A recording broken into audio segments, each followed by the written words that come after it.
for your business. They have the right people in place and a reputation that keeps customers happy and coming back for more. They're a Chicago company that embodies the idea of business integrity. They live it every day. After all, in this country, you're free to do business with who you choose.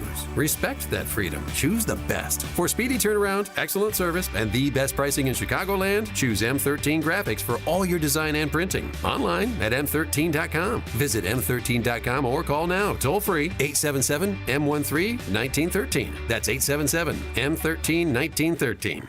For nearly a decade, AM 560 has marked the start of summer with a night of cigar smoking and great conversation. And this year, we've expanded Cigar Night to 2 nights. Wednesday, May 21st at Gobert's Farm in Pingree Grove, and Thursday, May 22nd at Gaelic Park in Oak Forest. Featuring the great Larry Elder, along with AM 560's Dan Proft and Sean Thompson. Tickets are on sale now at 560theanswer.com/cigar. That's 560theanswer.com/cigar. Sponsored by Goldilocks Doors, Locks, and Security.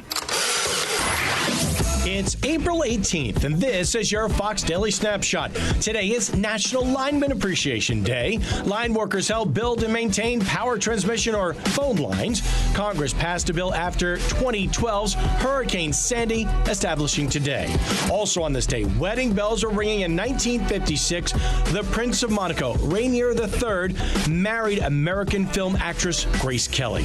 In 1906, the Great San Francisco earthquake, 7.9 magnitude, approximately 3,000 people died, and more than 75% of the city was destroyed by the quake and following fires. Some notable deaths on this day. Television host and producer Dick Clark in 2012, well known for many things, notably ringing in the new year in Times Square. And physicist Albert Einstein in 1955, he developed the theory of relativity.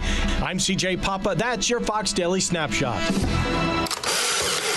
I think one of the things that patients don't realize is that when they get a joint replacement, that's not a lifetime treatment option. And they're probably, if they are a younger patient, signing up for multiple surgeries down the road. As a physician and medical director for QC Kinetics, Dr. Caravelli's seen a pattern of trending joint pain. Prolonged medication, steroids, then surgery, possibly another surgery. So a lot of our patients are trying to avoid or put off surgery, and this is the treatment that can help them do that. QC Kinetics extracts your body's healing substances, concentrates them back into your aching joints to help heal and restore those areas, providing lasting relief. Oh, I love being able to tell my patients, before we do this surgery, let's try another option. Let's see if this is right for you, because now they might not have to have surgery at all. Call today for your free consultation. Call QC Kinetics, 312-809-5955. That's 312-809-5955. 312-809-5955.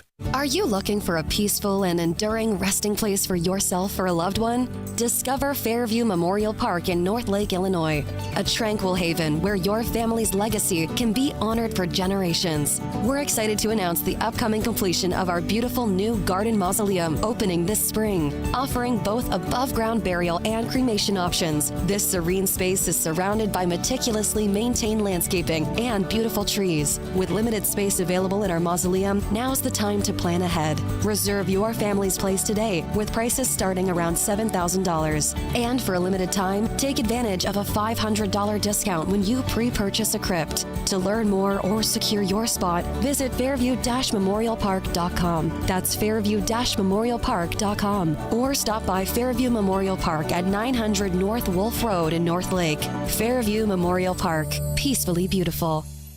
Your business is under attack 24 hours a day, 7 days a week. It's a fact. Small businesses are the low-hanging fruit. You may think you're protected, but you're vulnerable in many ways, and cyber attackers actively prey on small businesses. But Turnkey can protect you. Turnkey is the key to cyber protection. Turnkey has a quick and efficient 12-point evaluation to determine if your business, your profits, are at risk. And right now, for a limited time, Turnkey is offering the first month of service to all new customers free. Peace of mind, free. It includes all Microsoft licensing, antivirus, anti-malware, and completed data backup both on-site and off-site, plus help desk support. Don't leave you, your employees, and your customers vulnerable. Talk to Turnkey.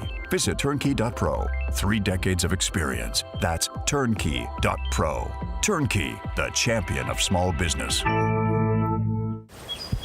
Spring.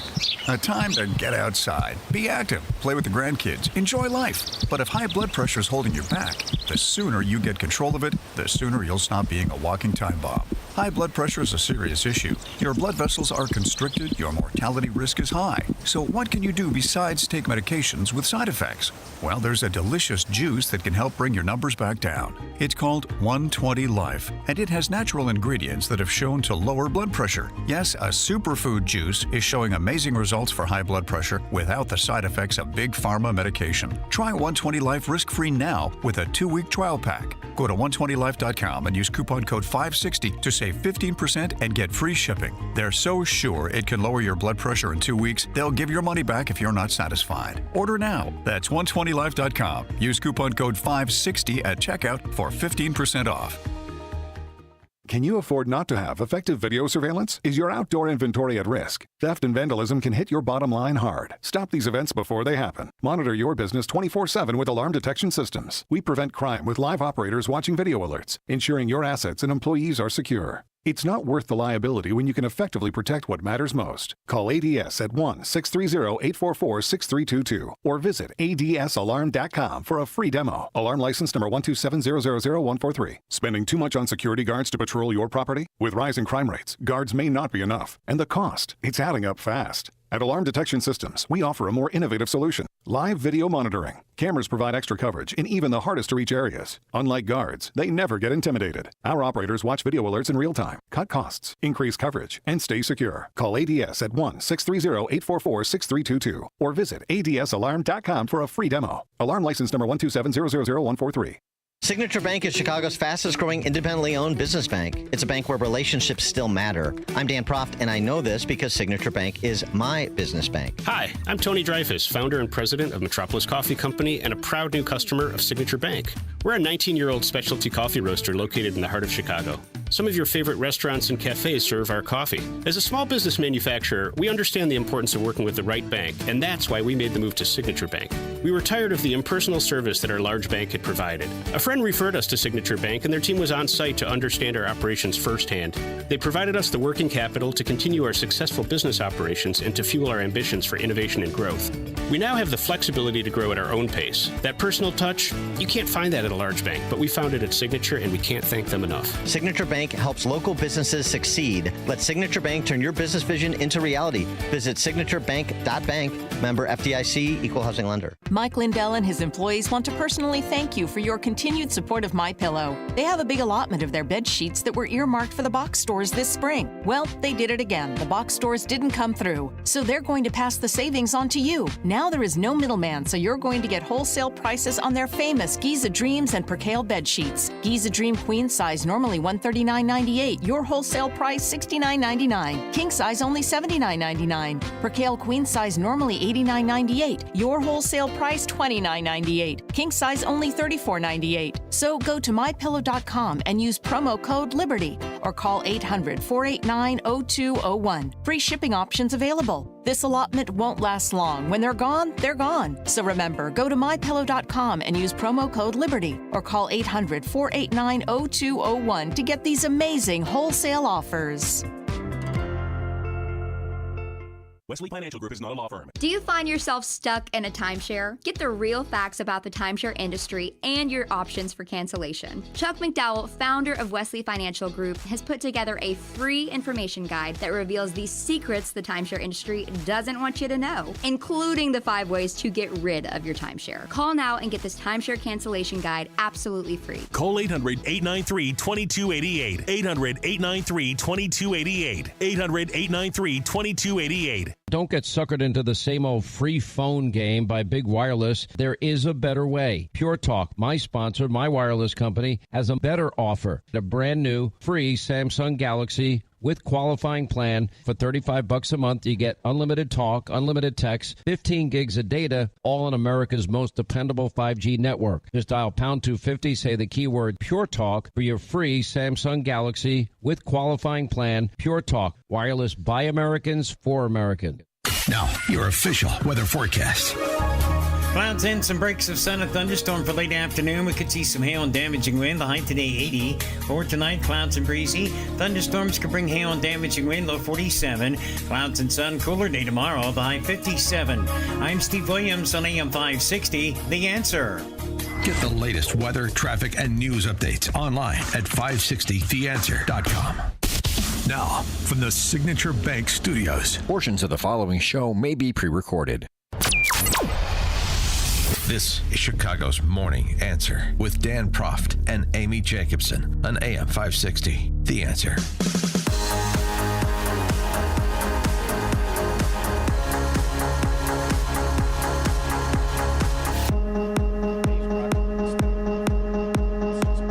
Good morning, Amy Jacobson. Jim Urio here in for Dan Proft. And hello, partner. How are you doing? You said you don't use Google anymore. What do you use instead? I use Grok, the AI that's connected to Twitter. It's like talking to your best buddy who's an expert in the field. Can you spell that out? What is it? Yeah, Grok. Oh, Grok. Yeah. Grok. Oh, it's amazing. So you just say, hey, Grok. No, what's the weather going to be? I think so. I just type in a question like I'm asking you something, and it comes out with a whole detailed answer. Because I asked you, because there's this picture floating around that I saw late last night of Senator Van Hollen, not Senator Van Halen, with the guy Garcia that everybody's clamoring. You know, the Maryland man, MS-13 Maryland man. No, he's not a Maryland man. He's an El Salvadorian, and he was sitting at a restaurant with the senator, and it looked like they were having margaritas or maybe mimosas or something. What was that about? Yeah, it just seemed like a huge photo op for whatever it is. How do they go down these paths of thinking all the chords they play are going to resonate with people anymore? Nobody really cares about this person on either side, and they keep going down this thing.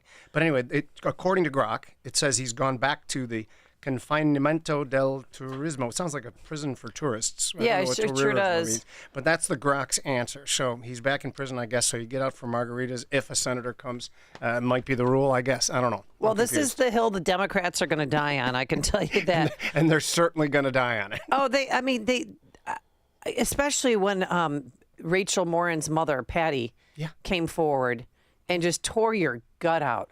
I've never seen a White House briefing like that in my life. Mm-hmm. And her message at the end was just very poignant to the senator and to all lawmakers who protect illegals over American citizens.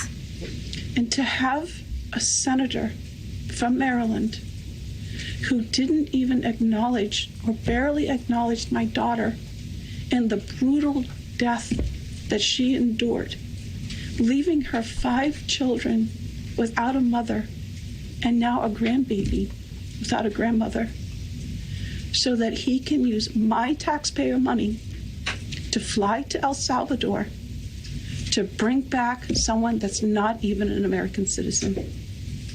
Why does that person have more right than I do, or my daughter, or my grandchildren? I don't understand this. Thank you.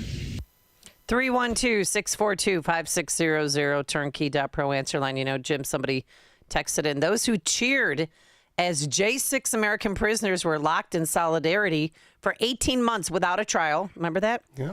Now suddenly fight tooth and nail for foreign terrorists due process. Yeah. They hate what holds America together and love what destroys us. I like that. That's a perfect text. But the whole thing is that every study that's shown, every poll that's run says that this was a losing issue for the Democrats. To be doubling down on this now is so confounding. And even like when you listen to Tim Walz, the other things like the woke ideology, and he comes out and says, I don't think we hit that hard enough. So again, you know, it's a whole Billy Bean thing. If your opponent is making a mistake, don't interrupt them. So whatever. And again, I don't even want it to be opponents or anything, but whatever tack they're taking seems asinine to me. And then we learned that the wife of the Maryland man filed domestic violence protective order twice in 2021, feared for her child's safety.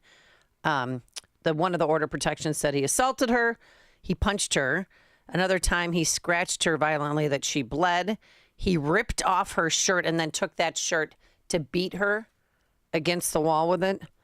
So he's beating up, so the Democrats are using a battered woman as their political pawn, I think. I think she's in it for the money because did you know that they have a GoFundMe, Jim? No, of course they do. Guess Tell me it more. was up to, well, I got to check. Thanks, Keith. It's up to, I believe, yesterday it was over $208,000. So she's not getting out of that marriage anytime soon. I mean, she's probably like, hey, the man could stay in El Salvador for now, and I'll be just fine. But yeah, here the Democrats yesterday, a montage of them still defending this guy after he beat his American wife. And they know that information. Democrats should have someone on the ground in El Salvador every day until Kilmar Abrego Garcia is sent home. If you're not speaking up for this man, there will be no one left to speak up for you. If they can disappear Mr. Abrego Garcia, then they can disappear you. They can do this to Abrego. They could do this to any immigrant. What is stopping them from deporting me into this El Salvador prison? This is simply about letting him have his day in court. 312-642-5600. You can also text us. I do believe I have the text line up and running, but is your circle of friends talking about this, Jim, or are they kind of not over even, this? Not even one word. I think Really? it's almost like amusement. Like, what are these people talking about still? And again, and the way they frame it as being anti-immigrant, like I'm literally from an immigrant household. And on our block was like a little Italian ghetto in Palatine in the 60s. There's 5 of us. I mean, we viewed There were ghettos in Palatine? Well, I don't know why there No, were I so know. many off-the-boat Italians on this one block. I believe it. Yeah, Because yeah. I'm from Mount Prospect. I know what you're saying, Yeah, brother. but Okay, so I'm very pro-immigration. And again, I am not for mass deportations, but I'm certainly for deportations of people who've committed crimes like this. This is an absolute no-brainer. And anyone who takes the opposite side of it seems like, well, no brain. I know. And then the senator said he's going to stay down there. Oh, good. Actually, everybody wins. And guess who booked a flight down there? Who? Oh, guess which senator? Oh, Elizabeth Warren? No. Bernie. Senator Tryhard. Another Senator Tryhard. Who? Cory Booker. Oh, my favorite. Yeah. You're next president of the United States. Darn tootin'. Yeah. That's the whole reason why he did that filibuster and sat on the House Senate floor for 25 hours and 7 minutes and didn't have any food, didn't have any water. He's such a didn't martyr. go to the bathroom. He did it for the people. St. Cory. Mm-hmm. Oh, my God, because he cares. Okay, also in your circle of friends, are they discussing the stock market and what happened yesterday? Sure. Because Trump came out and he wants Jerome Powell to, I don't know what he says and what's going to happen, but there was talk of Jerome Powell getting fired. And I don't know if that's fake news, but Elizabeth Warren said Senator Warren, Trump does that to Powell, it will destroy the economy. But I really want to make a pitch here for a second about the importance of Powell staying in his job. Look, and it's unusual coming from you. You're very critical of him. I have tangled with him on a regular basis about both regulations and interest rates. But understand this. If Chairman Powell can be fired by the President of the United States, it will crash the markets in the United States.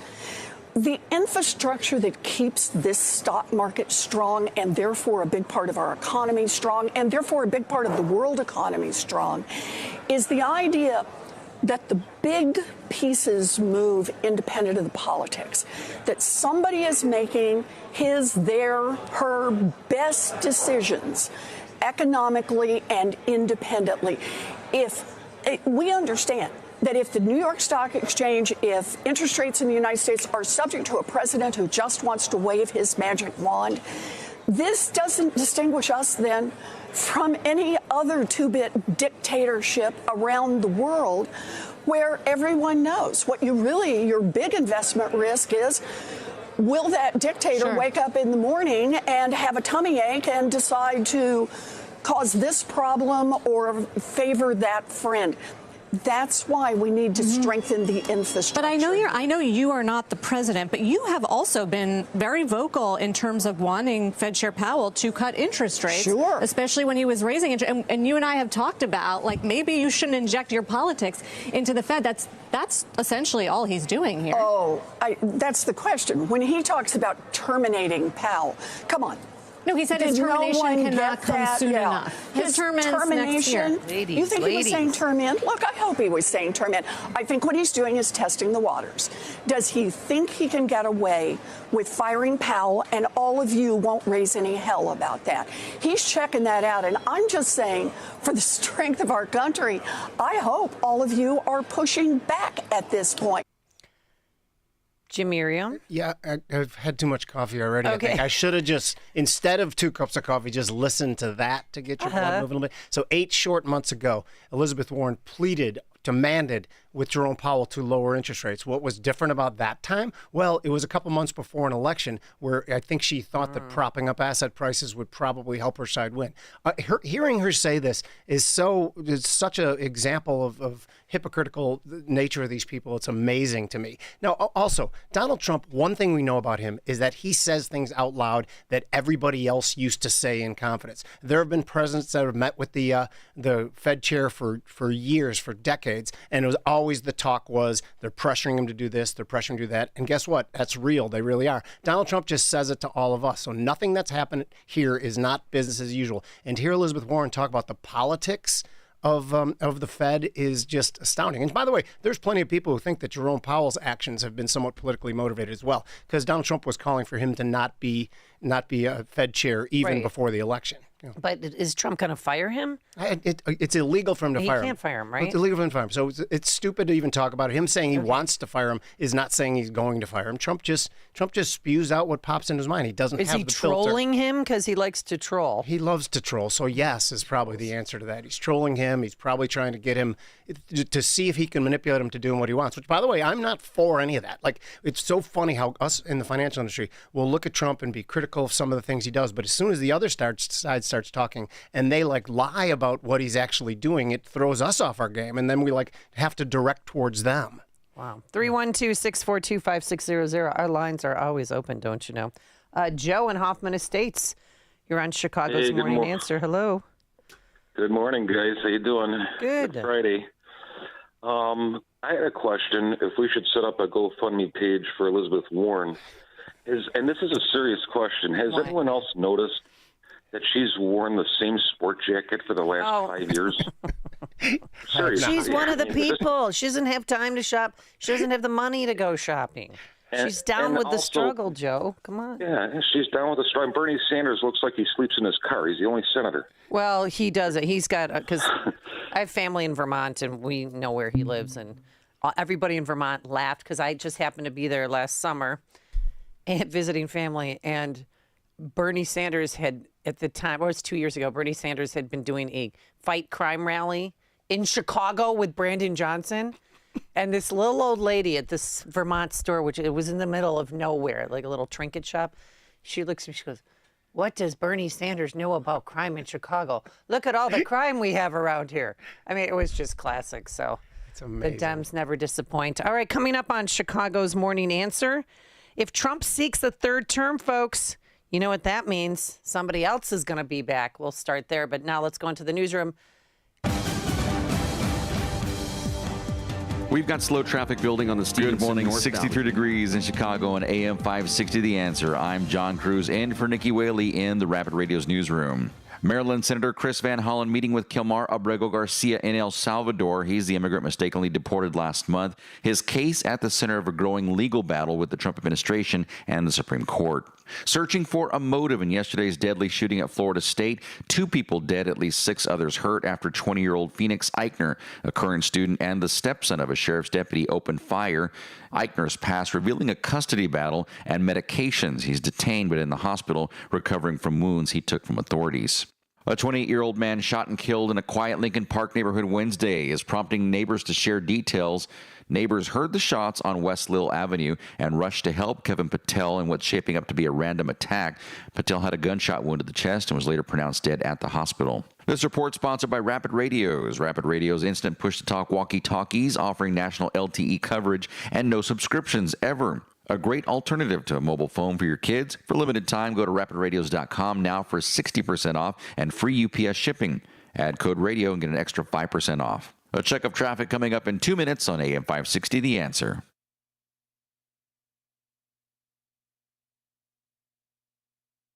For nearly a decade, AM 560 has marked the start of summer with a night of cigar smoking and great conversation. And this year, we've expanded Cigar Night to 2 nights. Wednesday, May 21st at Gobert's Farm in Pingree Grove, and Thursday, May 22nd at Gaelic Park in Oak Forest. Featuring the great Larry Elder, along with AM 560's Dan Proft and Sean Thompson. Tickets are on sale now at 560theanswer.com/cigar. That's 560theanswer.com/cigar. Sponsored by Opum Tax Advocates and attorney Stephen A. Leahy.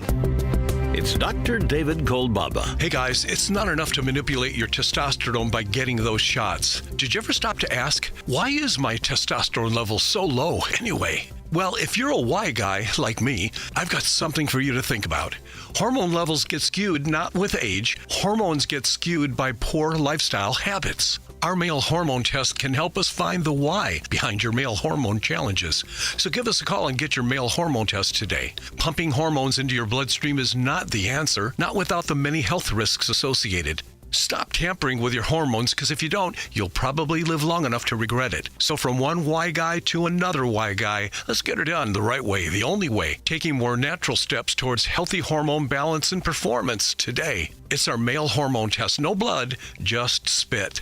Call 800-794-1855. That's 800-794-1855. It's Health Quest Radio with me, Dr. David Kolbaba, this Saturday morning at 11. Don't miss this once-in-a-lifetime adventure. Set sail August 16th through the 23rd on the Patriots Alaska Cruise with me, Mike Gallagher, and our friends Larry Elder and Jennifer Horn, Joe Piscopo. Experience breathtaking glaciers, fjords, and wildlife, all while diving into critical discussions about America's future with hundreds of like-minded patriots on the ship.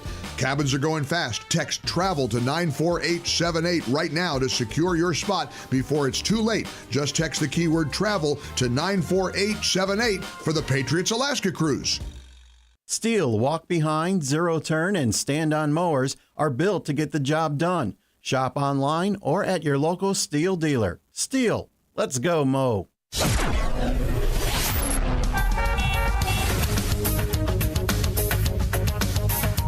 We've got slow traffic building on the Stevenson northbound between Ashland Avenue and Dan Ryan Expressway. A structure fire on the west side. This is at Lake Street, east of I-294, west of Laverne Avenue. Several firefighters are in defense operations. No injuries reported there. Overnight road construction still causing issues on I-55 southbound between Route 59 and I-80. About a 5-minute backup there. An accident in Bensonville, slowing down traffic on Route 83 southbound between Irving Park Road and Sherwood Drive. That's about a 30-minute delay. Multiple garage fires on the north side, Lincoln Park area, Armitage Avenue, both east and westbound. And again, picking up cones from several construction zones between 127th Street, 131st Street, and 175th Street. Traffic is a service of AlmostFreeTeeth.com. Overpaying for dental implants is over. If you have a Blue Cross Blue Shield PPO or FEP, you could save 90% off on average to get your smile back. Learn more and check to qualify at AlmostFreeTeeth.com. Chicago's Morning Answer continues next, but now checking on your forecast from the National Weather Service. Clouds and some breaks of sun, a thunderstorm for late afternoon. We could see some hail and damaging wind. The high today 80. For tonight, clouds and breezy. Thunderstorms could bring hail and damaging wind, low 47. Clouds and sun, cooler day tomorrow, the high 57. I'm Steve Williams on AM 560, The Answer. Now, from the Signature Bank Studios.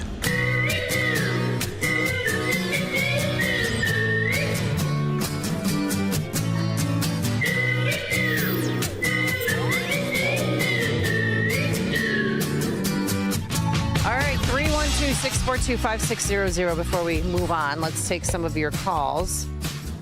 Craig in Mount Greenwood. Hello, Craig. Do you know I talk to you more than my mother sometimes? Good morning, Amy, and good morning, Jim. Not listening. Yes, hi, I Craig. really appreciate you. Hey, good morning. I really appreciate you taking my call this morning because this subject that you actually touched on and mentioned, it needs to be brought up pretty much as often as possible. The comparison of how these judges and our judicial system and everything treated innocent Americans, many grandmas, grandpas, moms, dads, sons and daughters that were rounded up, and they came after them like in every way. They used all the FBI assets to find every last one of them that walked into the Capitol and walked out and lock them up and throw away the key. There was not a single judge or any kind of these senators or anything. They did not jump through hoops or do anything to try to help any of those American people. And here, what a comparison to see all this. And also the media, nothing. The media was basically calling them, like we're saying, that they were the bad people. But there was a psyop from our government that took and locked. Those were political prisoners. For the first time in history, our country had political prisoners. The Democrats, they actually rounded up people that opposed their views and everything and locked them up. I know. And it is, yeah. They had no due process, and a lot of them sat in solitary confinement.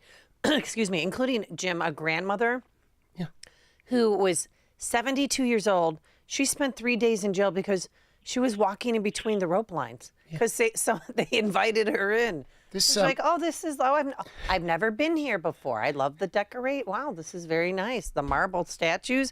And she was, she didn't have any due process. It was so crazy. No, Thanks, Craig, for the phone call. But and Craig, now everybody's the one thing I disagree with Craig on is he said the first time in our history. I think this happens. I think our eyes are more open to it now with social media. But the thing about January 6th, I think it is such a pockmark on our history, like you said, and I agree with you 100%. And just because when we wanted to know all the details, particularly how many government assets from intelligence agencies were in that crowd, which of course they were. I mean, it'd be silly to think they weren't. Of course they were. And the fact that Ray Epps gets, 3 months probation or whatever stupid punishment he got, despite the fact that there's little video evidence of him 10 different times trying to encourage people to go in there. That was all messed up. And I sometimes worry that we're not going to get the information on it ever.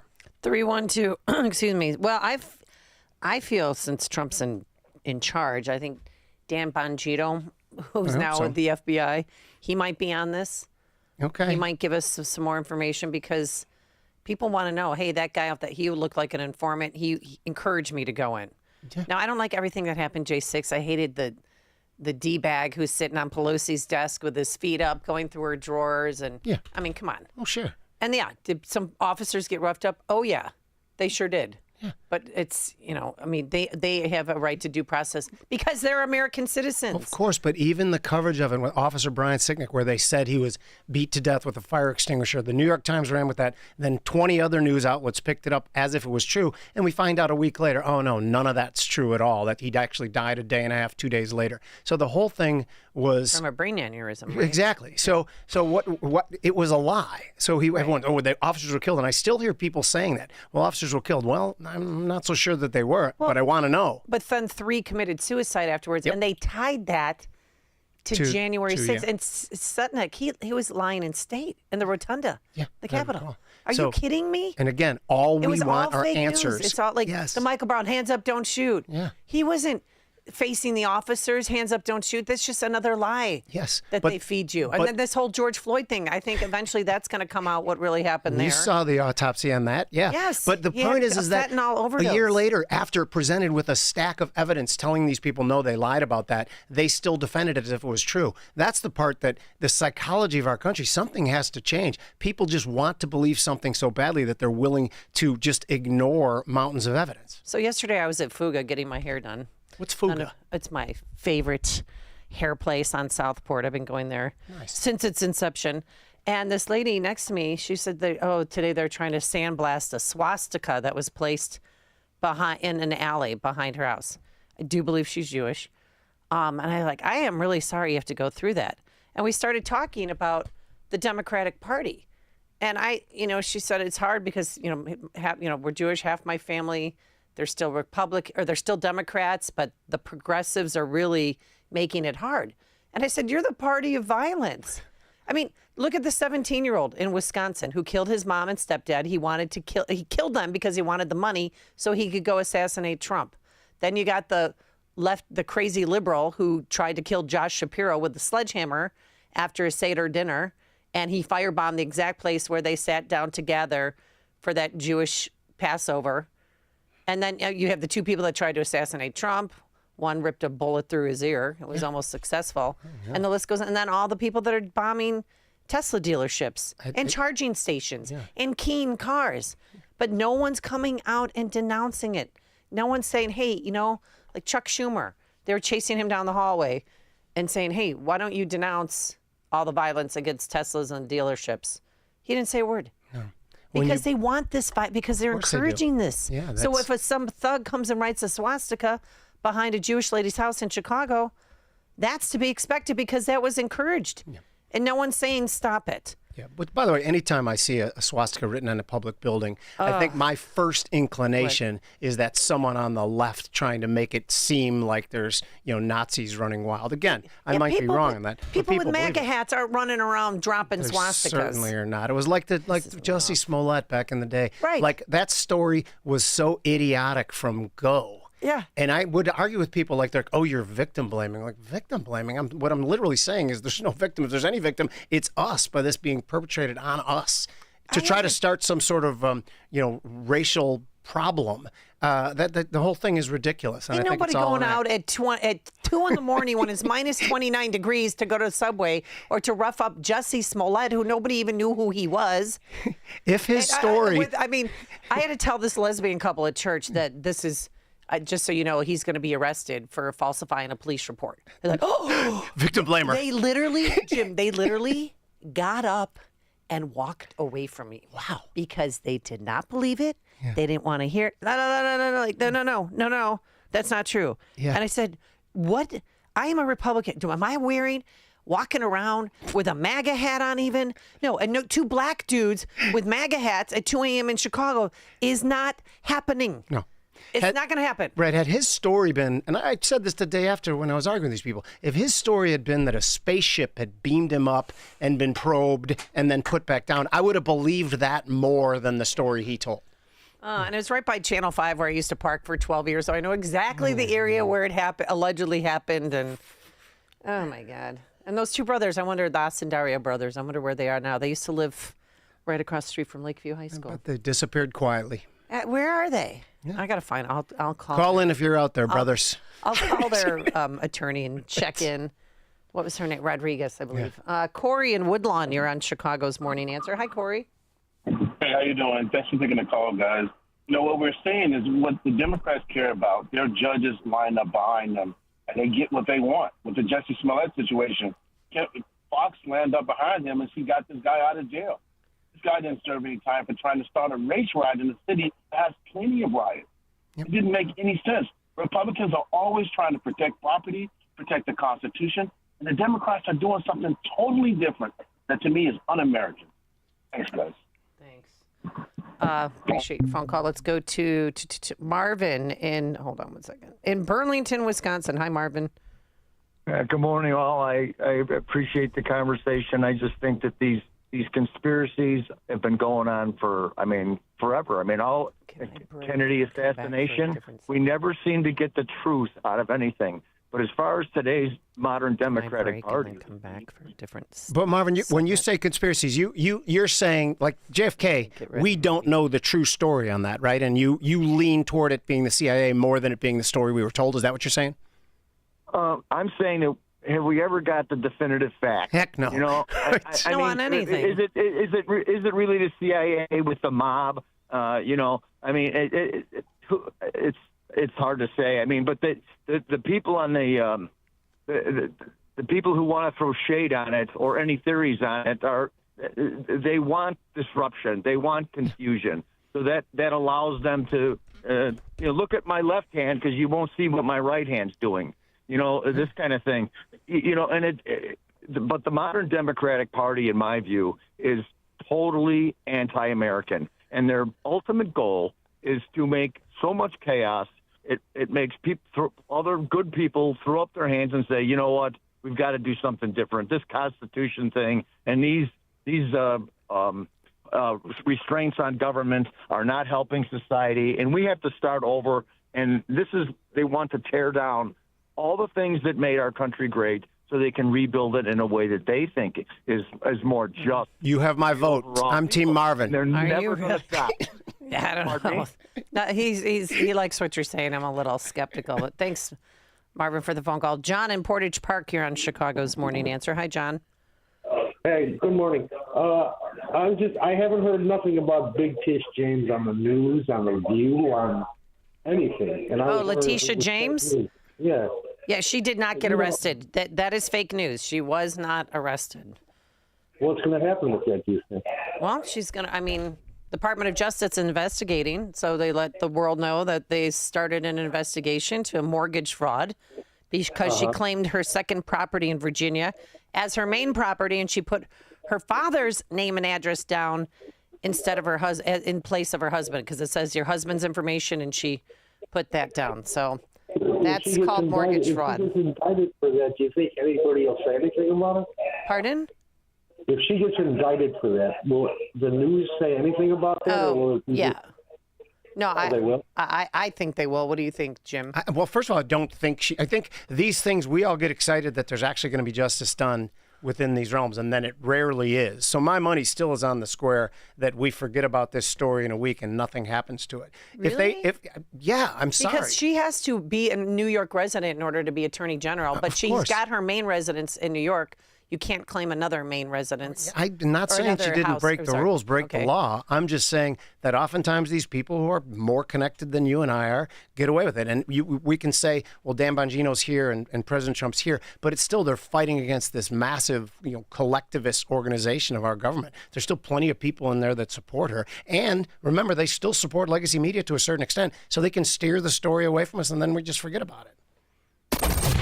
This is Chicago's Morning Answer. Your show keeps me alive during the week. There's nobody I'd rather listen to between 5 and 9 in the morning than you guys. On AM 560, The Answer.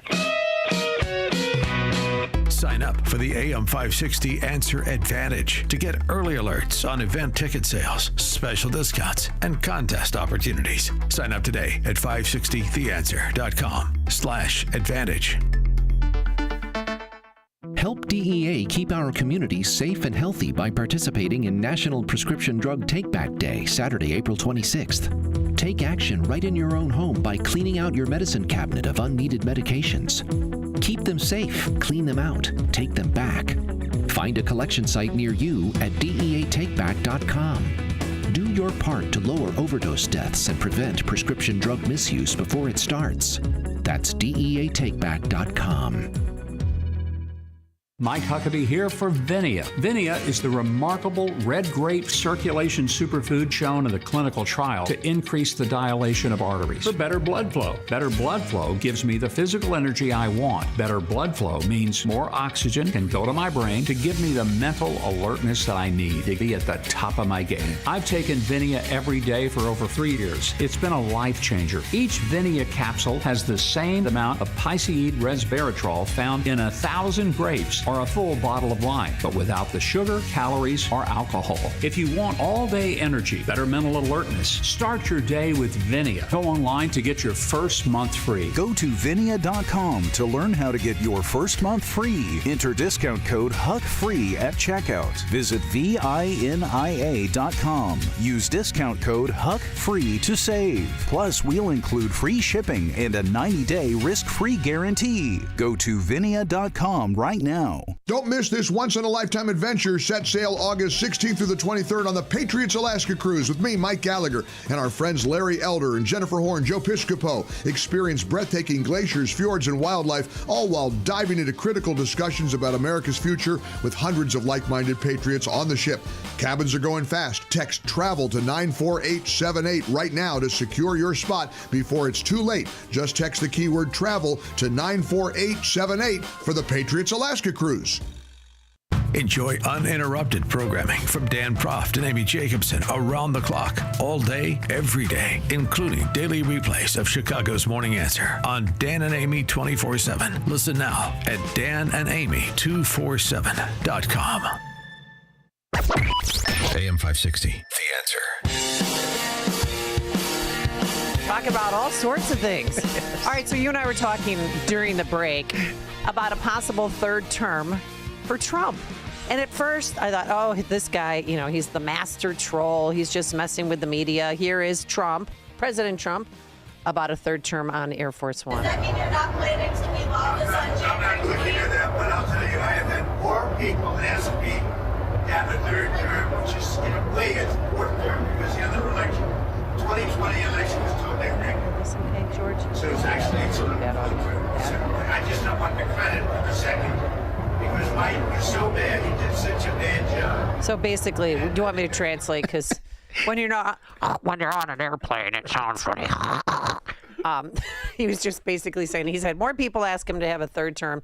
So again, I thought he was trolling. It was in the news cycle for one day. And then, Steve Bannon was on with Bill Maher. And Steve Bannon is the mastermind behind Trump 2016. And he's digging in his heels, folks. President Trump didn't bring up running for a third term. Myself and others brought up running for a third term. President Trump is going to run for a third term, and President Trump is going to be elected again on the afternoon of January 20th of 2029. He's going to be President of the United States.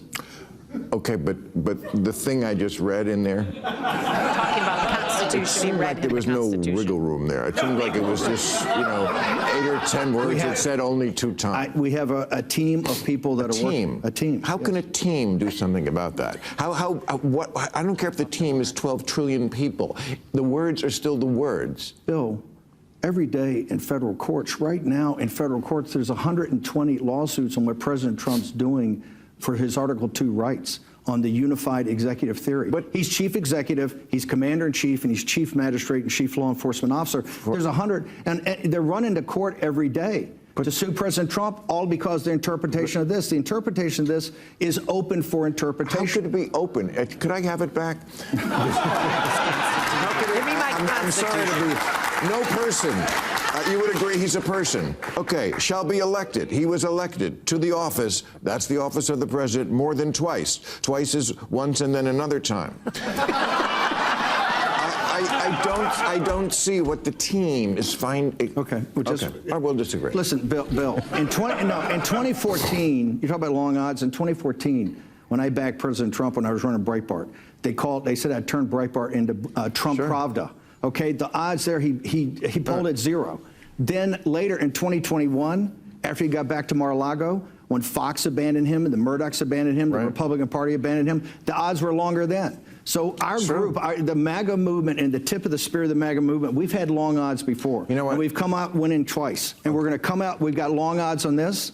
We're going to come out winning a third time. On the afternoon of the 20th of January 2029, he's going to be President of the United States. 312-642-5600, turnkey.pro answer line. You can also text us on that line if you want Trump to run for a third term. What say you, Jim Uriel? I still think it's a master troll. And I agree with you on this. Hearing Steve Bannon talk about it like that, he sounds like he's really sincere, and perhaps he is. But something that you mentioned, we were talking, so I want you to get credit for this for sure.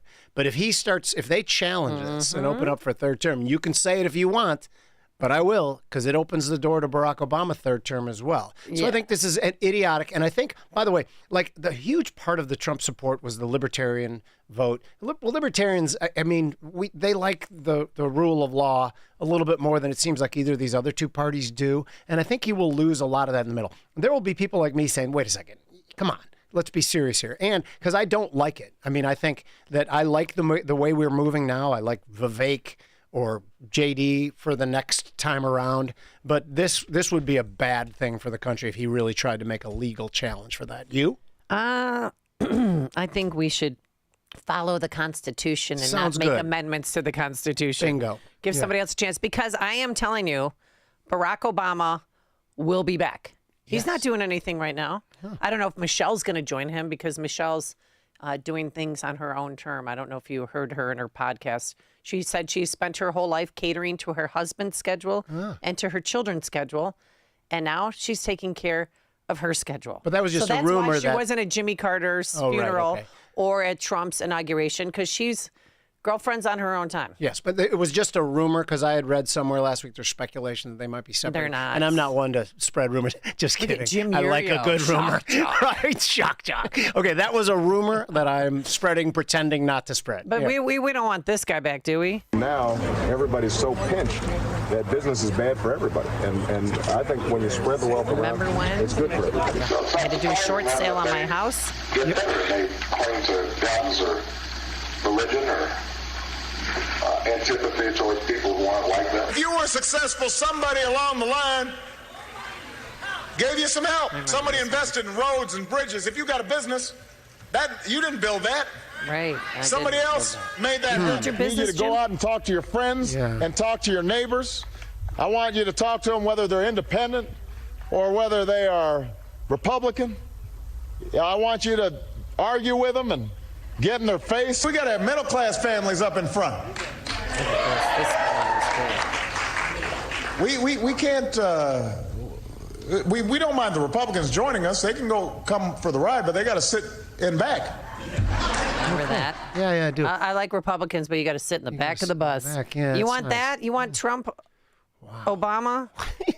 So the It would be interesting, but I thought this last election cycle was crazy. I'm not, that's going to be a little much. We live in interesting times, but you didn't build that. Like, that speech was actually almost reasonable up until that line. And if he'd come out to Brant's Palatine, our restaurant, because it sure as heck feels like Walt and I built that, and it's taken a lot of hours over 12 years. Brant's and I'm glad Palatine. for those roads, but we pay for those roads too. But thanks for those. George in Naperville, you're on Chicago's Morning Answer.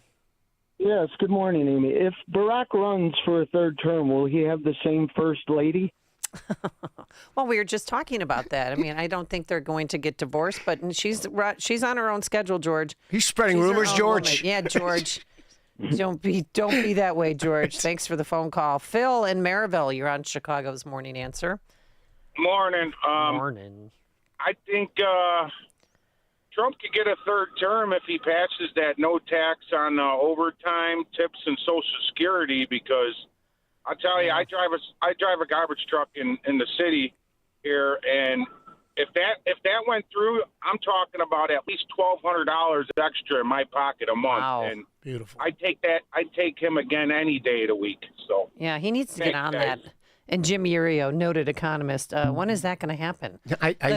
No tax on tips and no tax on overtime. Okay, so this has been conspicuous about these first 4 months. He's talking a heck of a lot about tariffs and trade deals, but he's not talking as much as I would prefer about deregulation and tax relief. I love those ideas. The one thing, by the way, so I'm in the restaurant industry, the one thing I don't like about taking away tax on tips, I love a tax cut in any form, but it's one of the last bastions of cash and cash transactions. And I do have this worry that they're moving us more toward a central bank digital currency. And so I like to see the cash places stay around. And I think it still will. I think that servers still like cash. And I hope that it stays there. But that And then worries when me. you get cash, no one really needs to know about No one taxes. needs to All right, we're up against the clock. But coming up on Chicago's Morning Answer, Camelo Anthony's mother speaks. Did she help or hurt her son's case? It is now 6 a.m. WIND Chicago. Running for their lives, CJ Papa, Fox News. The bullet started flying during a mass shooting at Florida State University Thursday afternoon. 2 shot dead, 6 others suffering injuries. The only thing on my mind was, how do I get away from here as fast as possible? How do I make sure that the people around me, that the people that are helping me table, how do I get them to safety? Student Owen Gerard on Fox News at night. The campus closed today. There's a vigil set for today as well.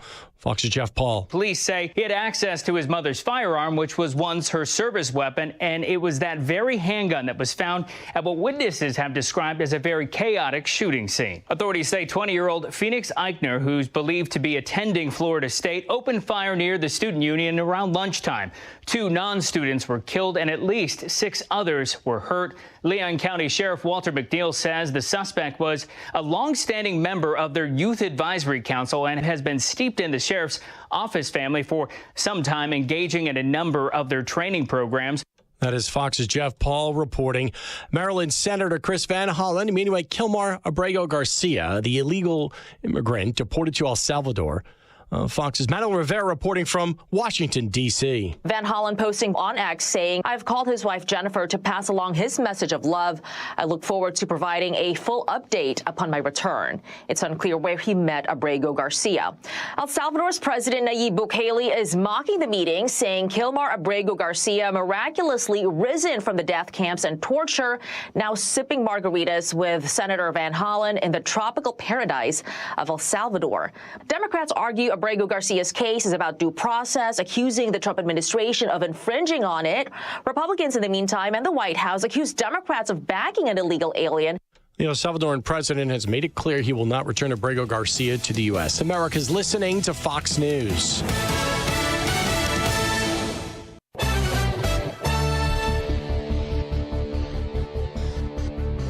Good morning, 63 degrees in Chicago and AM 560 The Answer. I'm John Cruz in the AM 560 newsroom. Slight chance of showers this morning, otherwise cloudy and warm today, 83 the high, more storms tonight. The suspect in the attack on 2 DePaul students last November will stay in custody after a pretrial hearing Thursday. 20-year-old Adam Urcon, charged with 2 felony counts of a hate crime for the November 6th attack. He's one of 2 people who attacked Max Long and Michael Kaminsky outside the university's student center. Now, Long and Kaminsky were holding signs supporting Israel when they say 2 men attacked them. Thursday, prosecutors claim an uncharged co-offender started hitting Long first. Urcon is due back in court April 22nd. A warning for construction and repair crews on the south side. Chicago PD says a string of armed robberies are targeting construction workers. The most recent happening last Friday night. Police say 1 or 2 young men in dark clothes and ski masks have walked up, pulled a gun, and took whatever they could before running off. Now, there have been 10 incidents of robbery since January, all in the Gresham neighborhood.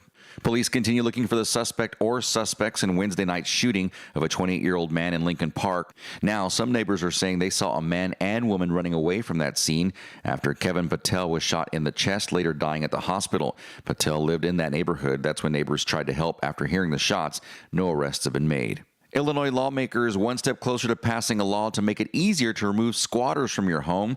Those are people who move into a property, claim they have a right to be there, and refuse to leave. Now, 2 state lawmakers are trying to make the proposed law happen. State Senate Bill 1563 is the proposal to crack down on squatters, heading to the State House for review. News, a service of Air Right Heating and Cooling, offering AM 560 listeners $56 off any service, including inspections, or take advantage of limited-time federal rebates on a new furnace. Visit Air Right Heating and Cooling today at AIR-RITE.com. Again, AIR-RITE.com. Check out the roads coming up in 2 minutes on AM 560 The Answer. President Trump's tariff policies have turned the stock market into a roller coaster. Across the board, all of the different sectors are down. Reciprocal tariffs are also being lowered during that period. U.S. stocks surged on the news. Don't know how long these tariffs are going to be in place. Chaos that is being created as all U.S. trading partners are hit. The American public is invested in some way in the market. Stay on top of where the markets are headed next, right here on AM 560. The Answer. Welcome back to Ask Hasselus. I'm Weston. What's your question? What makes Hasselus mattress different? Aside from employee-free showrooms, free next-day delivery and haul away, and way too low prices on Beauty Rest, Sealy Posturepedic, and Serta Perfect Sleeper? Yeah, besides that. Well, Hasselus is locally owned. You mean your franchise is locally owned? We're not a franchise. Every showroom is owned and managed by the same family. So, when you shop at Hasselus, your money stays right here. And through Monday, our family wants to give you a $248 credit towards a new Beauty Rest, Sealy Posturepedic, and Serta Perfect Sleeper just for shopping local. Oh, that's so sweet. Our 43 beds from the top 5 brands start at $393. I like that. Try and buy with no pushy sales guy. I love that. Free next day delivery too. Thanks. For what? For being different. Shop local and enjoy a $248 credit through Monday at Hasselus Mattress. Open 9 to 9. Find an employee-free Chicagoland showroom near you at Hasselus.com. The fight against abortion in Illinois has never been more important than it is right now. Thanks to our elected officials, Illinois has become an abortion tourism destination. The number of abortions in our state continues to grow, despite the fact that crisis pregnancy centers outnumber abortion clinics almost 3 to 1. Now, thanks to a new effort by Caring Network, it's possible to reach abortion-minded women to provide peace of mind and security to help them choose life. This new Reach Her First initiative seeks to provide women with the assurance and information they need before they choose an abortion. But Caring Network needs your help to reach women who are considering abortion. For a one-time gift of just $150, you can help reach 5 women and help them choose life. That's all it takes to prevent an abortion. To make that gift, just go to 560theanswer.com/caring. That's 560theanswer.com/caring. Traffic starting to build on the Dan Ryan this morning. Local lanes inbound between 33rd and Stevenson Expressway.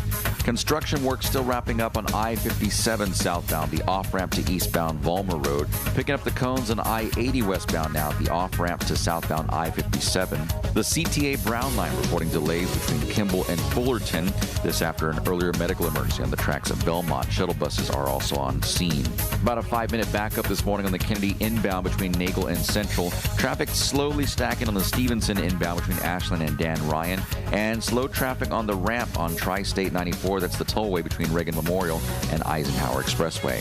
Traffic, a service of Team Hochberg. They've helped thousands of AM 560 listeners with the best rates and service. Let Team Hochberg help you by visiting 56david.com or call 855-563-2843. That's 56david.com. Lower.com, equal housing lender, NMLS 1124061. Chicago's Morning Answer continues next, but now a check of your forecast from the National Weather Service. Clouds and some breaks of sun. It'll be a windy day today. We could pick up a thunderstorm late this afternoon. That could give us some hail and damaging wind, the high near 80. Breezy this evening, a thunderstorm. Otherwise, a cloudy night, low tonight 47. Clouds and sun, a much cooler day tomorrow, the high 57. I'm Steve Williams on AM 560, The Answer. Now, from the Signature Bank Studios. This is Chicago's Morning Answer with Dan Proft and Amy Jacobson on AM 560. The Answer.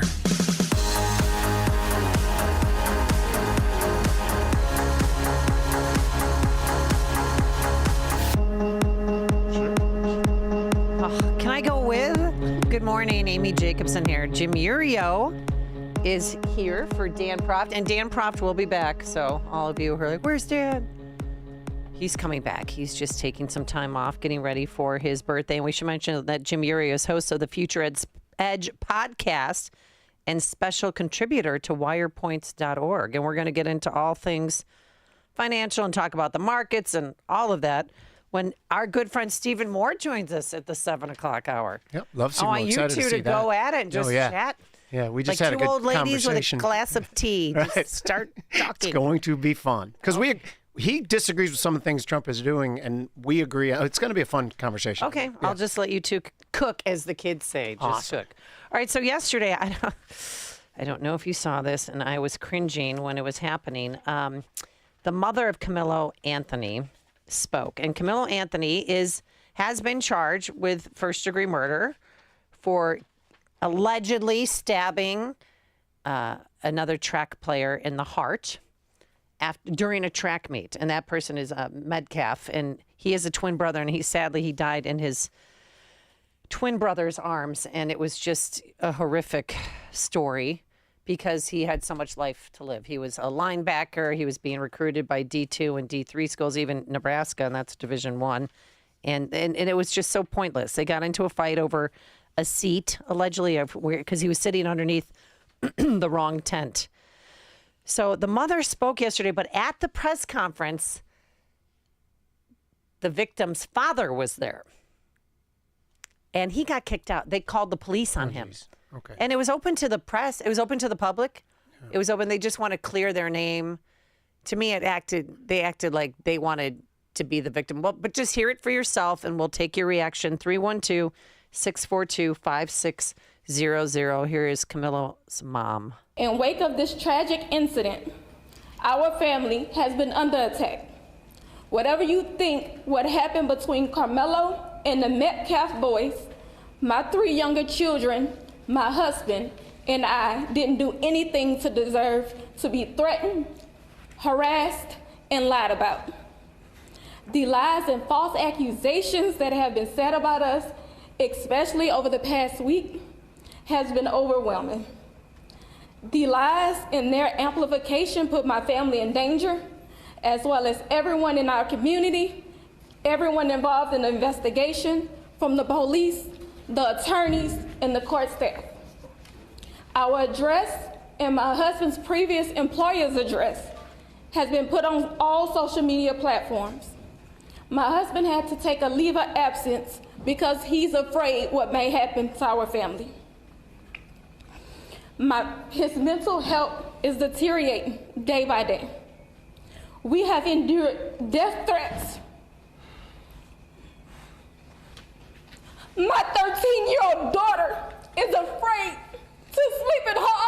bedroom because she's fearful of what may happen to her. And let me be clear, the claims that were used about the public donation to buy a home or anything else are completely false. We have not received a single dime from the Give, Send, Go fundraiser. And the co-founder has stated that clearly. In the reality, we were just notified yesterday that we could begin to withdraw funds. And it still takes several days to receive those funds once a request is made. I don't know why we are being targeted and discriminated against before a fair trial. Our son deserves the same rights under the law that everyone is afforded to. He's been raised in a two-parent home with structure, stability, love, and we put God first in everything that we do. We believe in the Constitution, we believe in the laws of this state, but those laws must apply to all of us, not just some of us. To be clear, we will not speak publicly about specific details of what happened under the tent on that rainy and awful day. There's an active investigation that everyone involved wants to be full and fair. We believe in the legal process, and that is where the truth will come out. To the family who experienced the loss, my heart truly goes out to you. To those who have supported my family, thank you from the bottom of our hearts. We ask for your continued support, patience, and prayers as we navigate this difficult process. Thank you. 312-642-5600, turnkey.pro answer line. I mean, I don't like the fact that her 13-year-old daughter can't sleep at night and that she's fearful for her life. But I have, I've been a reporter almost 33 decades, 3 decades, almost 30 years. Rarely do you see the suspect's family come out and act like the victim. Okay, but I don't, because that's what I felt. Oh, yeah, tell me. Because we've teased this out and tried to make it such a political thing that it causes this backlash on the other side, which, by the way, if you are out there, people who are picking on this family, you are scumbag. That is not right. It's not what we do. You know how we talked earlier before about the left doesn't condemn the bombings at the at Tesla showrooms? We cannot bully families, bully people like this. And nobody knows what happened in this tent. Does it seem like it seems obvious that one person's more of a victim than the other? Well, because the one person's dead. One Jim. person's dead. He's never I coming get home. I get that. But if the left took this and tried to make a big political thing out of it, and this political grant setting, in some ways, I feel this family that didn't commit the crime, his particular family, are victims in a little bit too, but not nearly to the extent that I just want nothing to be judged on this until a real live investigation is done. That's not reasonable? Well, the problem is when he got arrested, he admitted to the crime. Right. And then when he was in the cop car, the cops have come forward and said he asked about, can I claim that it was in self-defense? Now, he is a kid. Yeah. And I don't know if he was read his Miranda rights, and I don't even know if he even knows what that is. Right. But the problem is the family lives in a $900,000 home in a gated community. And everyone thinks that they used the GoFundMe money, which was more than $500,000. Okay. We're talking real money. Yeah. And all of a sudden they're driving around in a Cadillac Escalade. Okay. They're living in this opulent home. But here's the thing that we need to set straight. They've been renting that house since 2022. Really? The family has been. Huh. So this has nothing to do with the GoFundMe money. Interesting. To set that straight. But I think it's disgusting. I mean, the people are donating. But you have a right to free speech. You have a right to but what's free wrong with assembly. these people? That's where you're going to write your check? I mean, that makes no sense. He murdered a young man deliberately, I think, stabbing him in the heart with no regard or regret. Yeah. And she's up there crying, begging for forgiveness. But I don't know if she was doing it because she wants the threats to stop or she's trying to change the narrative of the story. I hate this one because when I hear her speak, in some level, my heart goes out to her. She did not do any of these things, and I was not there on the scene to see it happen. I've seen I've seen things go down before. I did live a little bit of a troubled childhood where I see people beat the hell out of each other, and it always kind of stems from two different things. I'm not saying that's what happened here. I'm saying I have no idea and no right to speak about it until we know. I don't think anyone should be harassing these people, though. But I don't think anyone should be funding them either. That part is asinine. And then Luigi What are we talking Maggiano. about? Oh, God. They had to cut it off. Did you see the Taylor Lorenz comments about Luigi? No, what? Well, because she literally, you know who Taylor Lorenz is, right? Was a very, very respected journalist until a couple of years ago. And she came out saying that he basically had the moral high ground, Luigi Mangione did. What the heck are we talking about here? This is ridiculous. And by the way, if you don't think that he had the moral high ground to kill Brian Thompson, and people forget about his name. His name is Brian Thompson, University of Iowa grad, grew up in a small town outside of the small town of Jewell, Iowa. Wow. Picked soybean, worked on the soybean farm. His mom and dad, blue collar workers, got a full ride to University of Iowa. It was very successful. Has donated money to the University of Iowa Tippie School of Business. Has just done nothing but great things and came from nothing to make something of himself. Sure. Luigi Maggiano, or whatever his last name is, was born with a silver spoon in his mouth. No question. Went to Penn. I mean, it just had all these. And United Healthcare wasn't even his insurance company. But he was making a statement, and he's good looking, so let's send him new photographs of ourselves. Yeah, the good looking part of it, and everyone if he was who wants ugly to and make 300 pounds, we no one never would know give the a story. rat's patootie Exactly. who he is. And that's the thing that people try to use, like any little angle they get. Oh, this is going to get legs because people are going to like him and they're going to think he's a good guy because he's good looking. And it's ridiculous. But a lot of people got a text message. Carmela Anthony's mom is deranged. She claims her family is the victim. Okay. Well, I didn't get that from hearing that. No, I did a little bit when you say it. Yeah, maybe she did say a little bit. I'm confused on this issue. Let's talk about Louis Mangione. I got a lot of opinions on that All right, one. well, what do you think about it? Yeah, no, we can talk about him. No, I'm kidding. I just don't know about the other. He did ask one thing. Ladies, stop sending me pictures. He did. Did he really? Oh, because the mailbag was full. No, they were getting tens of thousands of nude shots, headshots, glamour shots from women who want to date him. All right, then. There's a kid who works at the there's a new Italian restaurant in downtown Palatine. Really good place. Actually, I'll give a shout out to it. Pizza Bella. Tony, Pizza Bella? who owns it. Great place. You mean a guy named Tony? A guy named Tony owns a place named Pizza Bella. Named Pizza Bella. Yeah, which, now, by the way, you busting my onions over here. Exactly. Go to Brandt's instead of Pizza Bella. It's not quite as good as Brandt's, but it's wonderful. But he has one of his managers there looks just like Louis Mangione or whatever the kid's name is. Oh, do people take pictures with him? People did at first, and he told me that it's dying down a little bit now.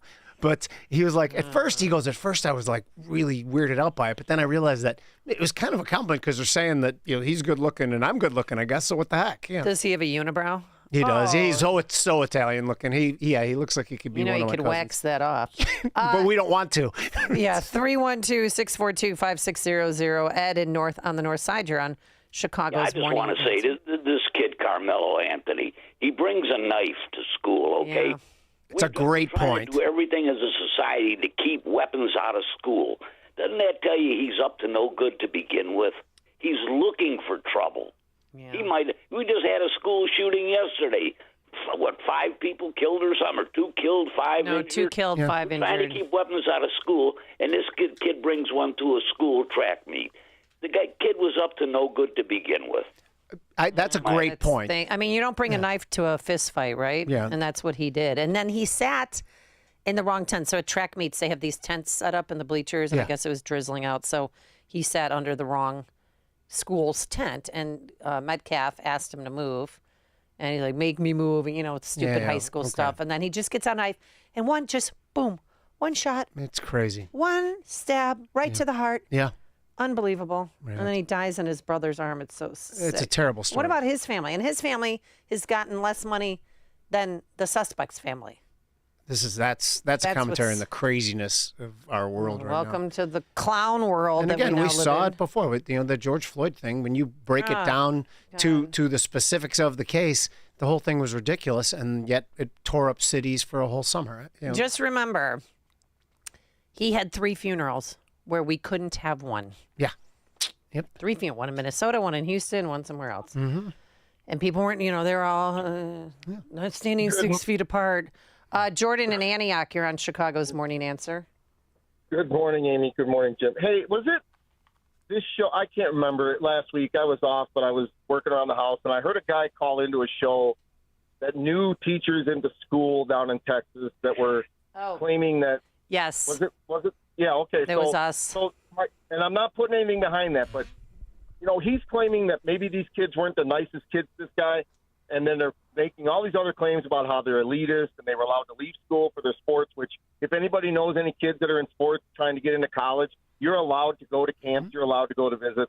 That's not something special. But on the other side of that, we don't know what happened. So everything that we're talking about is all conjecture. None of us were there, and the investigation needs to happen. Right. And people, and I blame the media, and yes, social media, and things need to be called out, but it goes back to everybody just needs to cool their jets and see where this goes. And well, do you think it was wise that the mother came forward yesterday? And I think it's a mom whose son is probably going to be gone for the rest of her life and incarcerated, and she's emotional. Put yourself in that position. Oh, I think she's trying to protect her other children. Please leave my kids alone.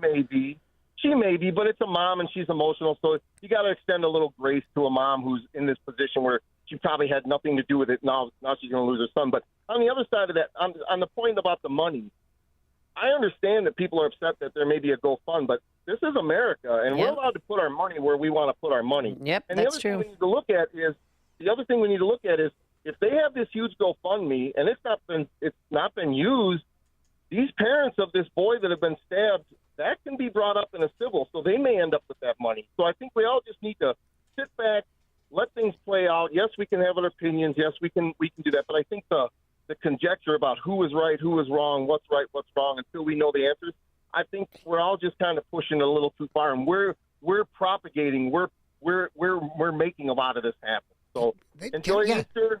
You are 100% right on this, Jordan. Yeah, what you're saying is right. Is until we know actually what goes on, it is best for us to err on the side of compassion and kindness. And I don't have no idea who deserves the compassion and kindness here. But like Jordan just said, I think that's a good idea. And you disagree with me on that, do you not? John Anthony, he said it best, because John Anthony used to be a police officer.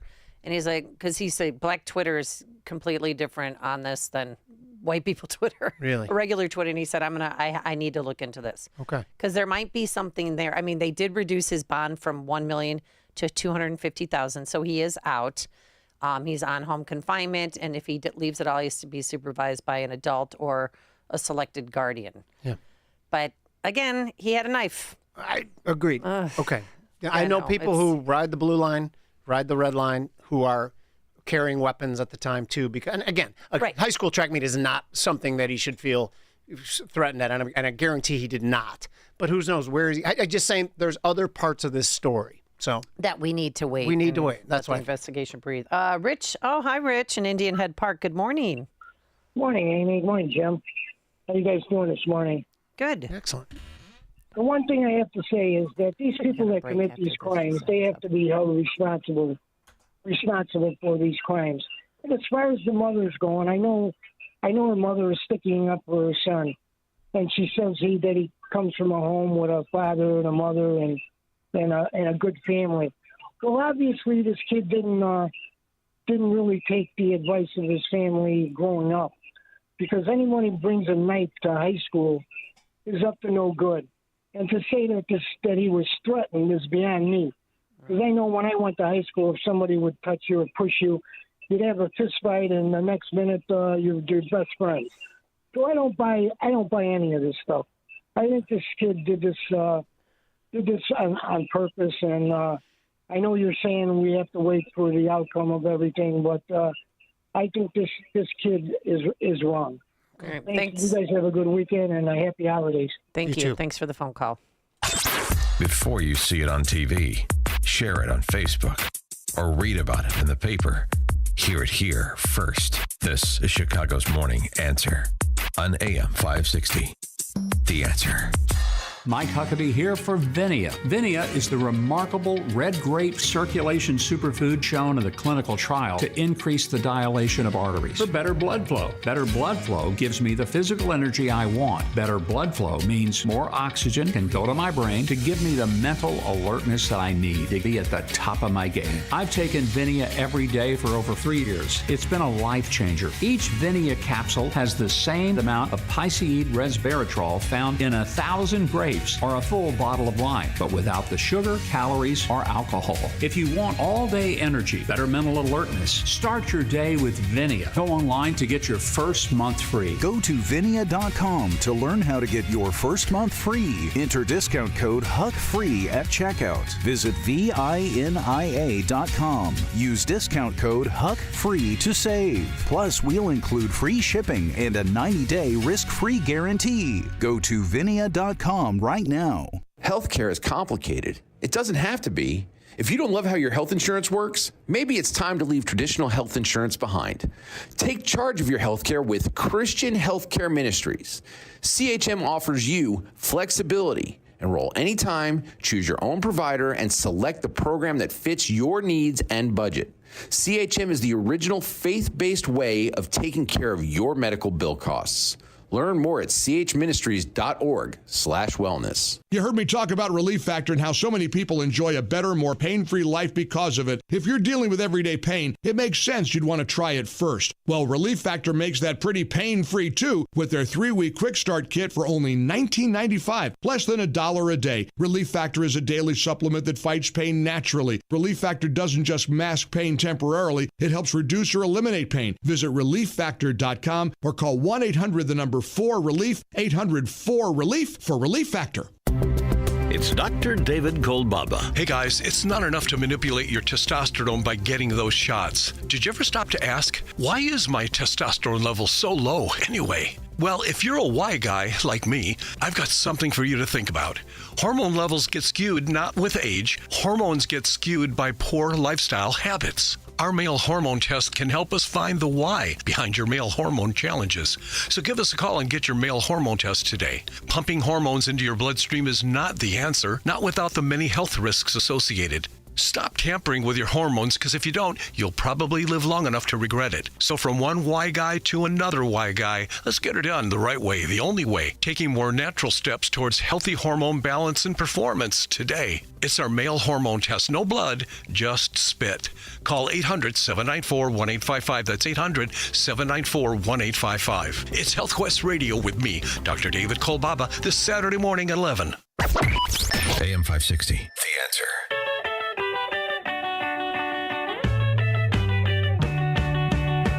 We're talking over here. Jim Urio in for Dan Proft today. Got a lot of positive text messages. You should have Jim Urio fill in as a co-host more often. Jim is the best. Where was Jim earlier this week? Exclamation point. I was working. You were working. You're a hard-working man. And you take the blue line into work, which we're going to have to get into during Open Mic Friday, because last time I took the blue line, this guy thought I was his mother. Thank you. And then I immediately went out and Botoxed. And then asked to borrow my phone. No, he demanded. Yeah. And guess what? He smelled like urine. So we'll talk about that during Open Mic Friday. But coming up on Chicago's Morning Answer, another gas giveaway courtesy of Willie Wilson. We'll tell you where and how much you can get. But now let's head into the newsroom. Here is John Cruz. Thank you so much. Good morning. 63 degrees in Chicago on AM 560 The Answer. I'm John Cruz in the Team Hochberg newsroom. A cloudy start to your day, high of 83. Chance of storms tonight. An investigation at the CTA Belmont station this morning after a medical emergency there. Shuttle buses are helping to move passengers out, but the issue creating long delays for the CTA Brown line this morning. Searching for a motive in yesterday's deadly shooting at Florida State University. 2 people dead, 6 hurt after 20-year-old Phoenix Eichner, a current student and the stepson of a sheriff's deputy, opened fire near the student union building there. He is detained, but recovering from wounds he took from authorities. A funeral today for a Joliet soldier who died in Lithuania. His remains now back home. 25-year-old Sergeant Jose Dueñas Jr., one of 4 killed in military training exercises last month. Flags remain at half staff across the state in his honor. News, a service of Team Hochberg. They've helped thousands of AM 560 listeners with the best rates and service. Let Team Hochberg help you by visiting 56david.com or call 855-563-2843. That's 56david.com. Lower.com equal housing lender and MLS 1124061. A check of your roads coming up in 2 minutes on AM 560 The Answer. For nearly a decade, AM 560 has marked the start of summer with a night of cigar smoking and great conversation. And this year, we've expanded Cigar Night to 2 nights. Wednesday, May 21st at Gobert's Farm in Pingree Grove. And Thursday, May 22nd at Gaelic Park in Oak Forest. Featuring the great Larry Elder, along with AM 560's Dan Proft and Sean Thompson. Tickets are on sale now at 560theanswer.com/cigar. That's 560theanswer.com/cigar. Sponsored by Liberty Cigar Company. Have you seen our energy bill?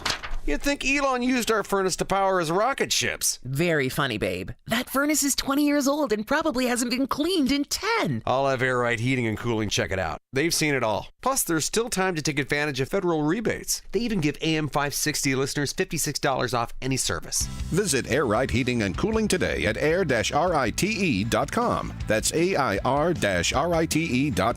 Air Right Heating and Cooling, doing it right since 1959. Help DEA keep our community safe and healthy by participating in National Prescription Drug Take-Back Day, Saturday, April 26th. Take action right in your own home by cleaning out your medicine cabinet of unneeded medications. Keep them safe, clean them out, take them back. Find a collection site near you at DEATakeback.com. Do your part to lower overdose deaths and prevent prescription drug misuse before it starts. That's DEATakeback.com. The following heartwarming yet informative scene is brought to you by Trust and Will. Son, your grandpa and I used to work on this car together, and when I'm gone, I want you to have it. Wow. Thanks, Dad.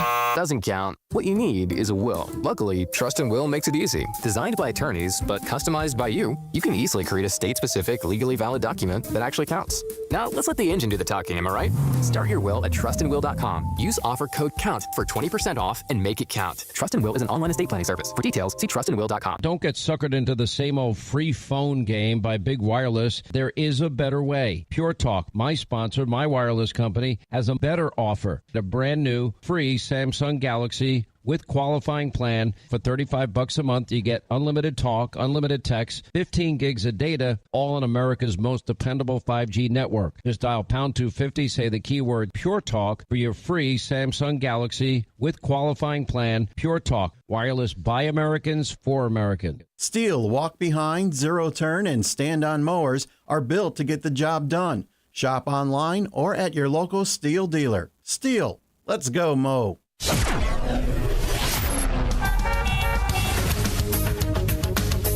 Well, heading out this morning, no major issues on the roads just yet. An accident working on Route 132 Grand Avenue westbound at Green Bay Road. Slow traffic building the Eisenhower inbound between Manheim and Des Plaines Avenue. Construction work still picking up cones I-94 both east and westbound between 31 and I-94 exit 23 there. Slow traffic on the Kennedy outbound between I-90 and Manheim. About a 5-minute delay on the Kennedy inbound between Montrose and California Avenue. Traffic building on the Stevenson this morning, inbound between Pulaski and Kedzie, and the inbound between Ashland and Dan Ryan Expressway. Slow traffic there. And 2 metro stations still remain closed at University Park Branch, 95th Street, and at University Park Branch at 87th Street, Woodruff. This report sponsored by Lear Capital, our financial system cracking under pressure. Your retirement is at risk. Take control now. Lear Capital is offering a free Sky High Silver Report and Precious Metals IRA Guide at BetterNestEgg.com. Don't leave your future to chance. Go to BetterNestEgg.com. Chicago's Morning Answer continues next, but now a check of the forecast from the National Weather Service. Clouds and some breaks of sun, a thunderstorm for late afternoon. We could see some hail and damaging wind. The high today 80. For tonight, clouds and breezy. Thunderstorms could bring hail and damaging wind, low 47. Clouds and sun, cooler day tomorrow, the high 57. I'm Steve Williams on AM 560, The Answer. Now, from the Signature Bank Studios.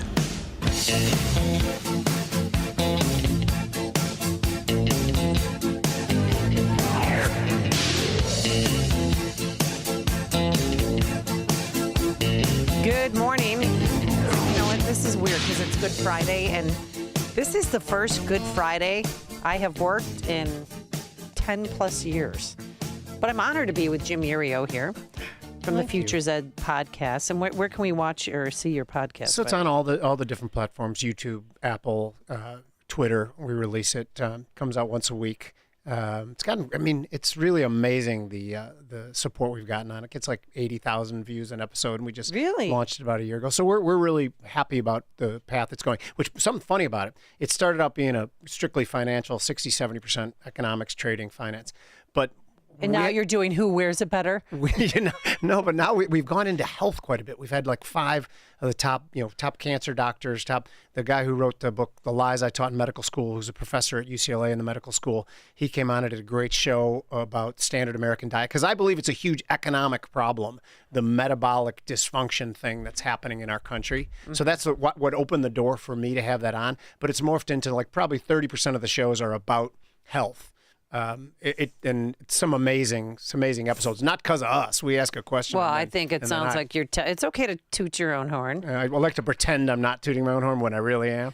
All right. Well, that's Futures Edge podcast, and then you're also a contributor to WirePoints.org. It's the work those guys do is good work. I hope it continues. They've got to keep fighting. And another fighter is always Willie Wilson, Dr. Willie Wilson. You may remember him because he ran for mayor, but he's also a humanitarian and a businessman, and he joins us now on our Turnkey.pro answer line because, Dr. Wilson, you have another gas and grocery giveaway this weekend. Well, yes, we have, and good morning, good Friday to both of you guys. Thank you. We do have it tomorrow morning at 7 a.m., and that will run with the food and the grocery, and then we have another one by about 3 o'clock at a church for our senior citizen that, can't get out and stand that long or have a car. So that'll be at 3 o'clock at a separate church. And then we'll finish it off for Good Friday all the way to Easter Sunday. And we'll have one out in Joliet, Illinois. And then from there, I guess that'll be pretty much it until the following week. We are in Orlando, Florida, and Tampa, helping those churches down as well. Oh, really? So how much can a person get in gas and receive in groceries? And do they have to prove that they're in need of anything, or do they just have to wait in line? Just wait in line, that's all. We don't check ID or nothing. I mean, if you're a human being, then that's all it takes. And the gasoline is $50, and then the groceries are like $25 that we've been doing. And sometimes we change it according to the numbers of people. And sometimes a lot of people can't get in line. They don't get the gas. So I turn around and come back and say, well, meet me at the church next 2 weeks where I'm going to be at, and we'll try to help you guys out that way too. And where can we find a list of these, the gas giveaways and... a list of the locations is what I meant to say. Well, just go to Willie Wilson Facebook. Everything's laid out right there, and you'll see the different location in your area, and you can just line up and your senior citizen just come that day at the church. When you inbox it for the senior citizen, you need to inbox it for that. So that church on the whole about 1,000 people, at that church. Willie, it's Jim. It's very nice to meet you, and it sounds like you're doing God's work, which is amazing. Tell me this: and I asked this for a couple of reasons. One, because I'm very interested in the funding part of it. Are you having a difficult time raising funds in this environment? Are people willing to contribute to this to redirect it to these people who you're giving it away to? Mm-hmm. I never raise money. I use my own money. I never raise money with fundraising. Never have. Okay. Wow. And why do you continue to do this? Because there was one gas giveaway. I think it was the first time, Dr. Wilson, that I actually went out and I pumped gas for a while, and people were so appreciative, and I made sure every last drop got into that tank. Yeah, I pump gas too. Yeah. Well, it's amazing. But, I mean, what are you hearing back from the people that you're helping?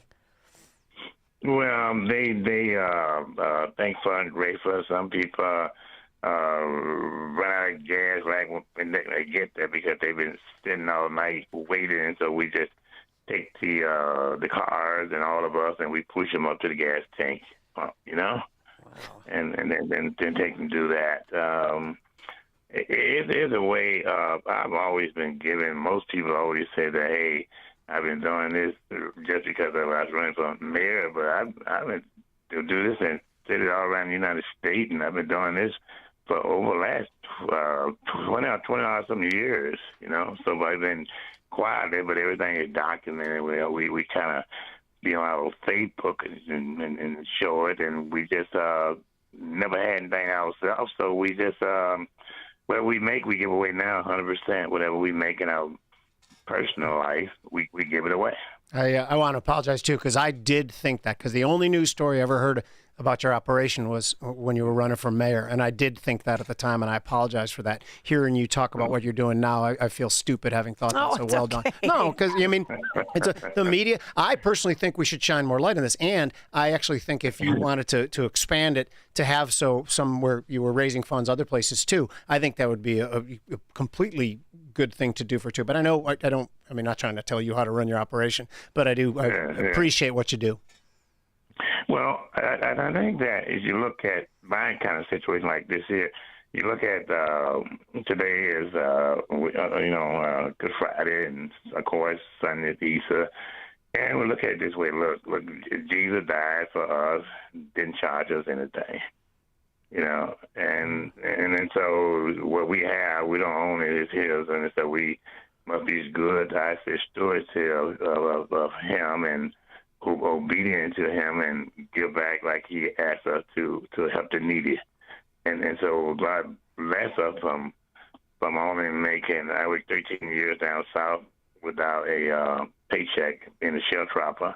And to get to where I'm at today, I didn't get that just on my own. And so we must give back. I'm compelled to do it. Love it. Wow. So, and were you, at one point in time, were you picking cotton? Yeah, I picked cotton for 13 years and didn't get paid a penny. You didn't get paid a penny? Shell trapper. Me and my 11 sister and brother and my mother and father, of course, we were shell trapper, and I ran away from home at 13, and we only got a 7th grade education and went to school for 3 months or 2.5 months out of a year, and that was it. And so we just, Mama told us to keep the faith in the Lord, and we went out there and worked hard and kept it going and to where we are today. Wow. And then tell us how you came to Chicago and how you started in the business called McDonald's.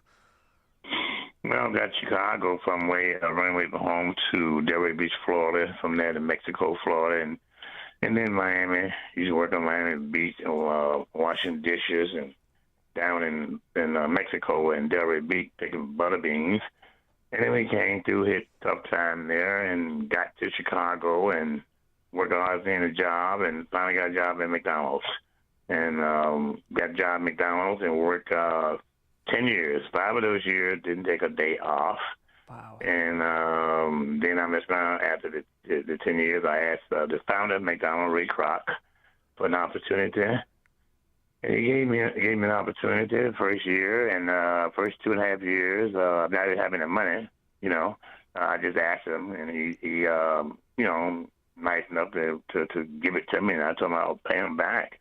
And then we didn't have to do that, so I got 5 McDonald's in 2.5 years, and later I sold those, and McDonald's is a customer of mine now. I'm a suppliers of McDonald's, like those final gloves and can liners, and I do them pretty much 7%, 75% of all the stores in the United States, plus in, China, Malaysia, Cambodia, all those different places we ship to. So that's how I kind of like got to McDonald's, just work hard, you know. And how did you have the chutzpah to go up to Ray Kroc and talk to him? And wasn't that intimidating? No, because when you're at the bottom, ain't got nothing. You can gain by anything you get, you gain. Yeah, but I'm sure you're one of hundreds of people, or maybe thousands, that have asked him for favors over the years. Why did he pick you? Well, I worked 10 years in McDonald's, sister. And when I went up to him, one thing about Ray Kroc, at that particular time when he asked me what was I from, and I told him Louisiana, sheriff robber, and he said that, well, what do you do? And I told him what I did, and I spent 10 years there, and come to find out, Ray Kroc didn't get a high school education himself, he said, so he related to myself, and we talked, and he took me to his office, and it just started from there. I didn't have anything to lose because I didn't have anything. I was at the parlor. Yeah. And so you got nothing to lose. You got to have confidence. But I did have faith, though. I kept my faith. When my mother taught me down south about Jesus Christ, I kept my faith. But I know even with faith, sometimes you lose that too. But I had nothing to lose, so I figured I had everything to gain, and I gained.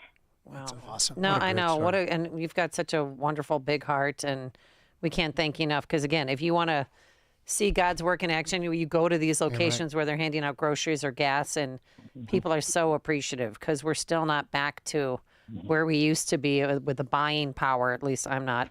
Alexi Giannoulias is raised changing subjects here, $3.7 million for the 2027 mayoral run. Susana Mendoza, 1.3. Brandon Johnson, 1.1. Bill Conway's in there. Elise Ana Valencia. Are you planning on running for mayor in 2027? I've always kept my option open. I really don't know. Be honest with you, I now I'm based around the country, giving and speaking and with my band and things of that nature. I always leave everything open because of the fact that if I can help anybody, then I'll do it. I don't ever want to get paid financially no more because we okay whatever we do we give away anyway. So I'm just out here by trying to help whatever way I say this here that the Spirit lead me to do. I would do it, and I'll do it with confidence because even though I've ran for mayor a few times before, I still didn't lose because my heart went away of I could bring up questions and things and talk freely that somebody else couldn't say. So I still won from a spiritual standpoint of view. So can I always look at life. Quick question for you, Dr. Wilson. And again, I reiterate how impressed I am with everything you said so far. If you ran for mayor again, because it seemed to me, Brandon Johnson has some of the lowest approval ratings we've ever seen of a mayor. 6%. Which I'm surprised. Who are those 6%? Is that his family? Those 6%? Because this is they work absurd. For him. Yes, but crime is a huge issue, obviously. And when Paul Vallis was running too, I suggested to his campaign that we just go and do a buy-up on the blue line or the red line and those public transportation that have become in some ways homeless encampments, which is such a great shame. But what would your plan be to try to handle the crime problem in Chicago? Well, I always have said this. I think you gotta, as I say, take the handcuffs, off the police officer and let them do their job. I know they're good and bad. In everybody, we find that. But you need to really communicate a lot more closer with the police officer and also the community in terms of this is what we must do to protect the citizen. Because people get out here to lose their life. Like I lost a son who was 20 years old to gun violence. Jeez. And so nobody finally, would get out there like police officers and this and that, and people get killed. They walk around and do nothing. But so you have to kind of like train the police officer well. They're already trained, but you have to also train the new one that comes in, and you must give them some leeway and stay close communication. Violence must stop. And I always say, look, it will stop. And look, I'm from the community. And I can tell you one thing, I know kind of a lot of things that they do out there, but I think the biggest thing is that working with the police officer, working with the community, I had some of the police officers come with me and call me up and said, can I work with you guys on giving away the gasoline and the food? I said, sure. And they was out there and they received a lot of praise from the community. I think more involvement helped with that. I think the economic you got to be fair with the dollars that the community spend, reinvest that back into trade, and train the people to be able to get good paying job.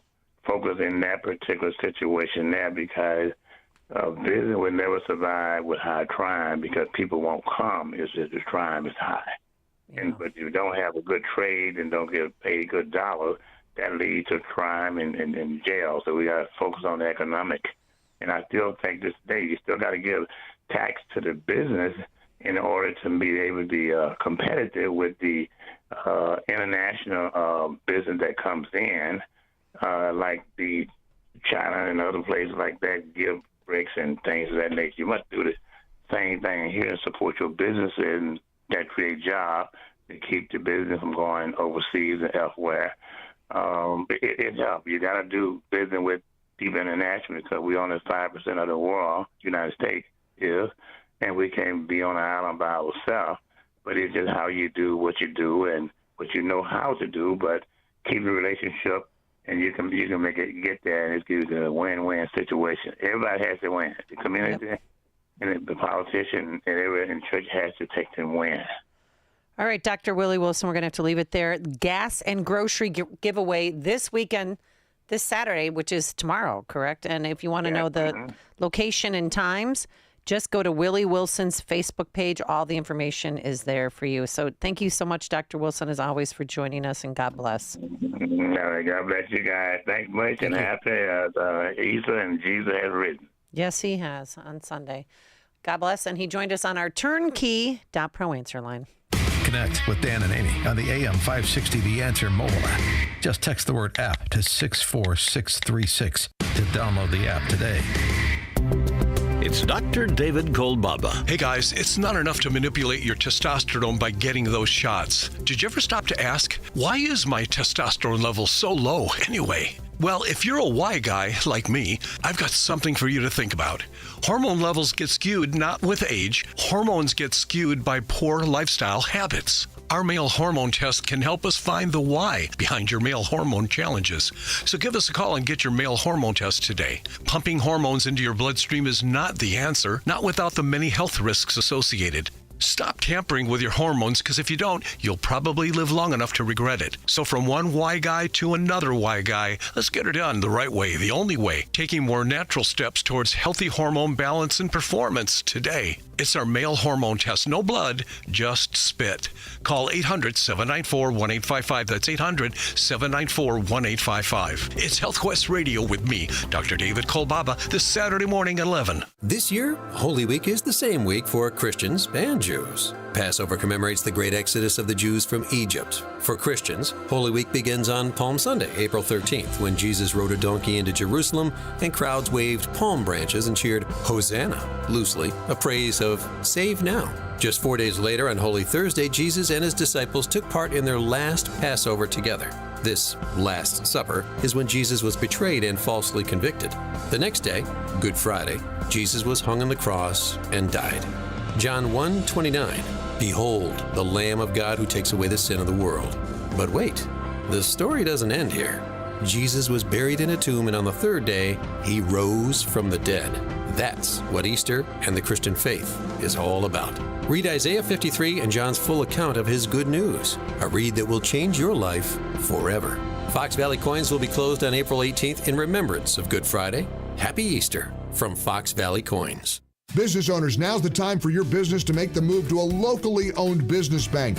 Hi, Mike Gallagher here to let you know that you don't have to look far. Signature Bank was founded in Chicago with a simple mission to help companies like yours grow, succeed, and thrive. Their decisions are made locally by a terrific team that knows your name, cares about your business, and invests in your success. That's why Signature Bank is my bank. I'm a customer. As business owners, they knew that local family-owned businesses were not getting the help they needed or deserved. So I invite you to reach out to my friends at Signature Bank today. Write the number down. Remember this phone number, Signature Bank, 773-467-5630, and learn all about this great bank, 773-467-5630, or visit them online at signaturebank.bank. That's signaturebank.bank. Signature Bank makes commercial banking personal. Member FDIC, equal housing lender. All across the country, states are embracing school choice and offering vouchers to families to send students to whichever school they want, including private Christian schools. Illinois, however, has resisted this trend, despite all the benefits of private education. Well, we have a solution. ChicagolandSchoolVouchers.com. It's simple. Just visit ChicagolandSchoolVouchers.com and tell us which private school you want to send your child to. Then we contact the school on your behalf and work to secure a voucher for half off the first year of tuition, typically saving thousands of dollars for families. The program only applies to new students who are not currently enrolled in the school. So if you've been considering sending your child to a private school and thought it was financially out of reach, go to ChicagolandSchoolVouchers.com to learn more and to start the process today. That's ChicagolandSchoolVouchers.com. AM 560, The Answer. All right.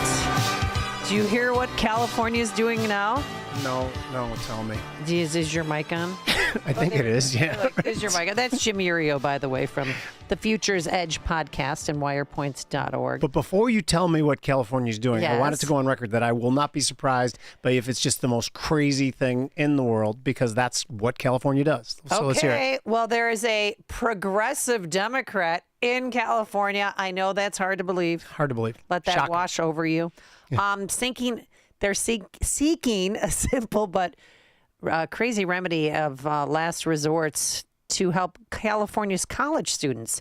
There's a bill in the works, or it's been authored and it's ready to go. It just needs to pass through the House and their state Senate to allow college students to sleep in their cars. You know Because your there's a economic housing- system's going well when you have to put that in the law that you're allowed to live in your cars. Things are going great there. Good job, guys. Isn't that the craziest thing? Last year, 4,000 students in the California State University system were on a housing wait list. And so there was Long Beach Community College, which has nearly 40,000 students. They don't offer student housing yet, but when campus officials discovered that more than 70 students were sleeping in their cars, they quickly went to work on a safe parking lot pilot program, which is believed to be the first in the region.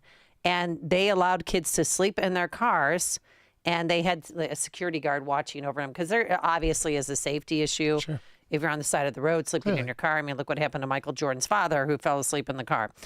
And so that's a possibility to have this happen. It's wonderful. So you want to talk about the housing, because there's been literally underdevelopment in housing since the financial crisis. And California is one of the states that are leading the league in that, and it's because of unbelievable regulation to anything you try to do.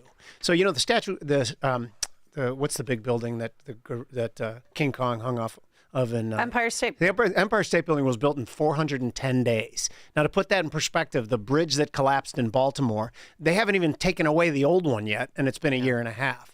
So the notion that we can build housing quickly to satisfy this demand for schooling in California is ridiculous unless they have a massive dialing back of regulation and housing. That's why one of the reasons you drive around, all we see is McMansions, is because you can't really build a quarter acre. You know what? We're going to pick that up with Stephen Moore. Because Stephen Moore joins us at 7 a.m. It is at 7:07, but it's now 7 a.m. WIND Chicago. It's time to fish or cut bait.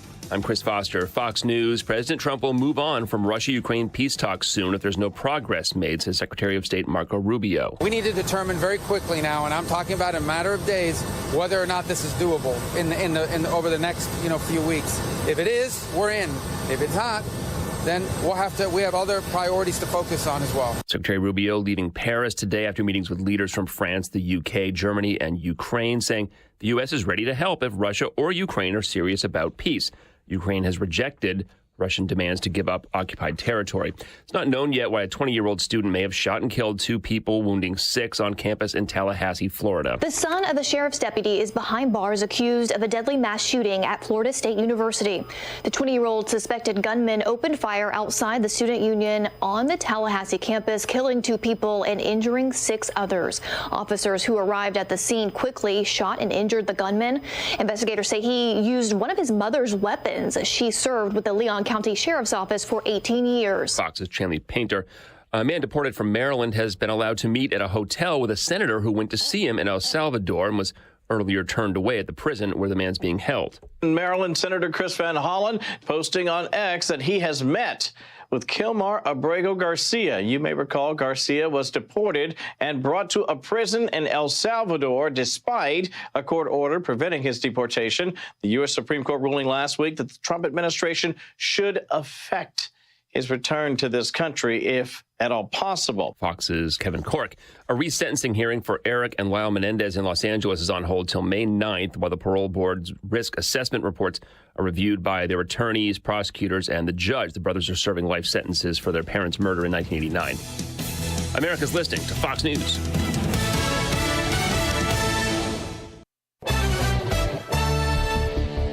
Good morning, 62 degrees in Chicago on AM 560 The Answer. I'm John Cruz in the AlmostFreeTeeth.com newsroom. A warm, breezy day setting up for possible strong storms tonight. Police still looking for the suspect in Wednesday night's shooting of a 28-year-old man in Lincoln Park off West Lil Avenue. Witnesses saying they saw a man and woman running away from the scene after Kevin Patel was shot in the chest, later dying at the hospital. Patel lived on that street. That's when neighbors tried to help after hearing those shots. No arrests have been made. Chicago Mayor Brandon Johnson in D.C. this morning for the 11th Annual African American Mayors Association Conference. He's set to give a keynote address today. The 3-day summit offering an opportunity for mayors and industry professionals to zero in on policy issues. Chicago School Board overturning the firing of a CPS worker accused of threats and harassment, a shift in procedure setting precedent for future personnel matters in local schools. Now, for years, CPS officials sent names of problematic employees to monthly board meetings for dismissal, but the Chicago Board of Education going against the district in February to not fire a cook at Marquette Elementary in the Chicago Lawn neighborhood. This year's shift to a 21-member partly elected board has led to more scrutiny on district policy and decisions. One of O'Hare's restaurants making the cut as one of the best in the country, Wicker Park Seafood and Sushi in Terminal 2, coming in at number 4 on Newsweek's 10 Best Airport Restaurant list. While first place went to Whiskey River in Charlotte Douglas International Airport, it was the Long Prep Bar that wowed the judges. And the suspect in a November attack on 2 DePaul students will stay behind bars. 20-year-old Adam Ercan charged with 2 felony counts of a hate crime for that November 6th attack. He's one of 2 people who attacked Max Long and Michael Kaminsky outside the university's student center. News, a service of AlmostFreeTeeth.com. What if you could save on average 90% for dental implants and get 100% of your smile back? With a Blue Cross Blue Shield PPO or FEP, it's possible. Check if you qualify at AlmostFreeTeeth.com. We're checking traffic in 2 minutes on AM 560 The Answer. Spring is in the air, and that means it's time to check the starting lineup. Leading off for AM 560 every morning at 5, it's Chicago's Morning Answer with Dan Proft and Amy Jacobson, followed at 9 by Mike Gallagher. Moving up in the lineup, it's Charlie Kirk, now heard at 11. Then at 2, it's 2 full hours of Hugh Hewitt, followed by Sean Thompson at 4, Seculo at 7, and rounding out the lineup, Larry Elder at 8. Top to bottom, the best lineup in Chicago radio is right here on AM 560.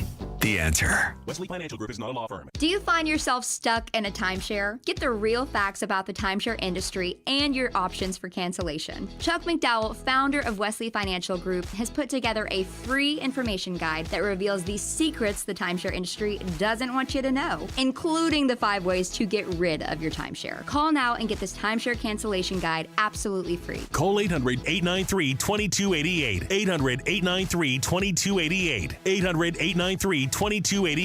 Don't get suckered into the same old free phone game by Big Wireless. There is a better way. Pure Talk, my sponsor, my wireless company, has a better offer. A brand new free Samsung Galaxy with qualifying plan for $35 a month. You get unlimited talk, unlimited text, 15 gigs of data, all on America's most dependable 5G network. Just dial pound 250, say the keyword Pure Talk for your free Samsung Galaxy with qualifying plan. Pure Talk, wireless by Americans for Americans. Attention! If you owe money to the IRS, this is an urgent message. The IRS is cracking down by sending out collection letters, garnishing paychecks, seizing bank accounts, and putting liens on homes and businesses. They call it enforced compliance, and you better watch out because penalties and interest on unpaid taxes compound daily, making it even harder to get out of debt. Don't let tax debt destroy your life. You need to call Optima Tax Relief, America's #1 tax resolution firm. They're experts in taxpayer assistance programs programs that can save you thousands if you qualify. A-plus rated by the Better Business Bureau, Optima's resolved over $1 billion of tax debt for their clients. Let them fight on your behalf, helping to put your tax problems to rest. Call the tax professionals at Optima now for a free consultation. Call 800-965-1433. 800-965-1433. 800-965-1433. Optima Tax Relief.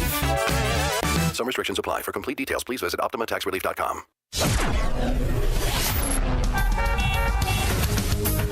Good morning, 62 degrees in Chicago and AM 560 The Answer. I'm so John far, Cruz. smooth sailing if you're heading out the door. The CTA Blue Line at Pulaski is delayed till further notice. That's the O'Hare-bound Blue Line trains due to mechanical problems. A vehicle fire blocking the 3 right lanes I-41 northbound at Highway K.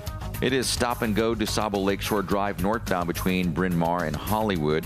On the Kennedys, stop and go if you're inbound between Central and Montrose. A 5-minute delay if you're Eisenhower inbound between Central Avenue and Sacramento Boulevard. An accident clearing in Waukegan, the Route 132 Grand Avenue westbound lanes at Green Bay Road. Traffic building on the Stevenson inbound between Harlem and Kedzie, also between Ashland and Dan Ryan Expressway. On the tolls, the Tri-State southbound between Eisenhower and Roosevelt, also traffic building there due to road work. Finally, delays on the South Shore line westbound to Millennium Station. The train 110 currently delayed due to positive train control, about 15 minutes delayed there. This traffic update brought to you by Quick Delivery Service. When you need reliable same-day delivery to clients, Quick Delivery, customizing a logistics plan to help pick it up and move it safely to its destination. Trust their 40 years of experience for peace of mind. Get a quote at quickdelivery.com. Chicago's Morning Answer continues next. Now the check of the forecast from your National Weather Service. Clouds and some breaks of sun, a thunderstorm for late afternoon. We could see some hail and damaging wind. The high today 80. For tonight, clouds and breezy. Thunderstorms can bring hail and damaging wind, low 47. Clouds and sun, cooler day tomorrow, the high 57. I'm Steve Williams on AM 560, The Answer. Now, from the Signature Bank Studios, this is Chicago's Morning Answer with Dan Proft and Amy Jacobson on AM 560. The Answer.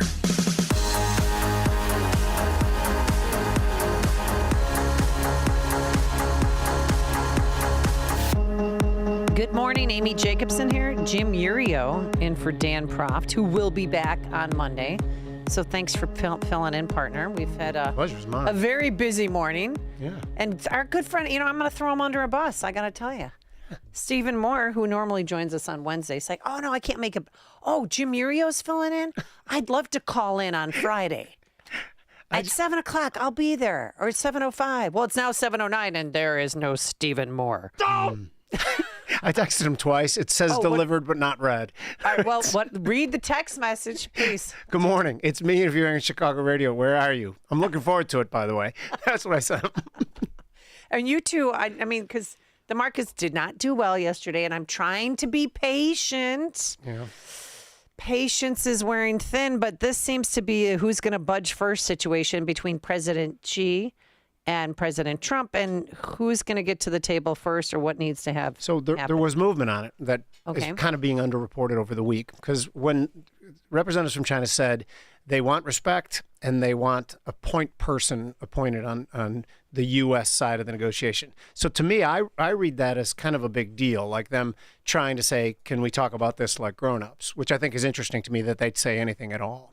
By the way, so everybody, public opinion of a new president and the way they're handling economy always goes in lockstep with equity markets. So if the stock market's down, everyone's like, oh, there's a new president. Which, by the way, we were delusional to think that the type of transition that Donald Trump is trying to orchestrate from whatever that previous fiscal policy was of the last administration to what he wants, even if you are 100% convinced, as I am, that it's going from bad to better or bad to good, the transition itself is the rocky part. So I think we were all nuts to think, oh, Donald Trump's president, he has the back of industry, everything's going to be great and the stock market's going to go higher. That's silly. Now, the fact that he's it appears to be a little bit self-inflicted. I still think he is moving towards freer trade. Okay. When you say these tariffs are going to be reciprocal, and if you lower yours, we'll lower ours, I guess by definition that would say you are trying to angle towards freer and more open trade. So for people to look at him and say that he's a protectionist and he's this and that, no, I disagree with that. And if you take Donald Trump seriously, but not literally. If he says he wants to raise all our money and lower taxes because he's going to get money from tariffs, I don't necessarily believe that. I just think he wants the people on the other side of the negotiating table to think he's dead serious. 312-642-5600 if you have any financial questions for Jim Urio. Because where do you and Stephen Moore differ? So when I was on the shared stage with Stephen Moore in Orlando about 3 months ago, and we talked about the tariffs. And Stephen Moore is against the tariffs. He's against, again. Because a tariff is a tax. Of course it's a tax. Why don't we just call it, But let's talk about how, like when Donald Trump said the consumer doesn't pay the tax, the other countries will. He's wrong, but not as wrong as people say they are. Because there's literally, historically, when an unreasonable tariff is levied, the exporter country tends to subsidize the industry. The exporter company tends to lower their prices, lower their margins to stay competitive. The importer company, if they're importing raw goods, tends to lower their prices so consumers will still buy them. And then only do you get to the consumer. And someone asked me, well, why are you going last with the consumer when you lay that out? Because the consumer is the last person on the line. That's and again, by the way, currency pairs between countries sometimes tend to adjust to tariffs too, to take some of the sting away as well. So Donald Trump was wrong in saying that other countries pay for it, but not 100% wrong, maybe 50% wrong. Okay. And then when is the stock market going to level out? That's a great question. I was going to ask you that. No. Oh, yeah. Please. Again, if anyone who's just rolled his eyes like, uh-oh. Anyone who's been following me the first quarter of this year knows that I do not like the stock market. I still don't like the stock market. So gold, everything invest in gold? I've been accused of being a gold bug for the last 2 years. What about silver? Silver. Okay, so what's interesting about gold and silver, and you tell me if I'm getting too in the weeds on this. No, get in gold the weeds. Silver ratio up until 2017 was about 60. If that gold silver ratio, that's price ratio, still was intact right now, that would imply about a $55 price on silver. It's currently trading at 32. After 2017, that spread bumped out to 90. That would still imply about a $42 price of silver. But the problem here is that world central banks have been buying gold at a rate not seen in 75 years. And that all started with Russia. When we froze them out of the SWIFT payment system and froze them out of, and it locked up all their dollar-denominated assets. We are the world's arbiter of trade because we have the reserve currency. Well, embedded in that is that you're supposed to look at it with fair and open mind. And the world, particularly countries that are not on our good list, looked at us like, wow, you guys are being a little heavy-handed in this. Perhaps we'll get out of some of our dollars and our U.S. treasuries and move into gold. Now, it's only in 5 years' time. It's gone from 60% of the world's reserves were held in dollars and treasuries, and now it's down to 57. So it's not an enormous move. But is it significant? Heck yeah, it's significant. But the gold to silver thing, gold is what those central banks are buying, not silver. And that's why that ratio is bumped out to about 102. But I am long silver now because I think there could be a snapback trade. Breathe.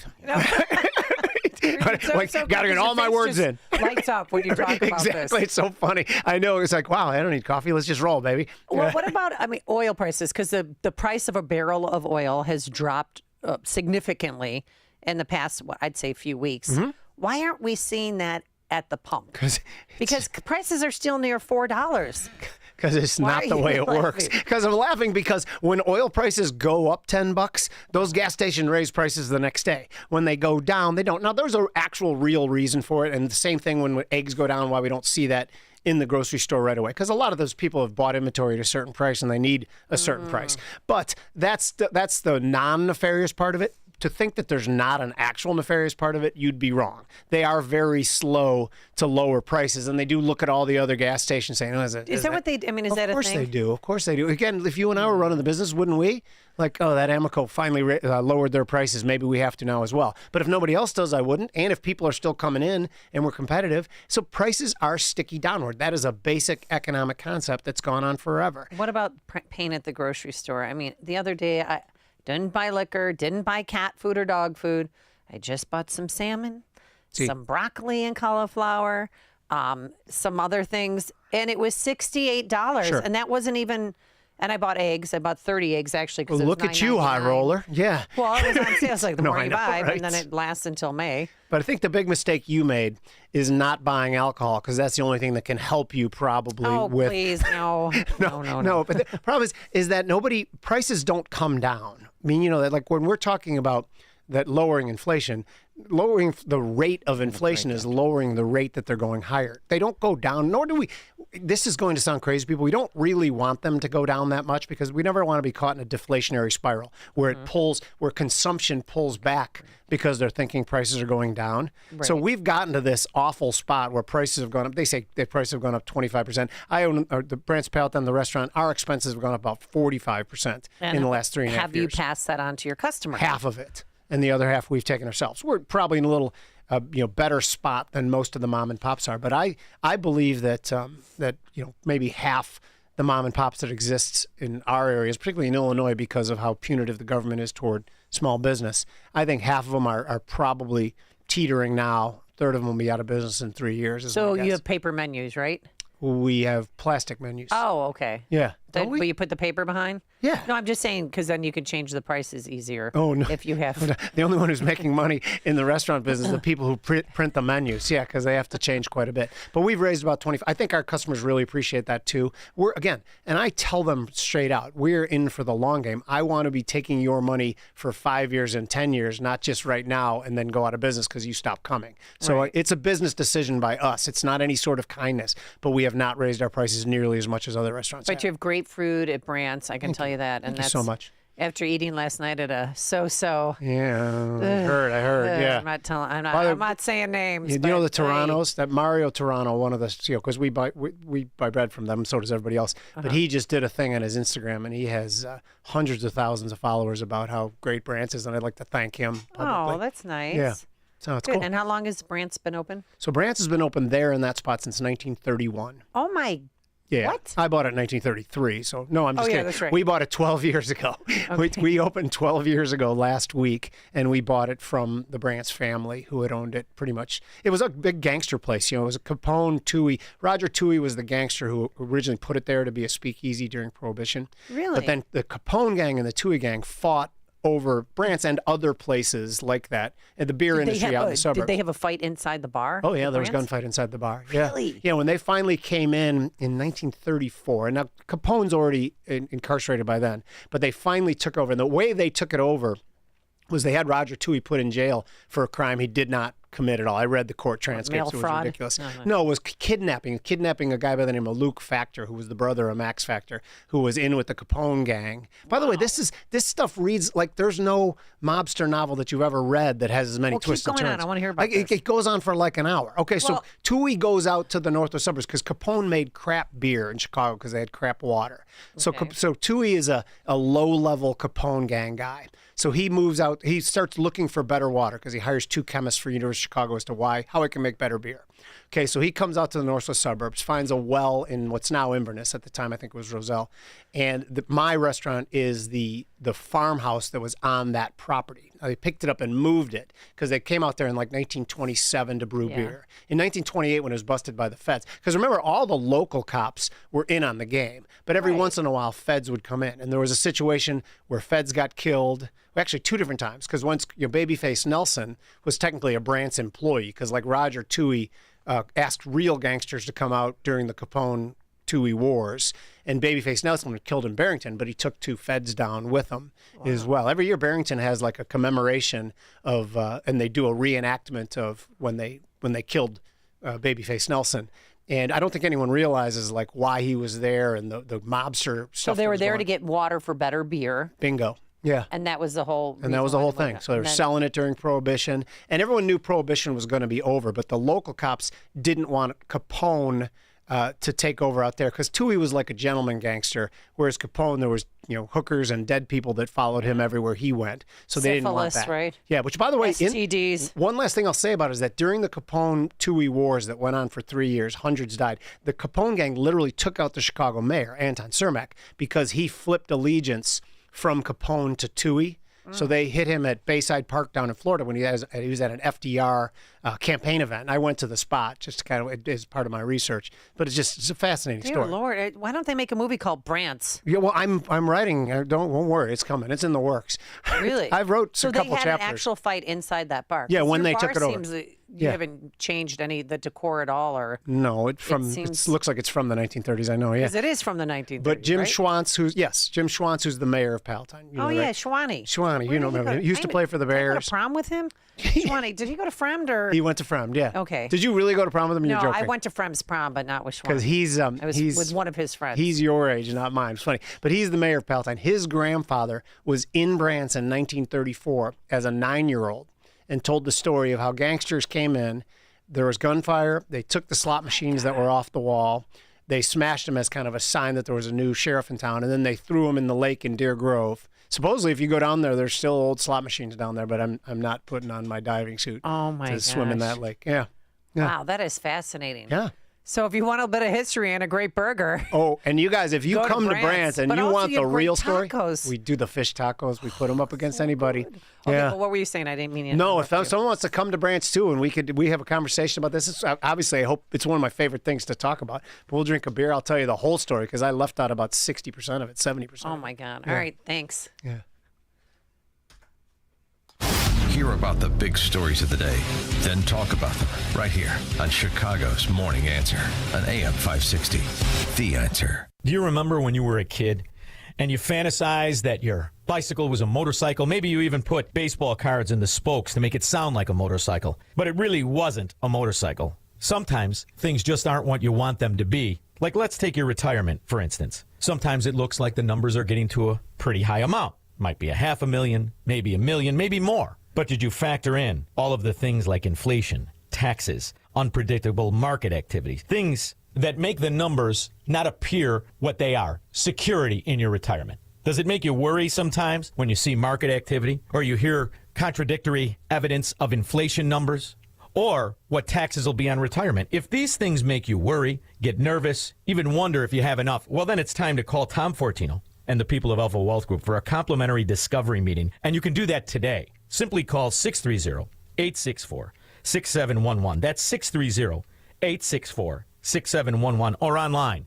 at alphawealthgroup.com. Wondering what future path your child or grandchild could take? While college is great for some, it's not the only way to build a successful, meaningful life. Skilled trades are in high demand and are full of gratifying opportunities. And getting there is less costly than college through apprenticeships and trade schools. So if your child likes working with their hands, consider the opportunities in construction, where thousands of positions are waiting to be filled. With trade schools and apprenticeship programs, you earn while you learn, providing hands-on experience, technical training, and a paycheck at the same time. Imagine no student loan debt, just a direct path to a rewarding career. Plus, skilled trades offer competitive salaries, often higher than some college grads, along with union benefits like health insurance and pensions. Steve Jobs said, "The only way to do great work is to love what you do." So if your child loves working with their hands, help them explore this incredible path. Construction could be their gateway to success. Learn more at the Contractors Association of Will and Grundy County's website, cawgc.org. Salem News Channel is America's fastest growing conservative TV network. It's an absolute crazy day. Home to the largest lineup of free speech champions anywhere. Delivering in-depth insight and unapologetic opinion on today's biggest news stories. Americans aren't going to put up with this anymore. SNC brings you the news that matters, told with integrity and clarity. Watch Salem News Channel free 24/7 on your television. Stream now on Pluto TV.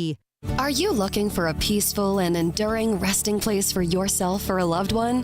Discover Fairview Memorial Park in North Lake, Illinois, a tranquil haven where your family's legacy can be honored for generations. We're excited to announce the upcoming completion of our beautiful new garden mausoleum opening this spring, offering both above-ground burial and cremation options. This serene space is surrounded by meticulously maintained landscaping and beautiful trees, with limited space seats available in our mausoleum, now's the time to plan ahead. Reserve your family's place today with prices starting around $7,000. And for a limited time, take advantage of a $500 discount when you pre-purchase a crypt. To learn more or secure your spot, visit fairview-memorialpark.com. That's fairview-memorialpark.com. Or stop by Fairview Memorial Park at 900 North Wolf Road in North Lake. Fairview Memorial Park. Peacefully beautiful. America is finally on the path to being great again. There's a lot to be optimistic about right now. And at almostfreeteeth.com, they're dedicated to making smiles great again. If you have medical PPO insurance, find out how you could save 90% off on average to get a beautiful dental implant supported smile. Check if you qualify right now at almostfreeteeth.com. Overpaying for dental implants is over. That's almostfreeteeth.com for a confident smile that you've never had before. Almostfreeteeth.com. AM 560, The Answer. They should have a, like the mobster tour in Northwest Illinois. So a lot of people, I don't think, realize the mobster history in the Northwest suburbs. And it's because, Canadian Club used to come down through Wisconsin, and Northwest Highway was a huge bootlegging corollary. So even when I was a kid in the 60s and 70s, like, my non-Italian friends had no idea that there was mobsters all over the place. So, yeah but there was. Because Northwest Highway would bring you right into the city. Into the city, exactly. And that was the main thoroughfare, right? Yeah. Oh, I want to address my friend Pat Kelly, who just said, it's hard enough to get a seat at Brant's now without you telling all of Chicago to visit. I'd like to apologize, Pat. And if you're going to come visit Brant's, anyone else, come on like Monday or Tuesday, because I don't think Pat's there on those days. Oh, Mondays and Tuesdays are good days? Yeah, because we're not very busy on those days. Every other day it gets What time do you open from when to when? And why we should have a live broadcast from Brant's? I agree. We have to talk to Walt. He's the real boss. You mean Walt? Who's Walt? I've never heard of Walt's this Walt my partner. Person. Oh, Yeah. Walt who? Because Walt's never. Why isn't Walt on the is show? The best. Walt was a long time. He was the Motorola guy. This is how it played out: is that he was the CIO of Motorola. He's brilliant and a hard worker. He's one of the only guys I'd partner with. And when Motorola split Mobility and Solutions, he went with Mobility. And when Google bought Mobility, I knew that they were going to give him a huge check and fire him, and he'd be looking for something to do. So I set the trap. Sorry, Walt. I set the trap, and now he runs it. Which, by the way, people were like, "Well, you guys have no restaurant business." I was like, "I have Walt. He knows everything. He can fix anything. He's great." Yeah. And it took him like 2 weeks to be a great restaurateur. But To Walt figure it out? Yeah, Walt's the man. But he makes all the real decisions because So like buying, I'm a little flighty. purchasing, and he Oh, does yeah, he all does of that. everything. The menu. I tell the stories and flirt with the old ladies. Which, by the way.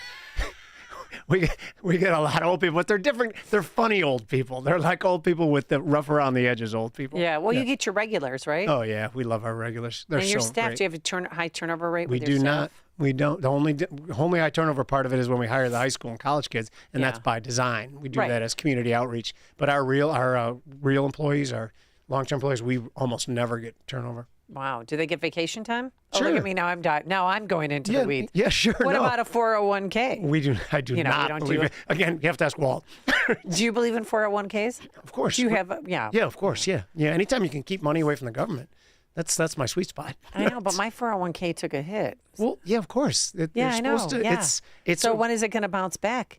2026. I have long thought that the journey of 2025 was going to be rocky, but I do think 2026 is going to be the beneficiary of that. I think at some point in time in the next year, there's going to be generational stock buying opportunities. I just don't think it's yet. I think we plumb the lows one more time. I think there's a lot of things we have to get straight for the new administration before people are going to have confidence. Well, what about? And I was going to. Oh, I just lost my train of thought. I'm getting That's old. fine. Because you got me going, I can just keep talking over it. Yeah. So we'll take a few years. But what about this is my question to you. Who are they really collecting the tariffs? Because people, meaning politicians, make these big declarative statements. I'm 125%. And that, it goes from 40 to 85 to 125 to 140,000 or 140%. Is anybody actually collecting the tariffs from China, from America? First of all, are you suggesting that Donald Trump makes declarative statements without necessarily a follow-through? How dare you? No, of course he does. So the answer to your question is I don't think there's any mechanisms put in place. It's not like something you can just, call everyone at every port going, oh, yeah, you're supposed to charge 10% on this. I think there needs to be actual forms filled out. I don't think it happens immediately. So I don't think it's really happening now. So people were talking about the fact that deficits are the same as they were before. Right. Well, of course they're the same as they were before. And probably deficits are probably going to get worse in 2025 if he does what he should do, which is walk back regulations and lower taxes, particularly on the capital gains taxes and business taxes, like he said in the campaign. Those things come back, deficits will blow out on the short end, but then they will get a lot more narrow going forward because we are in a punitive tax environment, and lowering taxes will increase the revenues from taxes on the federal level. That I can guarantee. Okay. Coming up on Chicago's Morning Answer, congratulations. We're the first in the country, the first U.S. city to adopt a policy aimed at keeping January 6 offenders out of city government jobs. We'll begin there with Alderman Lopez. But first, we have to head back into that newsroom once again. And here is John Cruz.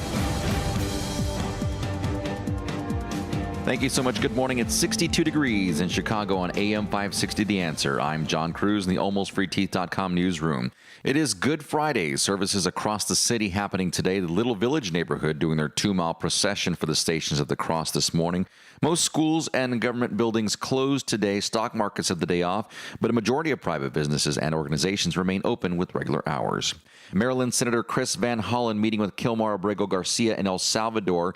He's the immigrant mistakenly deported last month. His case, the center of a growing legal battle involving the Trump administration and Supreme Court. The gunman in the Florida State University shooting not talking to police. He's been identified and recovering from a gunshot wound. 2 dead, 6 injured there yesterday. Meanwhile, President Trump hopeful about cutting trade deals when he met with Italy's prime minister on Thursday, saying deals with Europe and China are possible. This after imposing a 145% tariff on all inbound Chinese products, China retaliating with its own tariff. News is a service of AlmostFreeTeeth.com. What if you could save on average 90% for dental implants and get 100% of your smile back? With a Blue Cross Blue Shield PPO or FEP, it's possible. Check if you qualify at AlmostFreeTeeth.com. A check on traffic coming up in 2 minutes on AM 560 The Answer. For nearly a decade, AM 560 has marked the start of summer with a night of cigar smoking and great conversation. And this year, we've expanded Cigar Night to 2 nights. Wednesday, May 21st at Gobert's Farm in Pingree Grove. And Thursday, May 22nd at Gaelic Park in Oak Forest. Featuring the great Larry Elder, along with AM 560's Dan Proft and Sean Thompson. Tickets are on sale now at 560theanswer.com/cigar. That's 560theanswer.com/cigar. Sponsored by Fox Valley Coins. This year, Holy Week is the same week for Christians and Jews. Passover commemorates the great exodus of the Jews from Egypt. For Christians, Holy Week begins on Palm Sunday, April 13th, when Jesus rode a donkey into Jerusalem and crowds waved palm branches and cheered, Hosanna, loosely, a praise of save now. Just 4 days later, on Holy Thursday, Jesus and his disciples took part in their last Passover together. This Last Supper is when Jesus was betrayed and falsely convicted. The next day, Good Friday, Jesus was hung on the cross and died. John 1:29, Behold, the Lamb of God who takes away the sin of the world. But wait, the story doesn't end here.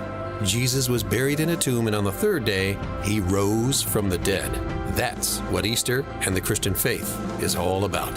Read Isaiah 53 and John's full account of his good news, a read that will change your life forever. Fox Valley Coins will be closed on April 18th in remembrance of Good Friday. Happy Easter from Fox Valley Coins. Do you agree that the educational system is broken? The cycle of content conveyance and consumption is failing our children. They are listless, bored, and uninspired. I am Peter Serby, the founder and director of the Riverside Club for Adventure and Imagination, and author of the new book, Casting Fire, a guide to the adventure and imagination of boyhood. The true purpose of education should be to spark a child's curiosity and wonder, to light a fire of creativity, to illuminate a path to find gift and calling. A decade ago, I founded Riverside to rekindle a love of learning in our youth. Our innovative vision immerses boys and girls ages 8 to 14 in epic stories, ignites in them a passion for adventuring in the great outdoors, teaches them the art of craftsmanship, and facilitates strong friendships rooted in faith. Join us on our educational journey. Visit ourside.org to learn more about our imaginative programs and summer camps. And check out my new book, Casting Fire, on Amazon. That's ourside.org. Need to hire quality candidates fast? You need Indeed. Our video interview tool makes it easy and effortless to meet with candidates. Visit Indeed.com/credit.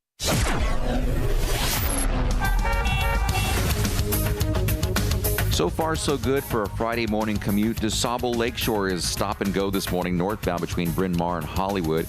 About a 10-minute delay if you're Kennedy inbound between Central Avenue and Montrose Avenue. An accident in Elmhurst, North Avenue, Route 64 at Melrose Avenue. On the tollways, Tri-State northbound between Reagan Memorial and Eisenhower. About a 5-minute delay. There's slow traffic on the inbound ramp. Traffic building on the Dan Ryan inbound between 79th and 71st Street. DuSable Lakeshore. Growing traffic northbound between Balbo and Monroe Drive. On the Kennedy, an 8-minute delay if you're inbound between Montrose and Damon. And outbound Kennedy between Chicago and North Avenue. About a 5-minute delay there. The Stevenson looking good this morning. Inbound between Cicero and Pulaski. Also the outbound Stevenson between Pulaski and Cicero looking good. Slow traffic building there though. Finally, that vehicle fire still working. The 3 right lanes blocked on I-41 northbound at Highway K. An accident in Roselle, Geary Avenue at Travis Parkway. This report sponsored by Rapid Radios. Rapid Radios instant push-to-talk walkie-talkies offering national LTE coverage and no subscription ever. Business owners can keep in touch with up to 200 staff members at one time. Go to rapidradios.com now for up to 60% off and free shipping. Chicago's Morning Answer continues next, but now let's check up your forecast from the National Weather Service. Clouds and some breaks of sun. It'll be a windy day today. We could pick up a thunderstorm late this afternoon. That could give us some hail and damaging wind, the high near 80. Breezy this evening, a thunderstorm. Otherwise, a cloudy night, low tonight 47. Clouds and sun, a much cooler day tomorrow, the high 57. I'm Steve Williams on AM 560, The Answer.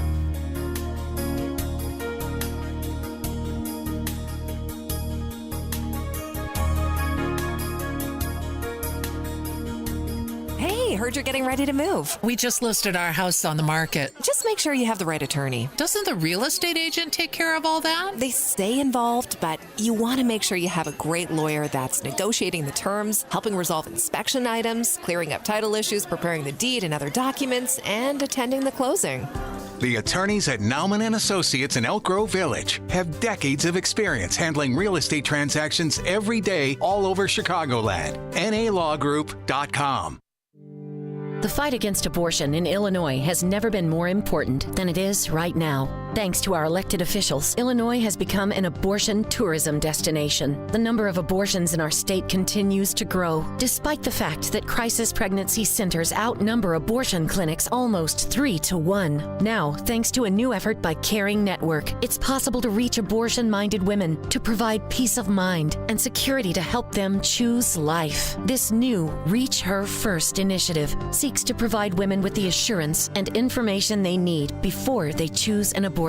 But Caring Network needs your help to reach women who are considering abortion. For a one-time gift of just $150, you can help reach 5 women and help them choose life. That's all it takes to prevent an abortion. To make that gift, just go to 560theanswer.com/caring. That's 560theanswer.com/caring.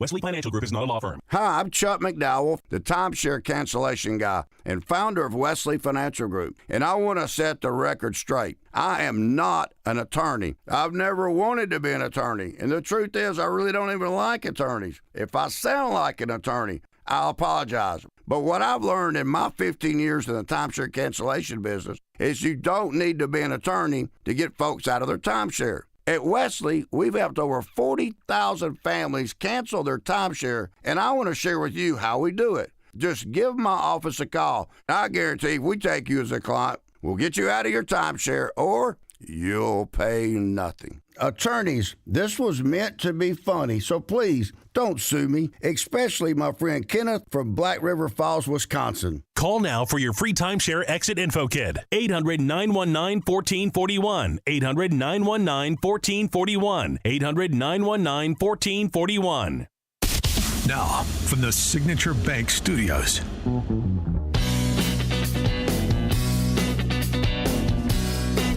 Chicago never seems to disappoint. Good morning, Amy Jacobson here. Jim Urio filling in for Dan Proft today. So glad to have you here on this historic day, because now Chicago is the first major U.S. city to adopt a policy aimed at keeping J6 offenders out of city government jobs. This smells of communism. This smells of Marxism. Oh, with more on this, let's welcome back to the program and ask him what the heck happened. Alderman Ray Lopez from the 15th Ward. Good morning, Alderman. How are you? Amy, good morning and happy Good Friday to all of you and your listeners. Yeah, so where did you stand on this issue? Because Wednesday afternoon, the city council passed that resolution calling on the city's human resources commissioner to use discretion in rejecting job applicants who are convicted of crimes tied to J6. Look, this is a resolution, so it doesn't even bind the city to actually do what everyone was talking about. And for me, like the National FOP and others, there were some people who I don't believe deserved a pardon, right? Mm-hmm. People who attacked injured police, individuals who did very dangerous, bad things on January 6th. I don't think they deserved a pardon. But it's not my call. And the President of the United States has the power to issue pardons and commutations as granted to him by the Constitution. And my concern is that now we're going to politicize which president we like and which pardons we want to recognize. In a city that claims to be a city of second chances, we have a member of the city council who received a second chance and is able to be in the room because of it. And Are you talking about Byron Sigcho Lopez? No, actually, I was talking about my colleague and friend, Officer Walter Burnett. Oh, that's right. Oh, yeah. I was part of that, too, with Governor Edgar. Yes, giving him a pardon so that he could run for alderman. And you know what? And if that's what we're going to espouse and say that second chances are deserved to people, then how do you start picking and choosing winners and losers now? Well, it was 43 yays and 3 nays. Dangerous path. Yeah. But I think that in the end, nothing's going to change because I think there's only like 50 people in Illinois as of right now that's eligible. I think that it's a resolution, so there's not even any teeth to it, which is what I told the sponsors. Why didn't you make this a law if you were that concerned about it? And to be perfectly honest, as we heard like my colleague Byron Sigcho Lopez talk about, we need to ban people who associate with Proud Boys, ban people who associate with X, Y, and Z. Maybe we should ban people who associate with Antifada and all of the rest of those people behind enemy lines, like my colleague, Byron Sigcho Lopez, who gladly uplifts them, and they are the left-wing extremists trying to destroy this country. But he doesn't want to have that conversation just yet. Well, I mean, this resolution applies regardless of whether an applicant has received clemency or a pardon, and it takes effect immediately. I can't wait for you guys to get sued by somebody who applies, honestly. That's going to happen, but this resolution is a recommendation to the commissioner. It has no full force of law behind it. It's just gaslighting at its finest. Of course. Alderman Lopez, it's Jim Uriel. Very nice to meet you. It was probably about 10 years ago when the Chick-fil-A CEO did that interview that proved to be a disaster for him, where they talked about his marriage between a man or a woman, and he said, I believe it is, guilty as charged. Whatever. So Rahm Emanuel at the time, and then the mayor of Atlanta, I can't remember who they were, they tried to float out the notion of resolutions that Chick-fil-A would not be able to operate in their city because of this opinion that the president has. So my question then is that, do you feel that this notion that you can start taking away employment opportunities from people who you consider political enemies, is it always been there, or is it gathering steam? Because it appears to me that it's gathering steam. No, I think it's always been there, and it's interesting that you bring up Chick-fil-A because just yesterday Chick-fil-A announced the grand opening in the far south side in the city of Chicago. Good. And I think that speaks volumes to the lack of heft that oftentimes our resolutions have. Resolutions from the city of Chicago are just basically expressions of opinion. Until you start changing the municipal code and barring things from happening, that's when the law gets weaponized in that manner. So kind of you're saying that it's not, they don't really want a law about it. They just want the world to know how dumb and unfair they want to be if given the rope to do that. Is that a good way to characterize it or no? I think my colleagues want the world to know that they stood up to Donald Trump and the J6 people. Okay. Well, wait a minute. I'm looking at the yays and nays here. You voted for it. I did. Why? I voted for it. Okay, tell us why. Because I voted for it. As I said, it was a very conflicting vote for me. Mm-hmm. I don't necessarily believe that everyone involved should be treated in the same group. And I even spoke to somebody afterwards who thanked me for my vote for bringing up the fact that the people who were just walking around and got arrested for trespassing were not necessarily the same as the ones who were attacking those that were attacking the police officers. Right. I personally do not believe that those individuals that attacked officers should be working for the city of Chicago. That's my concern. But it has to be proven. I mean, we have to know that happened, correct? You have people who were convicted of that. That's you have true. people who were. I mean, I'm not going to argue that. No, I don't want to argue with that either.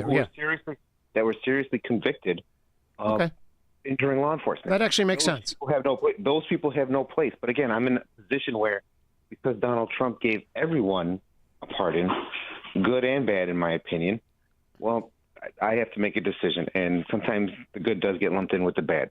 All right, let's talk about the Cinco de Mayo parade. Has been canceled because people are fearful that they're going to be snatched up and deported. Is this a real thing, Alderman Lopez? I mean, are people really afraid? In my opinion, no. That's a crock. The problem that parade has had in Pilsen is that gangbangers have completely taken over, as we've seen year after year, running through intersections, shooting at people, shooting at police, shooting at floats, and the parade committee does not know how to address it, or I should say, does not want to address it in a way that they know they need to, which is bring in the police, bring in law enforcement to help contain the situation. What they are concerned about from the committee standpoint is that if they bring in the police, that other law enforcement will be able to join in, like ICE, and detain those individuals who are non-citizens who are participating in those crimes. And for that, I think it's shameful because now you are protecting, once again, non-citizen criminals at the expense of the community.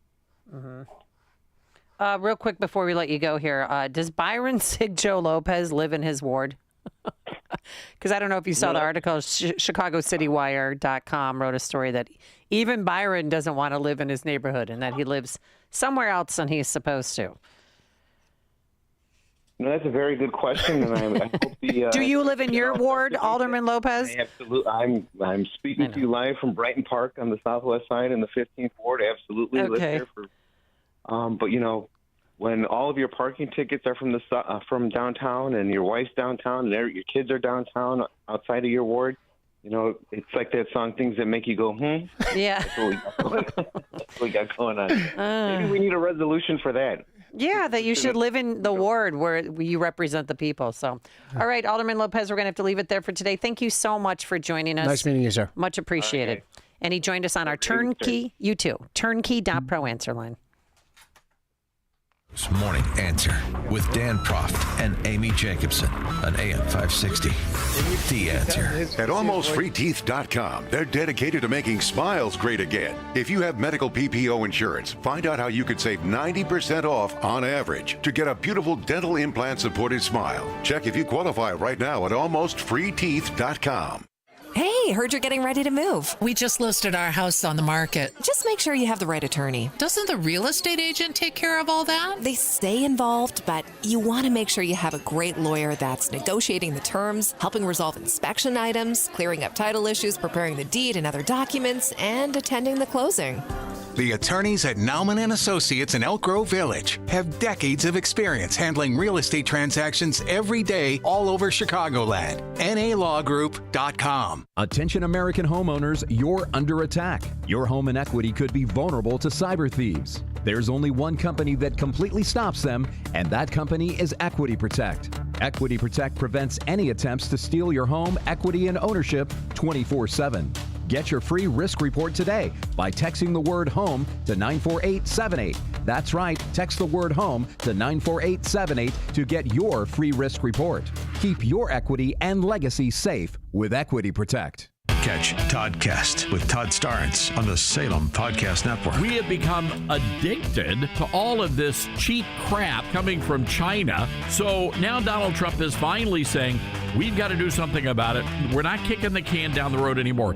And this is what being a leader looks like. When you see what Donald Trump is doing right now in the country, this is leadership. Subscribe to the Todd Starnes Podcast today on Apple, Spotify, YouTube, Rumble, or at SalemPodcastNetwork.com. Gain insight into building strong marriages and raising godly children with Focus on the Family with Jim Daly each weekday at 11:30 a.m. on our sister station, AM 1160. Hope for your life. This is Albert Mohler for townhall.com. This Sunday is Easter, a great celebration day for Christians. The church bears a mandate to proclaim the truth that God raised Jesus Christ from the dead. The resurrected Lord gave the church a sacred commission to take the gospel, the message of Christ's victory over sin and death, throughout the world. So, as the church gathers to celebrate the resurrection of Jesus Christ, Christians look back in thankfulness to that empty tomb and forward to the fulfillment of Christ's purposes in us. The resurrection of Jesus Christ is the promise of our resurrection from the dead and of Christ's total victory over sin and death. The resurrection of Jesus Christ is at the very center of the Christian gospel. The empty tomb is full of power. Happy Easter to all. May the joy of the resurrection be yours. I'm Albert Mohler. For daily commentary, news, interviews, and the Town Hall Review weekend program, go to townhallreview.com. That's townhallreview.com. AM 560, The Answer. Well, looky who woke up to join us this morning. Stephen Moore, where were you? Do you have some splaining to do, Lucy? I'm going to get a tardy note, right? Yes. Well, we always do 7:30 a.m., and then you switched it to this morning at 7 a.m. But anyway, happy Easter, good morning to you guys. And by the way, I don't know if you've heard the latest news, just broke, that Ireland is willing to go to zero on their tariffs. Ireland is.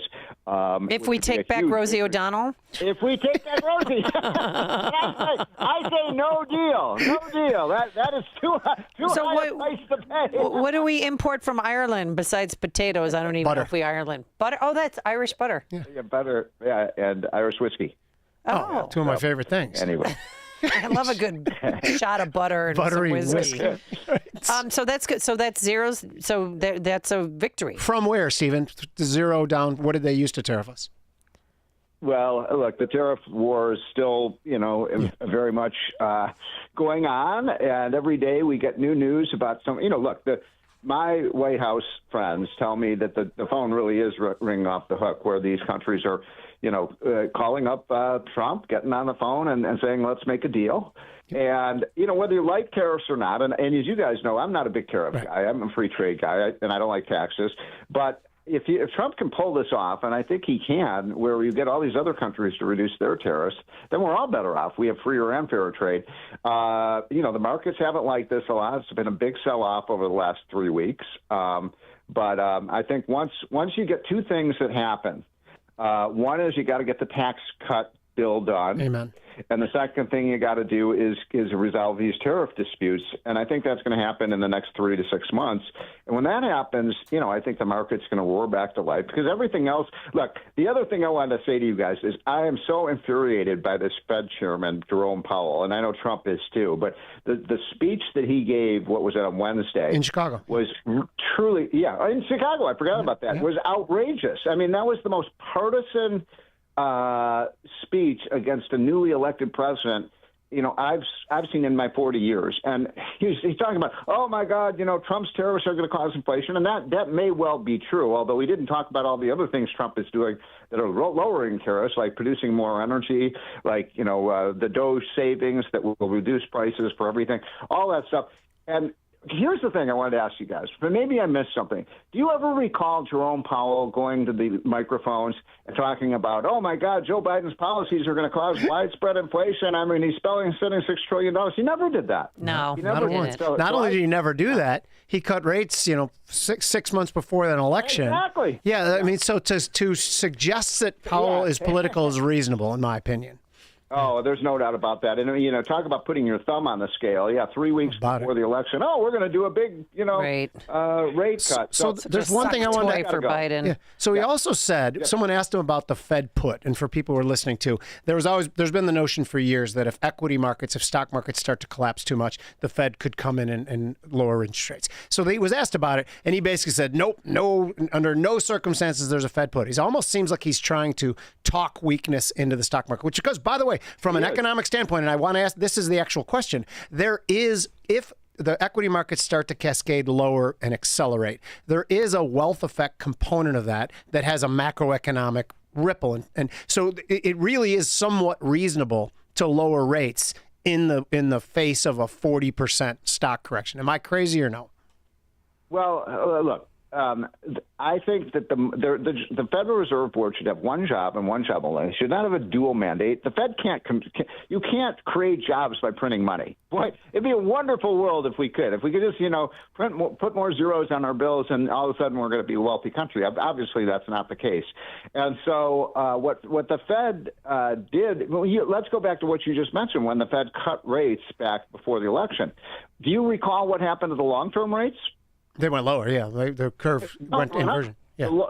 The long-term rates went up, and as the short-term rates went right. And the reason, the 10-year and 30-year Treasuries went up in interest rates. And why is that? What drives the long-term interest rates on these bonds? It's inflationary expectations. So the markets, in other words, all I'm saying is it's not like the Fed is the Wizard of Oz. We can just turn this dial and push this button, and all of a sudden it's going to resurrect the economy. Now, they can hurt the economy by getting monetary screwed up, which he did. Jerome Powell is the one who let the inflation rate go to 9.2% under Jerome Powell. The guy has got to go. If he fires him, by the way, then there will be a Supreme Court case about whether the Trump or any president has the authority to fire the Federal Reserve Chair. And I say yes, he does. And that's because, I don't know, Amy, did you vote for Jerome Powell? I never voted for him. No, I did not.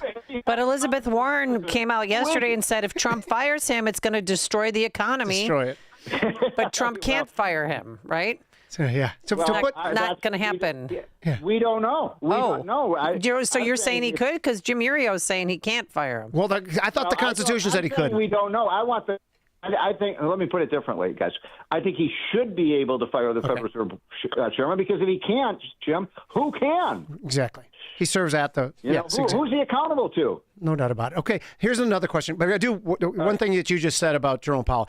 In June 2021, CPI already printed over 5%. The housing market was inarguably on fire. And he said, no, you don't think it's transitory. I'm going to hit the gas here. And then he kept it hit for 8 months while everybody, including yourself, was screaming to stop the ride. But that's not the question. Right. We shared the stage in Orlando a couple months ago. And I remember. I know. And you talked about deregulation, fixing inflation from the supply side. I know inflation also, you can zap $10 trillion out of the stock market, and that does a pretty good number on inflation as well. I have not heard enough talk about massive deregulatory efforts. Are you disappointed with that? No, actually, first of all, I agree with what you just said, that with deregulation lowers of businesses, and when business costs are lowered, then prices fall. I mean, it's that simple. And when business costs rise, prices rise. So deregulation is one of the key ways of bringing inflation down, just like cutting taxes does. What was your question again about? Do you think he's dragged his feet? Because I don't hear enough talk on deregulation. No, well, they're not talking enough about it, but he, through executive orders, he's done amazing things in terms of reining in the EPA or the Interior Department, the SEC, So I think he's really been on fire in terms of deregulating in an aggressive way. I mean, my gosh, AOC and Elizabeth Warren have smoke coming out of there as they're so angry about this stuff. But this is the way to get the economy going. One other quick thing, because I know we're running out of time. This talk about raising tax rates on millionaires is the stupidest thing I've ever heard. Every time we have cut income tax rates, we get more revenue. Every time we raise tax rates, we lose revenue. So what do we want to do? We want to make the whole nation look like Chicago? Amen. And Arthur Laffer's book, addresses that. What's the name of the book? Taxes Have Consequences. It's called, he's got several, but his latest one is very historically accurate. It's called Taxes Have Consequences. Right, I read it. We've been, Laffer and I were in Palm Beach 2 nights ago, and we're doing a whirlwind tour on the 50-year anniversary of the Laffer curve. Amy, do you know the Laffer curve, right? Yes. Yeah. From listening to this show. There you go. If I dare say no, you guys will kill me. Here's what Call will be recorded. The reason I bring that up is because we're coming to Chicago. We're gonna bring the show to Chicago. Hurry, we're up against the clock. Amy, we want you guys all there. Okay. WIND. Okay, and maybe you could host us. All right, Stephen Moore, we're going to have to leave it there. He joined us on our Turnkey.pro answer line. Thank you very much, Stephen Moore. It is now 8 a.m. WIND Chicago. A grandstander begging for attention. I'm Chris Foster of Fox News. That's President Trump's description of a senator visiting El Salvador In El Salvador, with a man deported from Maryland. Senator Chris Van Hollen said he tried to drive to the El Salvador prison holding Kilmar Abrego Garcia, but his car was stopped. We were told by the soldiers that they'd been ordered not to allow us to proceed. But soon after, the senator posted on X a photo of him and Garcia sitting at a table, saying he got a chance to meet with him. He also said, I have called his wife Jennifer to pass along his message of love. I look forward to providing a full update upon my return. Garcia was deported from Maryland earlier this year. The White House has been saying that was due to a clerical error. The Trump administration also accuses him of being a member of MS-13. Jill Nato, Fox News. The Houthi rebel group says 74 people are dead, 171 injured in U.S. airstrikes on an oil port they control in Yemen. U.S. Central Command says the goal was to eliminate a source of fuel and the terrorists' illegal revenue.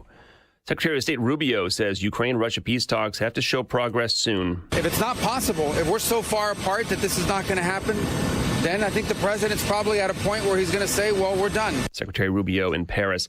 Luigi Mangione is now facing federal charges. He's accused in the deadly shooting of United Healthcare CEO Brian Thompson, gunned down late last year on a Manhattan sidewalk. The killing galvanized health insurance critics and led to a 5-day manhunt. Mangione is now charged with 2 counts of stalking, a firearm offense, as well as murder. The latter charge could clear the way for Attorney General Pam Bondi to seek the death penalty.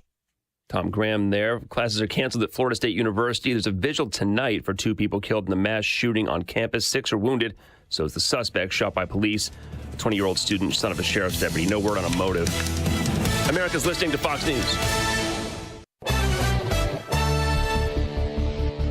Good morning, 64 degrees in Chicago and AM 560 The Answer. I'm John Cruz in the Valdecast newsroom. As a cold front moves in, chances going up for strong to severe storms developing mainly after 5 p.m. The best chance of damaging winds, hail, and heavy downpours, mainly for areas south and southeast of town. We're also setting up for a rainy Easter Sunday. The suspect in the attack on 2 DePaul students last November will stay in custody after a hearing on Thursday. 20-year-old Adam Erkan charged with 2 felony counts of a hate crime. He's one of 2 people who approached Max Long and Michael Kaminsky outside the student center at the university. Long and Kaminsky holding signs supporting Israel when they say the 2 men attacked them. Prosecutors on Thursday claim the other man, who's still not charged, started hitting Long first. Erkan due back in court April 22nd. A warning for construction and repair crews on the south side. Chicago PD says a string of armed robberies are targeting construction workers. The most recent happening Friday. Police say 1 or 2 young men in dark clothes walk up, pull a gun, and take whatever they can before running away. There have been 10 robberies since January, all in the Gresham neighborhood. Police still hunting for a suspect in Wednesday's shooting of a 28-year-old man in Lincoln Park. Now, some neighbors are saying a man and woman were running away from the scene after Kevin Patel was shot in the chest, later dying at the hospital. Patel lived in that neighborhood. That's when neighbors tried to help after hearing shots. No arrests have been made. And Illinois lawmakers one step closer to passing a law to make it easier to remove squatters from a property. Those are people who move into a home, claim they have a right to be there, and refuse to leave. Now, 2 state lawmakers are trying to make the proposed law happen. State Senate Bill 1563, a proposal to crack down on squatting, now heads to the State House for review.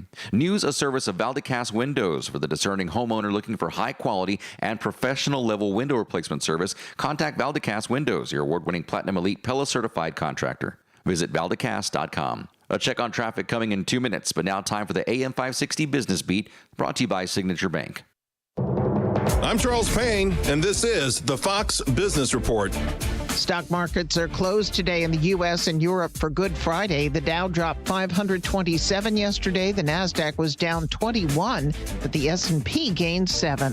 Toyota could be producing the next version of its RAV4 SUV in the U.S. The current models are made in Kentucky, Canada, and Japan. Reuters says it planned to export the new RAV4 to the U.S. from Canada and Japan.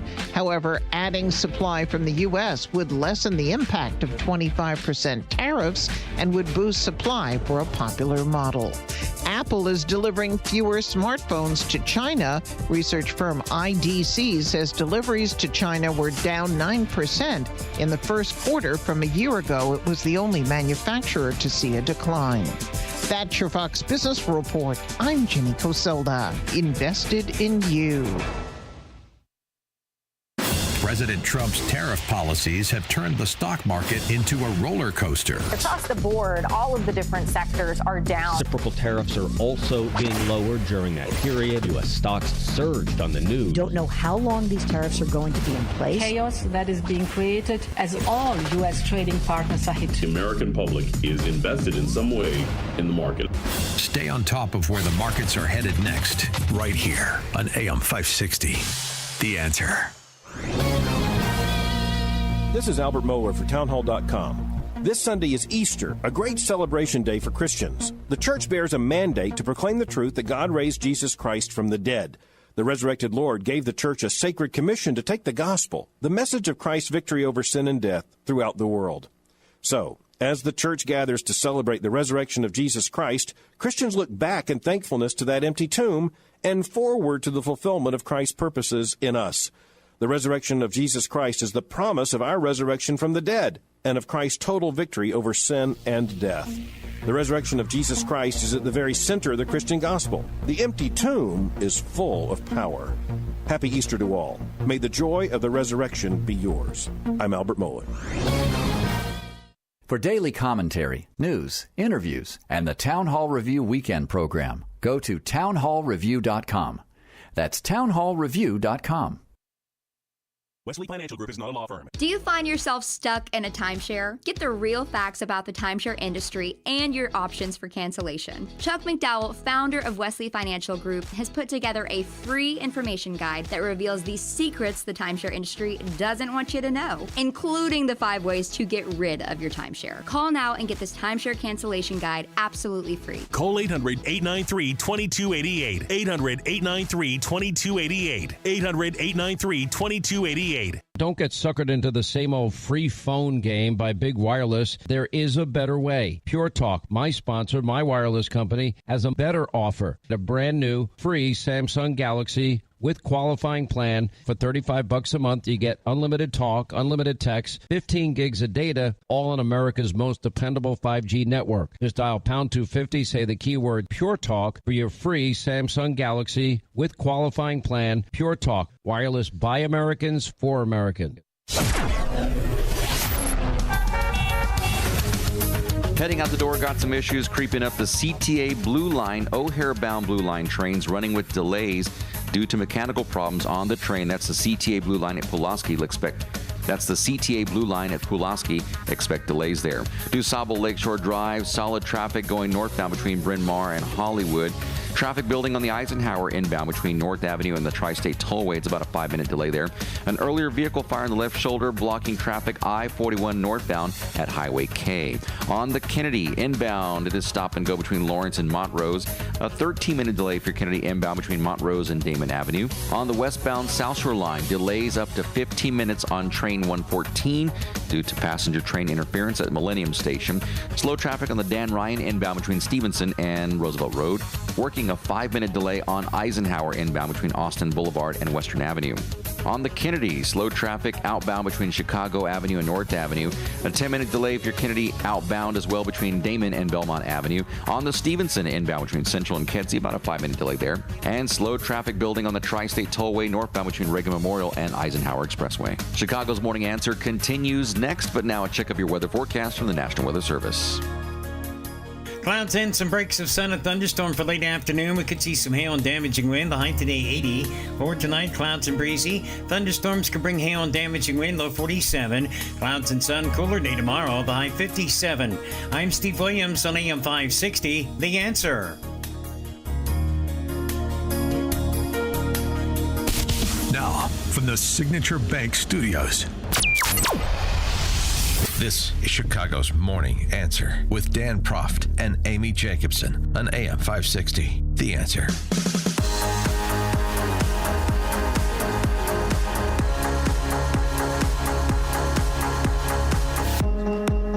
All right, good morning. Amy Jacobson here. Jim Urio from the Futures Edge podcast and also a contributor to wirepoints.org joins us, filling in for Dan, who will be back on Monday, by the way. I know the ladies miss him.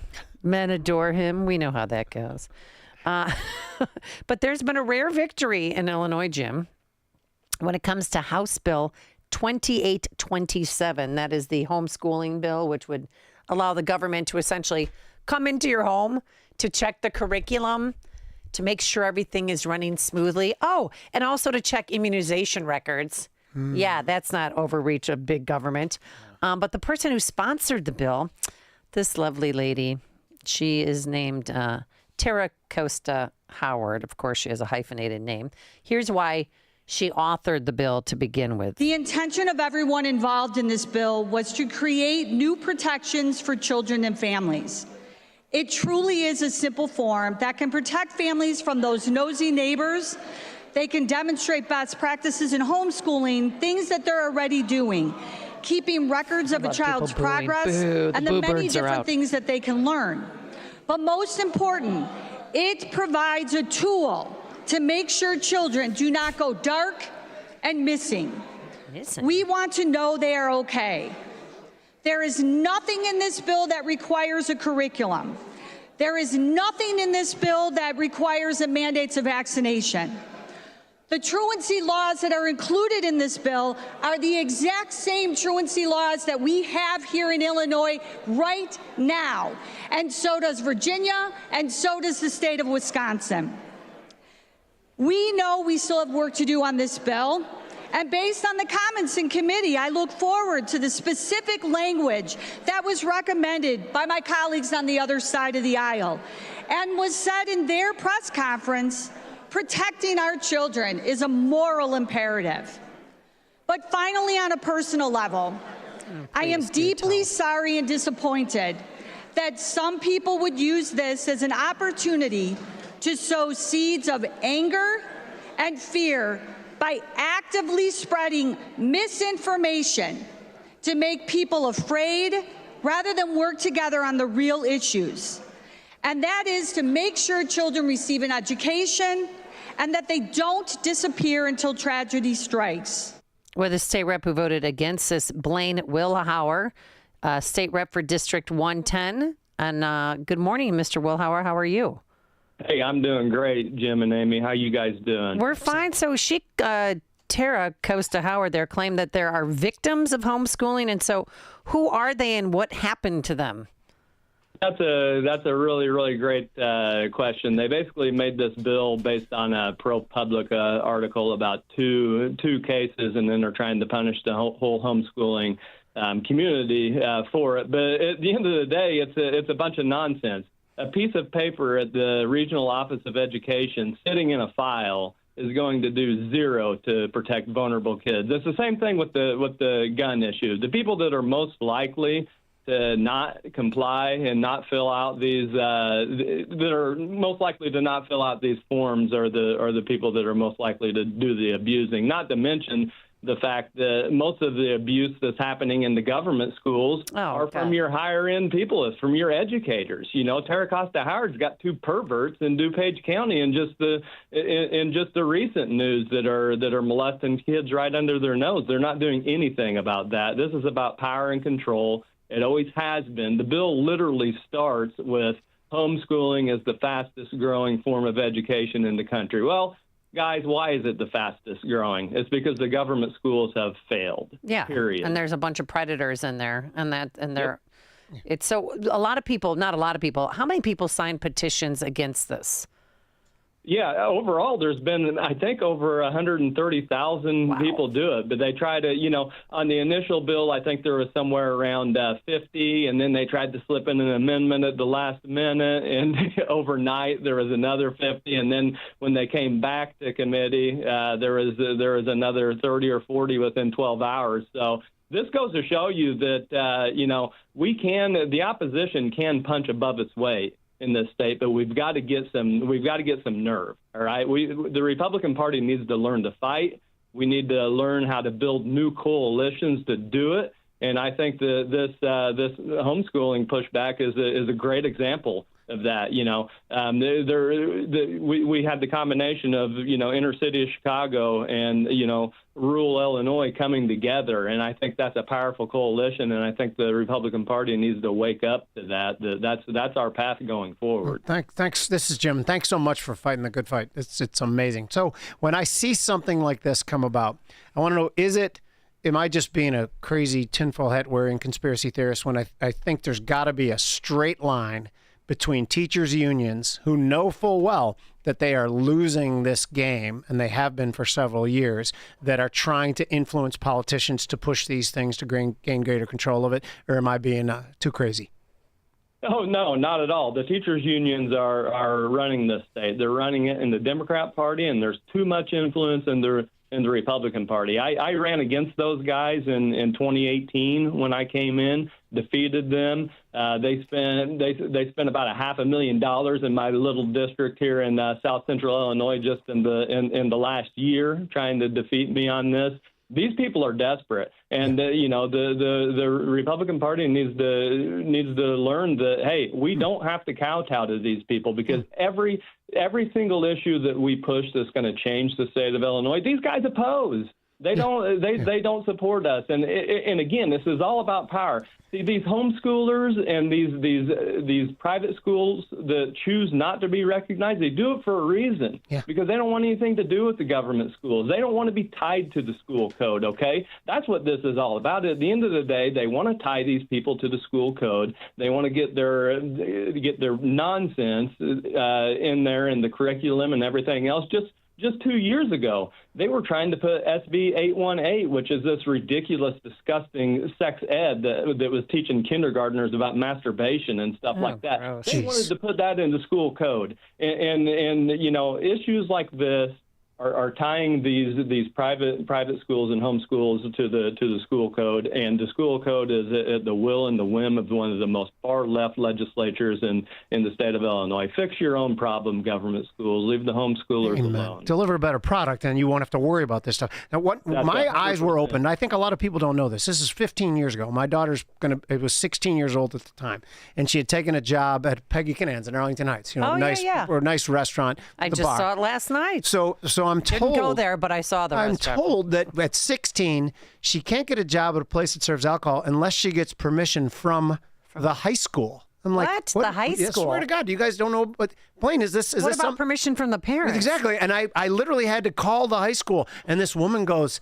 "Do you really want your daughter working at a bar?" I swear to God, she said this to me. And my face is red, and my wife is holding my arm. Don't yell. Like, I will make the decisions about it. And it's a restaurant, too. And a bar isn't necessarily a bad place. But this, I think a lot of people need their eyes open to this, and I appreciate the work you're doing. If you have any comments on that. 100%. Well, hey, maybe we should get our public education system, our government schools, focused again on excellence. Amen. All I hear about, I'm the ranking member and the minority spokesperson on the K through 12 appropriations. All we hear about is, equity. And I actually got into an argument with the chairman on what is more important, excellence or equity. That's what we're at. That's where we're at. Let's focus on excellence, especially in reading and math. And, we need to put the power and the choice in the hands of the parents. I say it all the time. We believe in local control, and parents are the best source of local control. They need to be making these decisions. Our education system is failing, especially for the people that can afford it the least. Chicago Public Schools, 1 out of every 10 African-American kids is reading at grade level. Hey. 3 out of every 10 for everybody. This is a dismal failure, but we're too focused on propping up a broken system because the teachers' unions and these other special interests are, quite frankly, funding just about everybody in the building. Well, what about DEI and Title IX? Doesn't look like the state of Illinois anytime soon is going to comply with the executive order that President Trump put into place. And I say that because Naperville School District 203, I want you to hear their teacher training module on continued education. Trish Sinadecki, she's a project manager, and this is her advice. This is what they're telling teachers to teach in the classroom. As your students get better at discussion and deepening the dialogue, you want to consider that there are topics that are not open for discussion or debate. Students are certainly encouraged and entitled to express their opinions supported by evidence in class. There are topics, however, that are considered settled. The researcher Hess introduces us to the importance of differentiating between open versus settled questions. Open means that it is still open for debate. Closed means that a vast majority of the social scientists on this issue agree on a conclusion. So we don't discuss closed issues in the classroom. Here we go. For example, we don't discuss global warming. Instead of asking, is the climate changing, it would be better to discuss, what should we do about it? Questions related to vaccines and their related health impacts have repeatedly been proven by scientific research and data, so we don't discuss whether vaccines create autism because there is discoverable answer. We don't discuss whether or not the Holocaust existed. And we can use empirical data to begin conversations about race in the United States. We don't debate whether or not systemic racism exists. It is settled. It is not a topic to examine from multiple perspectives. Rather, we should discuss what to do about systemic racism. Okay, so of those four, global warming, can't discuss. That's what they call a settled topic. Vaccines, a settled topic. Holocaust, I agree with. Systemic racism, settled. These are not open topics. They have to be settled. What is your reaction to that? What a weirdo. Yeah. I mean, you got my vote. What are we doing? What are we doing? Our education system is a complete disaster, and we're here talking about this social justice and left-wing indoctrination and all of this garbage. Get this Marxism nonsense out of our schools. The only way that this is ever going to be fixed is number one, the Trump administration, Department of Education, needs to put some teeth behind their executive orders on this DEI stuff. We want to take DEI out of the schools because it has no place there. Okay. And it's detracting from students learning how to read and learning how to do math. All right. So, let's start actually cutting some federal funding here. That's the only way that you're going to get these people's attention on any of this stuff. Illinois is a fiscal disaster. We're sinking. We're billions of dollars in the hole. We need to. They need to start doing some of that. And at the end of the day, we need competition in our schools. The states that are actually making the biggest progress on literacy are states like Mississippi, Mississippi, Tennessee, Louisiana. These aren't rich states, And the Democrats like to say that, these states aren't as diverse. They don't have as many low-income people. Well, Mississippi, all right, they're doing the best. And you know what they're doing? What? They're not focusing on DEI. They're focusing on reading and math. And these states have robust and growing school choice programs that put a lot of pressure on the government schools to do better. And that's what we need at the end of the day in Illinois. Until we get that, we're going to be in trouble. All right. So what's next for House Bill 2827? Did it go back into committee where it's going to die, hopefully? Well, nothing is ever dead in Springfield, especially for the Democrats. So she doesn't have the votes right now. If she had it, they would have put it up there, and that is 100% due to the public pressure that was put on. We told people to come to the Capitol. They came there in such large numbers that they had to shut the place down with their peaceful protest. And the Black Caucus don't like it. Because homeschooling is growing the fastest in these urban areas because, like we said before, this is where the education system has failed the most. And this is a wake-up call to the Republican Party that, hey, there's an opportunity here. We have a lot in common. Rural Illinois and urban inner-city Illinois has a lot in common in the fact that our economic system, our cultural system has been destroyed by bad public policy from people like J.B. Pritzker's a dismal failure. Okay, so let's take that lesson and move forward in 2026 and actually win some seats and maybe get the governor's mansion back. Right? I know. See, this gives me hope for the Illinois Republican Party because normally we have no hope. You didn't have to respond to that. What I was going to say is, I'm amazed. Like, I'm hearing a politician who makes complete sense. You are like the rarest of species. I think you should be studied. So that's where I'm at. Hey, there is a great group in Springfield that is trying to make common sense common again. Who'd have thought? The Freedom Caucus from South Central Illinois and Eastern Illinois here. That's a lot of times that's just what it takes, guys. We got to learn to fight. Yeah. We got to fight. We can't be afraid of the issues. The Republican Party for the last generation has been too afraid. We've twisted ourselves into pretzels, trying to, appeal to people that are crazy, that are never going to support us. One thing you said, you used the word competition, and people don't realize the history of our whole country. It was literally set up to be 50 states that competed against each other for the best outcomes. And as soon as you start getting in the way of that, you don't get the best outcomes. And that should be the way it is at schools. Schools in different districts should compete against each other. And will there be winners and losers? Of course they will, but that's the only way to get the best outcome. And I love the way you said it. Thank you. Right, yeah. And at the end of the day, the parents have the choice to make the decision that they know that is best for their kid. Amen. All right, State Rep Blaine Willauer, where can we find you on social media? On X, we're coming in hot every day there. You can just Google Blaine Willauer. There's plenty of stuff out there. We're always bringing it. Okay, you know what? You broke up when you said your X Twitter or your X handle. Excuse me. What are you? Oh, he broke up again. LAINEWILHOUR. All right, thanks, Mr. Willauer, State Rep for District 110, and he joined us on our turnkey.pro answer line. It's news, opinion, insight. This is Chicago's Morning Answer on AM 560.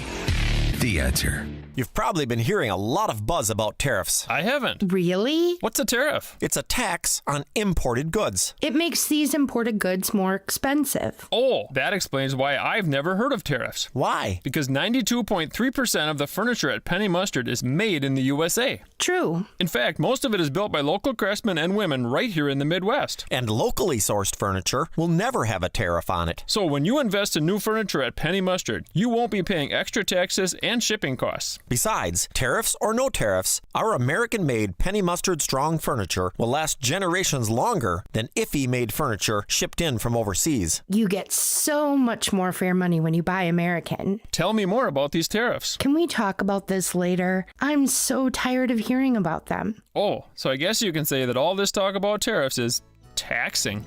I see what you did there. PennyMustard.com. Penny Mustard Furnishing.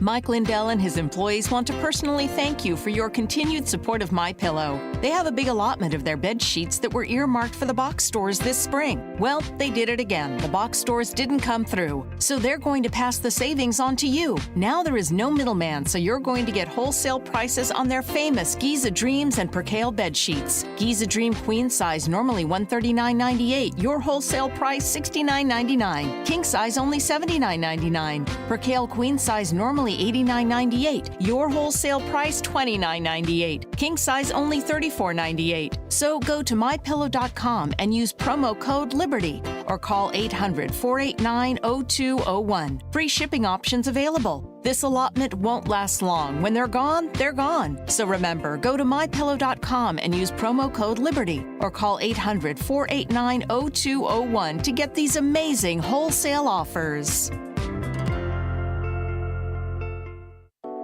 Hey there. We are MS Consulting Services, old school IT consulting with cutting edge results. We're a firm that is genuinely excited and proud to serve our clients.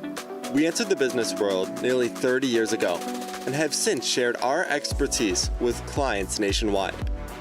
We specialize in system administration for legacy operating systems like OpenVMS and Unix, providing continuity assurance for your staff and systems.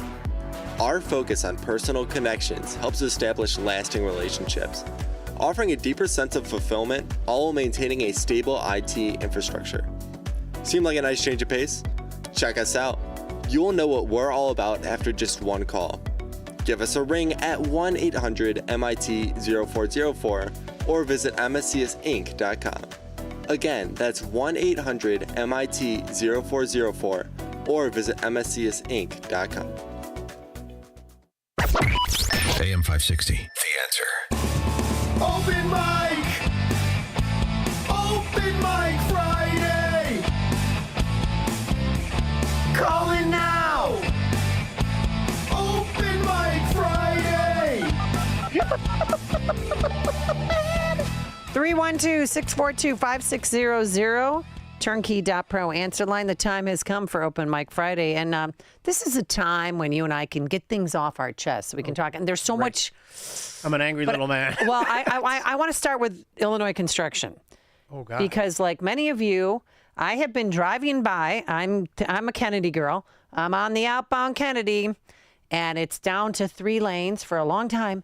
And we don't know why. Has anybody seen a construction worker in the past 3 weeks? Because it has been shut down for 3 weeks. And I don't understand why there aren't night lights set up so that they can do construction overnight, because the weather's changing. It's going to be nice. But even if the weather's bad, put on a jacket. Yeah. It just shows how they're not scared of us anymore, the politicians. They don't care about these projects. They know that their voting bloc will vote them in either way. In other states, this stuff gets done so quickly. Oh, you were telling stories about Utah. Yeah. And in Nevada, yeah. if you're driving to Vegas, they expanded the I-15. Yeah. They were done in a month and a half. Yeah. So here's the deal. Our good friend Richard Porter, he and I are simpatico on this one, and here he is, documenting what's not going on. Sitting here on the Kennedy Expressway heading north, the road construction season started a couple of weeks ago, and already there was some work that was done, but I just want to point out that it's 4 o'clock in the afternoon, and along the whole stretch of the Kennedy Expressway from downtown up approaching the junction, there wasn't one person on the stretch of road that was supposed to be under construction. Now, this just strikes me as a metaphor for a government that just doesn't work for the people. As we have to sit here with this kind of restriction on traffic, it delays traffic, slows us all down, and it results in a huge waste of time for the citizens of Illinois. Why isn't the government focused on working around the clock to make sure that this project is done, and is done in a swift way that's effective for the people of Illinois? Why is it that nothing is happening at 4 in the afternoon on a Monday afternoon? It just doesn't speak to a government that cares about the fact that its citizens have to sit and wait as the government takes its sweet time to get things done. Bottom line is they just don't care about our time. Yeah.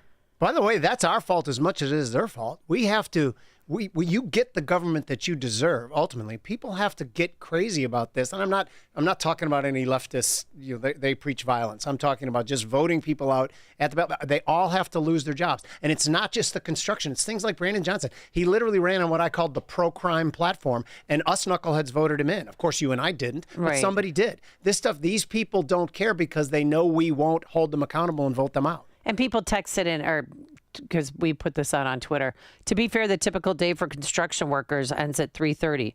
Well, where are you? Why? But then start at midnight. And then another person, I hear you, but at 10 a.m. there was only a few people out there. Do you get the sense that there's an all-out effort to get the job done well? We do not. And as fast as particularly possible? No. We're going to drag our feet on this. Yeah, we don't get that sense at all that they give a crap about it. And by the way, there's some laws that are written into the code in Illinois, like a construction company gets paid for how much highway they're working on, how much road they're working on, which provides them the incentive to block off more, even if they're not working on the whole thing. It's written into our code. It's a absolutely preposterous. So that's why when it says construction work ends here, there's a sign, black and white. Yeah. There's 9 barrels still. They get paid more money. Yeah. Those things are going to get knocked over. It's not if, it's when. Somebody's going to be like, you know what, I'm sick of this, and boom. Yeah. Kick it to the side. Oh, no doubt about it. And hopefully nobody will get hurt in the process. And it's not going to be me in my minivan, because I can't have that happening. I don't need a scratch on my hobo ride, if you know what I mean. 312-642-5600. Let's go to the phone lines. Let's start with Mark in Oak Lawn. You're on Chicago's Morning Answer. Hi, Mark. Hi, Amy. Good morning. Good morning. Hey, I know that you have sons that were basketball players and athletes. Yeah. And, it's sort of hitting the fan with Illinois, where they're having to make a decision, the IHSA, on whether, let boys play in girls sports. And Dan Tully, who's the president of the IHSA, I know. he's basically said it's an untenable decision for me to make. Really? Because, well, I can help. The state government says one thing, that they can, and the federal with Trump says no. But just not to make a decision is really a weasel play. And I would tell your listeners out there to call this guy's office at the IHSA and really make a stink about it, because they're just trying to destroy families. That's what they do. Well, I know. I mean, I know of some transgenders and playing, some trans women playing in girl sports. I know of a few, but it's in the city of Chicago. Yeah. I've been always of the contention, you tell me if I'm crazy, is that I don't think there's anybody who really believes that biological men should play in women's sports. I just think they want to see where the line is. They want to drive people like us crazy because it's so completely ridiculous that they think we'll lose our cool. Well, I watched firsthand a shift in the left when with the Thomas, what's his Leah first Thomas. name? Leah Thomas. Well, really Mike Thomas. Yeah. Just destroyed it, killed it in the women's competition. Remember that picture after where he was came diving? In, Yeah, right. Yeah, after he came in, 500th and 34th in the men's division, and then he beat everybody, and Riley Gaines was denied her title because of him. And that is when I saw a shift firsthand from, Dems who were like, you know what, now things are changing. I'm like, oh yeah, and this is just the beginning. Yeah.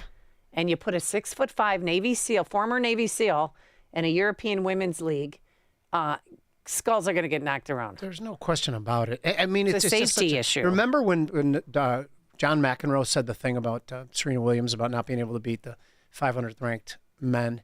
And everyone went crazy. And I thought, because she's black. If she was white, I don't. But the whole thing is silly. Why? I've coached girls basketball, women's basketball, whatever you want to call it, for 10 years. I love the sport of women's basketball. I love coaching them. But because you like the layup and down the lane, huh? Yeah. But what I'm saying is that it's not. That's a sport about athleticism. I don't watch it because it's not as much fun for me to watch. If I watch basketball, I want to see big windmill dunks and just absolute athletic freaks. And that's. Do you watch the NBA? I don't anymore. I haven't seen the NBA since Mike retired. Ugh. How long ago was Jordan? 1999 or something? Yeah. I think he ruined it for me. Do you watch the WNBA? No. When Caitlin Clark was a freshman and sophomore in college at Iowa, I used to turn on those games because she was fun to watch, just because she shot the ball from 30 feet. I thought that was fun. But independent of her, I don't really find much of a reason to watch. And again, this is coming from a coach who loves the sport. I just don't find it to be entertaining. I watch girls softball. There's a college girls softball I think is great. Tennis, golf. I watch the women playing that. I don't watch the women play basketball. Okay. So are you going? Where did you coach? I coached at both Palatine and Fremd High School. I coached the feeder programs, which is all the schools that are going to that. It's run in conjunction of the high school. So I was the Palatine boys for 15 years, feeder program, and then the Fremd girls for 10 years. And the feeder program, that takes place over the summer, doesn't it? No, it takes place... Oh, when they're off season? Obviously. Yeah, when they're off their regular seasons. It's right afterwards is my memory. Okay. Before. Yeah, it's been about 4 years and I already forgot what time it is. But I think I'm going back into coaching to be announced soon. Okay. Yeah. Well, be careful. At the high school level. Yeah. Be careful because you're a Republican. Yeah, exactly. I wouldn't be announced. Don't tell them anything because they will come after you. Trust me. 312-642-5600, turnkey.pro answer line. Let's go to David in Winnetka. You're on Chicago's Morning Answer. Hi, David. Hi, Amy. Good morning. Good morning, guys. I'm sorry, I don't know the name of your co-host, but good morning. Jim. His name's Jim. You can say hi to Jim. Jim, say hi back. Yay. We're all friends. I definitely like your style. Definitely like your energy. So I was listening yesterday, and you had somebody on, I forget the gal's name, who was trying to help the veterans. Farm to vets. Noble cause, and giving the people these sacrifices, including losing their lives, and why we have our civil liberties and our everything. I found it so very sad that it's almost like a plea, like I'm begging to help these people, whereas a black kid can murder a white kid and receive $500,000 within almost hours. Wow. It's so appalling, something so very wrong here, and it's so sad. I don't even know. I'm at a loss for words. But at any rate, guys, thank you so very much for doing what you do. You're awesome. I love you guys. Have a great day. Thank you. Appreciate it. And here's somebody that feels our pain when it comes to construction. Well, how long did you say it took them to build the Empire State Building? 410 days. Are you kidding me? No, not kidding you at all. As soon as the regulatory bureaucrats get involved, that project now would take 15 years. Oh, my God. Yeah, no, that's right. All the permits and all that. Yep. Bill in Waukegan, you're on Chicago's Morning Answer. Hi, Bill. Hi, good morning, Dan. Jim and Amy, how are you guys? Good. Great. I just got back from Greece, and when I was, we were doing a tour of the Parthenon, and the lady who was our tour guide told us that it took 6 years for the Greeks to build the Parthenon on the Acropolis. Wow. 6 years, and it is huge. I mean, I don't know if you've ever seen it, but it's a beautiful, beautiful, beautiful place. And that included the auditorium, this outdoor auditorium that they built that seats 5,000 people, and it was made with marble. Anyway, they asked if we had any questions, and I raised my hand, and the lady said, yeah, Bill, go ahead. I said, hey, were these guys union workers? Because if they were, I knew it would have taken at least 16 years to do it. Bill, I think that the time projection for the Kennedy, the inbound and outbound, is 6 years. Yeah. Because we just went through 2.5 on the inbound. And does anybody notice a difference?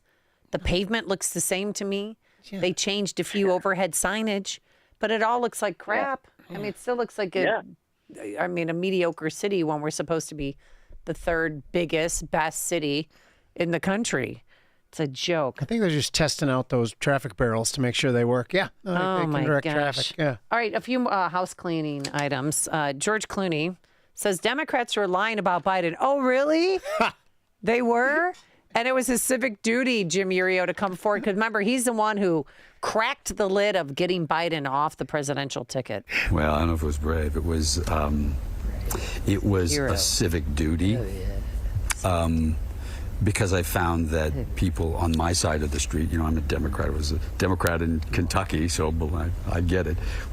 When I saw people on my side of the street not telling the truth, I thought that was time to... Are people still mad at you for that? Some people, sure. Yeah, when he pointed out that something that was completely 100% apparent to everyone else. So he was the one who broke ranks and finally said, yeah, everybody who knows that they're right are right. And he expected, well, I'm no hero. Yeah, no, I know. We know you're not a hero. You're actually pretty much just a Nepo baby if your aunt wasn't who she was. And again, he's a good-looking guy, and I love that voice, by the way. It was silky smooth. You'd give him that, wouldn't you? Well, his dad was an anchor in Nebraska forever. Oh, really? Omaha. Oh, yeah. But his aunt was Rosemary Clooney, right? Oh, yeah. Okay, that was his aunt. Yeah. And what was her number one hit? It was the Italian song. The Italian song. Yeah, you're Italian. She's you should Italian. know the song. Yeah, no, it's not Cielo Luna. It's one of the great. Cielo Luna. Right, I love. Italians must hate me. I do hate that I'm not making fun of you. No, we like to be made fun of. I'm having fun with you. Yeah, we do it to you. ourselves. We're fine with that. Oh, you do? Yeah. All right, so give me an Italian thing. Oh, no, Bobby Iacchino and I do our show together. And just yesterday we were doing a show. Yeah. And literally we had a meeting like saying we can't just dress in black T-shirts all the time, which is what we always have on. And yesterday we pop on. What are the you, screen, stagehands? Right, and we're both wearing black T-shirts. So it's good. So the whole thing is now turned into two Dagos in black T-shirts talking about stocks. So that's what our show is now. 312-642-5600 turnkey.pro answer line. Let's go to Eduardo. Eduardo used to be in Midway, and Eduardo is now in Tampa Bay. Good morning, Eduardo. How are you? Yeah, good morning, Amy and Jim. Well, it's sad to hear about the shooting in Florida, but we have a mental health crisis with all these shootings from young people. In L.A., I heard this on the L.A. station I listened to during the day. Mm-hmm. They're paying $4 billion to settle for 7,700 sexual abuse cases. It's pretty ridiculous. Mm-hmm. And Jim, I got a question for you, and you can input on this, Amy, too. Prime Minister Maloney, I like her because she's tough on immigration. So what do you think of somebody like that? I'm kidding. I love everything about her. She's fiery. She's speaks very clearly. I love the way she operates too. By the way, the mental health crisis you're talking about too. We just did some work on this. There's a company called, I don't know if company was the right word, a medical practice called Metabolic Minds, and they're treating young people they're trying to get them off the standard American diet into a more healthy diet and treating mental health that way, and they're having amazing luck. So I will contend that at least a portion of this is of the mental health crisis is because of how awful the standard American diet has got. And they can call RFK crazy as much as they want, but he has a point there's something about to that. it. Yeah, but yeah, as far because you and I were talking about getting blood work done and liver health and gut health and who are you working with? Because I might want So to. this is what I use is called Function Health. The phone call, Function Health. Function Health is great. And what do they do? They do all these biomarkers, like 110 different biomarkers. It's a much more comprehensive test than a normal doctor visit will get you. And you have to give them, 12 vials of blood at least 2 weeks apart. So they do comparative on all the things, but it's truly amazing. But What back have to you Georgia learned Maloney. I love the woman. Okay, but what about your blood work? What have you learned? Well, or it's is good. that too personal? My LDL. What's LDL? That's whatever supposedly the bad cholesterol. Which, by the way, this science is far from settled on whether or not high LDL is actually bad for you. There's no instance of heart. I have a little bit high LDL. Everything else is good. They said my metabolic age was 47, which I was a little insulted. I wanted it to be a little lower than that. 47's good if you're about to turn 60. I suppose. Come on, let's not get greedy over Logically, here. you're right, but 47 sounded old to me. Someone's getting a little greedy, huh? Exactly. Yeah. 312-642-5600. If you had a hard time getting in, then call back because more phone lines will open up. That's for sure. Let's go to Ron on the south side. You're on Chicago's Morning Answer. Hi, Ron. Hey, good morning, Amy and Jim. Something just was strange. That the resolution regarding rioters from January 6th, that's okay. That's fine. But Walter Burnett robbed a bank. Yeah. Well, wasn't he an accomplice? He drove the getaway car. His friend actually held the gun to the person's hand. I thought, that's right. But and let me ask something. But he's not only the alder, that's the vice mayor. You're right. Yeah, he's the vice mayor. That's Yeah, right. yeah. There you go, bank robber. So, but Amy, more importantly, what I wanted to mention this: all great teams, no matter what the sport is, they have depth. And the reason I mention that because this week, like with Jim, all of your guest hosts were great. When you're out, when Dan is out, you all just have great people coming. And what was so great about this week, it was people with different perspectives. Like, Jim is talking about economics, Charles politics. Yeah.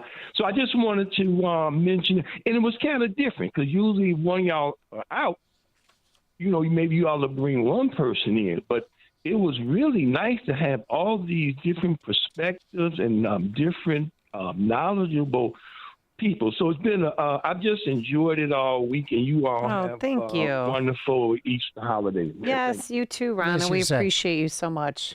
I love our listeners. Oh, that's amazing. They're wonderful people. Anything you need to get off your chest, Mr. Urio? Me? Me? There's always This something. guy? There's always something. Yes. Me? Yes. And let's talk about Mayor Brandon Johnson for a second. Yes, sir. And I alluded to this before. Like, I've been in argument after argument with people about, because I will contend that he literally, very literally, ran on a pro-crime platform. Defund the police, no cash pursuit. No foot pursuit, no cash bail. These things are literally favoring the criminal over the victim. And you put these all in place, and everybody stood up and voted for him. What are you voting for here? This was the craziest thing ever. And guess what happened?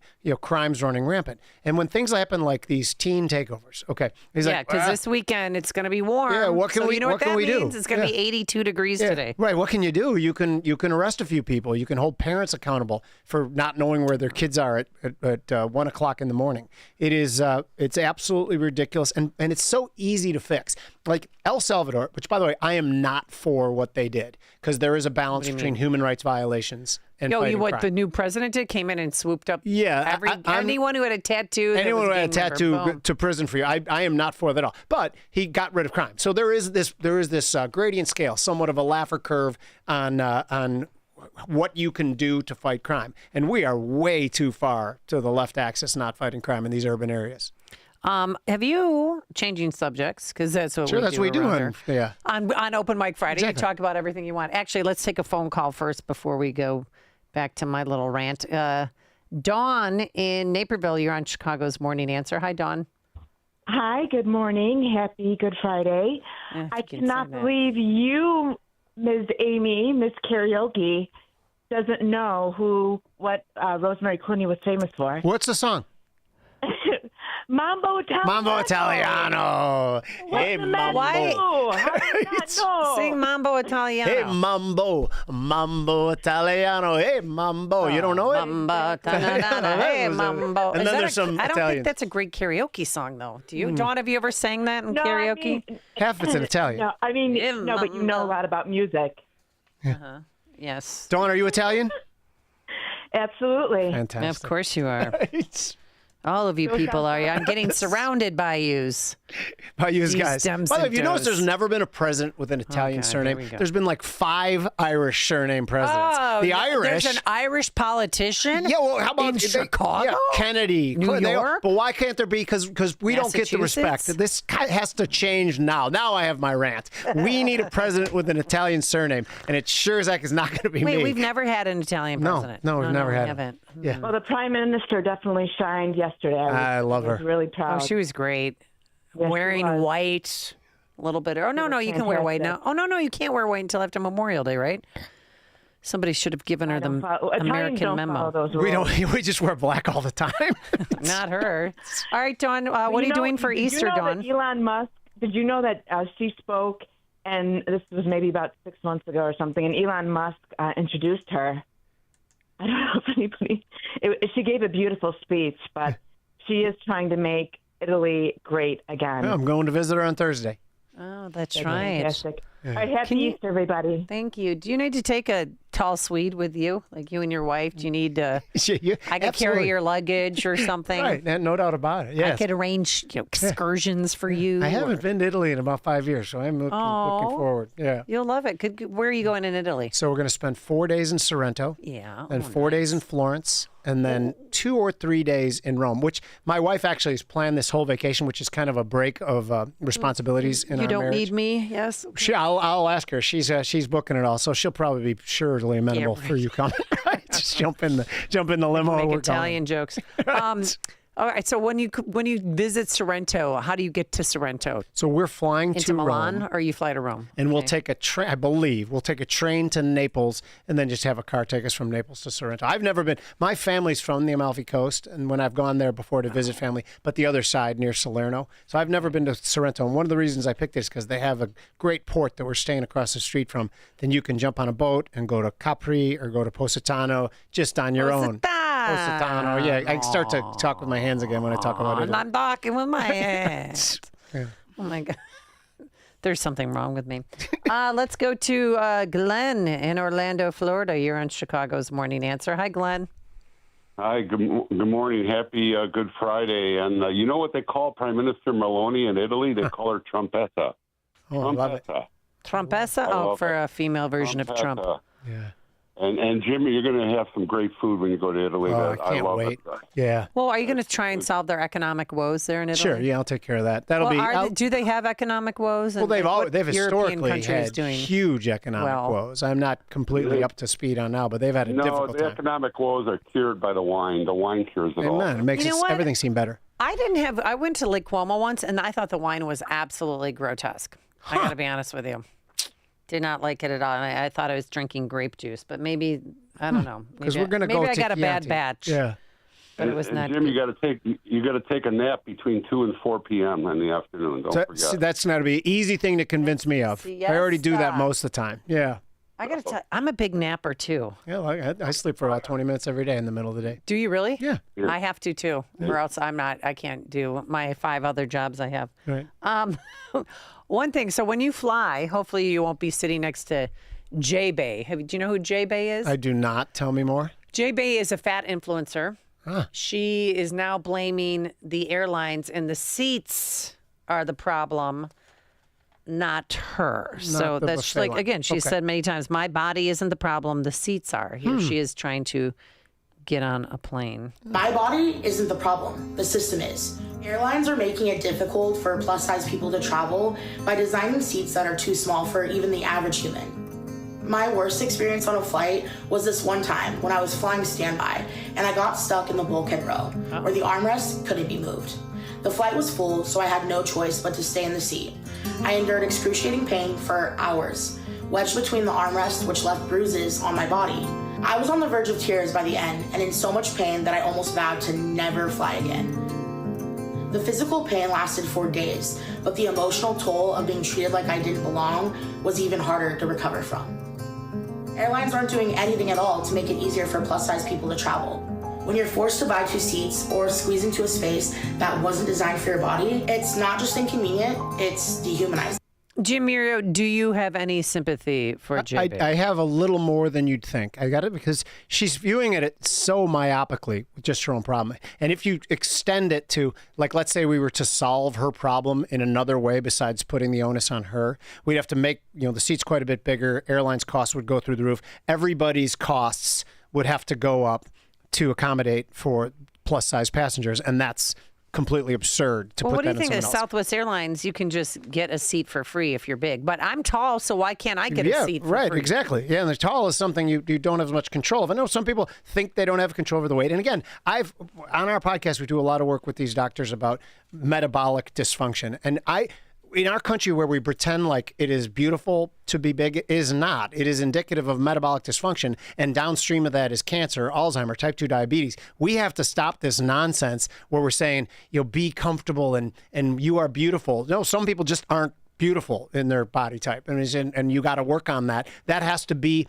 particularly in 2025 America, when the food source is kind of crappy, you have to work on your metabolic health and your fitness. And if you don't, nobody else is going to for you. Sorry.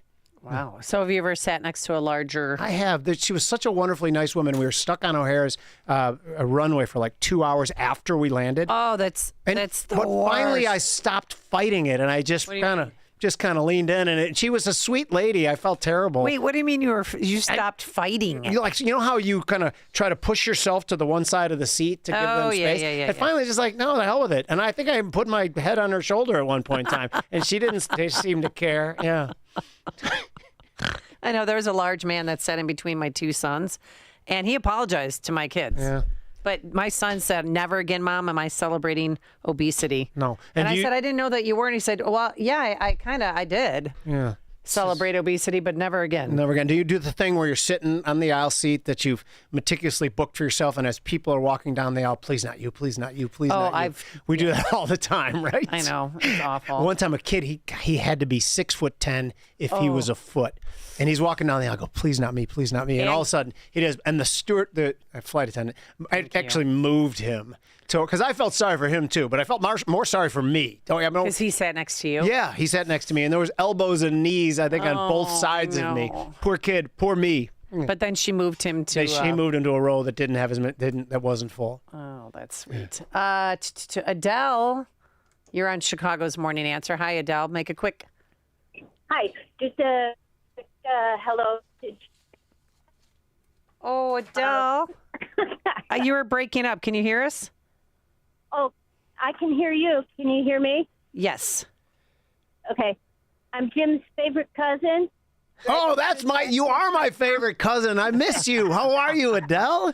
I'm good. How are you? To hear your voice. It's so funny when she said Adele's on the phone. I was like, oh, I miss my cousin Adele. Was the first thing I thought about. Do your other cousins know that she's your favorite cousin? Do they? Nora's nice too, I guess. Nora, well, gosh, Nora's second string. Way to go, Nora. I saw John, your brother, the other day, and he's good too. Anyone who I'm talking to at the time is my favorite, but deep down, Adele knows that she really is. Okay. Yeah. I know. I am. You are my favorite cousin, too. So just happy Good Friday and good trip. Tom and I are driving through Texas right now in our motorhome. Oh, wow, fantastic. Well, so good to hear your voice. Thank you for calling. We have to go, but Adele, you're so sweet. That is so nice that you called. Thanks for listening. Yeah. Continue to listen, even when your favorite cousin's not on. Chuck and Delavan to close us out. Walnuts, Cream-Yo, brown rice, blueberries, flax seeds, cottage cheese, sweet potatoes, if you want to live. All right. Live on that, and then we're good. Easter weekend. You guys have a great Easter weekend. Wait. Whoa, you're not getting off the phone that fast. Quickly, how's your love life? We have to check in. Well, his girlfriend, she was adorable. She dumped him. Really? Mm-hmm. She doesn't know what she's missing. Yeah. She hasn't talked to me. She hasn't reached out to me, so... Nope, I don't have anybody. I'm fine. Okay. Well, good luck with the ladies this weekend. Is anything hopping in Lake Geneva that we need to know about? Well, I'm going to go to the Pier 290. Okay. But, yep. I like Pier 290. It's a good spot. Yeah. All right. Well, good luck and happy Easter to all of our listeners. And Go to Chuck's. You'll meet somebody at Chuck's. Oh, Chuck knows about Chuck's. Trust me. You don't need you to tell him about that. Thanks to George Hoffman and Keith Conrad. Have a wonderful weekend. Happy Easter. It's now 9 a.m. WIND Chicago.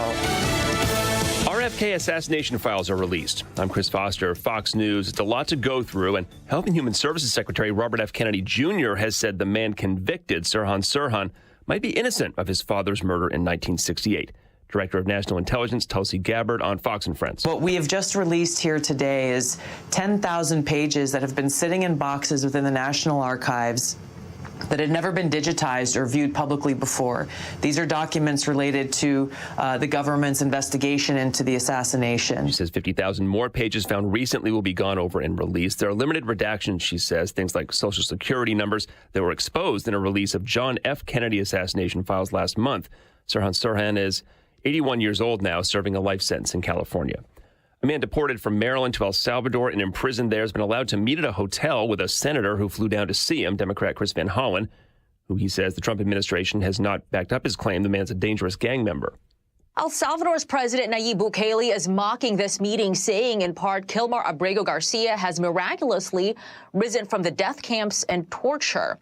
He also suggests he's still not looking to release Abrego Garcia, saying he gets the honor of staying in El Salvador's custody. Fox's Madeline Rivera. The Department of Government Efficiency is denied access to Social Security data for now. A U.S. District Court judge issuing a preliminary injunction in the case, which was brought by labor unions and retirees. They claim Doge's recent actions violate privacy laws and present massive security risks. The injunction does allow Doge staffers to access data that's been redacted or stripped of anything identifiable if they undergo training and background checks. Chris DeMeo, Fox News. Investigators have not said anything about a motive for a shooting at Florida State University. The suspect, a student's hospitalized after being shot by police. 2 people are dead, 6 wounded in the shooting. America's listening to Fox News.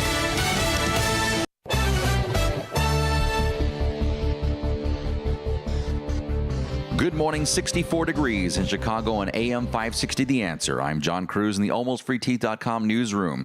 Warm and breezy, setting up for possible strong to severe weather tonight. Police still looking for the suspect in Wednesday night shooting of a 28-year-old man in Lincoln Park off West Lil Avenue. Witnesses say they saw a man and woman running away from the scene after Kevin Patel was shot in the chest, later dying at the hospital. Patel lived on that street. That's when neighbors tried to help after hearing the shots. No arrests have been made. Chicago School Board overturning the firing of a CPS worker accused of threats and harassment. That's a shift in procedure, setting precedent for future personnel matters in local schools. Now, for years, Chicago public school officials sent names of problematic employees to monthly board meetings for their dismissals. But the Chicago Board of Education went against the district in February to not fire a cook at Marquette Elementary School in the Chicago Lawn neighborhood. This year's shift to a 21-member, partly elected board has led to more scrutiny on district policies and decisions. Chicago Mayor Brandon Johnson in D.C. this morning for the 11th Annual African American Mayors Conference. He's set to give a keynote speech today. Johnson joining New York Mayor Eric Adams and hundreds of city leaders. The 3-day summit offers an opportunity for mayors and professionals to zero in on critical policy issues. One of O'Hare Airport's restaurants making the cut as one of the best in the country. Wicker Park Seafood and Sushi in Terminal 2 came in at number 4 on Newsweek's 10 Best list, while first place was awarded to a restaurant in Charlotte Douglas International Airport. It was the Long Prep Bar with authentic made-to-order sushi that wowed the judges. And the suspect in a November attack on 2 DePaul students will stay behind bars. After a pretrial hearing Thursday, 20-year-old Adam Ercan is charged with 2 felony counts of a hate crime for the November attack. Ercan due back in court April 22nd. News, a service of AlmostFreeTeeth.com. What if you could save on average 90% for dental implants and get 100% of your smile back? With the Blue Cross Blue Shield PPO or FEP, it's possible. Check if you qualify at AlmostFreeTeeth.com. We're checking traffic in 2 minutes on AM 560 The Answer. For nearly a decade, AM 560 has marked the start of summer with a night of cigar smoking and great conversation. And this year, we've expanded Cigar Night to 2 nights. Wednesday, May 21st at Gobert's Farm in Pingree Grove, and Thursday, May 22nd at Gaelic Park in Oak Forest. Featuring the great Larry Elder, along with AM 560's Dan Proft and Sean Thompson. Tickets are on sale now at 560theanswer.com/cigar. That's 560theanswer.com/cigar. Sponsored by Level 10 Coatings. Wesley Financial Group is not a law firm. Do you find yourself stuck in a timeshare? Get the real facts about the timeshare industry and your options for cancellation. Chuck McDowell, founder of Wesley Financial Group, has put together a free information guide that reveals the secrets the timeshare industry doesn't want you to know, including the 5 ways to get rid of your timeshare. Call now and get this timeshare cancellation guide absolutely free. Call 800-893-2288. 800-893-2288. 800-893-2288. Don't get suckered into the same old free phone game by Big Wireless. There is a better way. Pure Talk, my sponsor, my wireless company, has a better offer. A brand new free Samsung Galaxy with qualifying plan for $35 a month. You get unlimited talk, unlimited text, 15 gigs of data, all on America's most dependable 5G network. Just dial pound 250, say the keyword Pure Talk for your free Samsung Galaxy with qualifying plan. Pure Talk, wireless by Americans for Americans.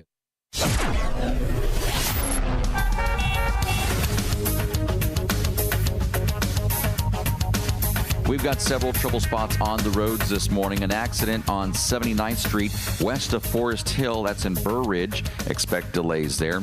18th Street, both east and westbound between Halsted and Morgan Street, closed due to police activity. Expect some long delays in the area there. Also, the CTA Blue Line at Pulaski delayed till further notice. The O'Hare-bound Blue Line trains running with delays due to mechanical problems. Watch for delays there.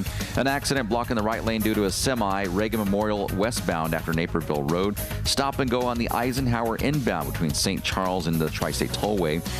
Traffic building on the Kennedy outbound between Ontario and Kimball, about a 10-minute delay there. Tri-State Tollway, slow traffic on the ramp to the outbound Eisenhower, that's northbound between Reagan Memorial and that exit. An accident in the clearing stage in the Reagan Memorial Tollway westbound after Naperville Road. And DuSable Lakeshore Drive northbound between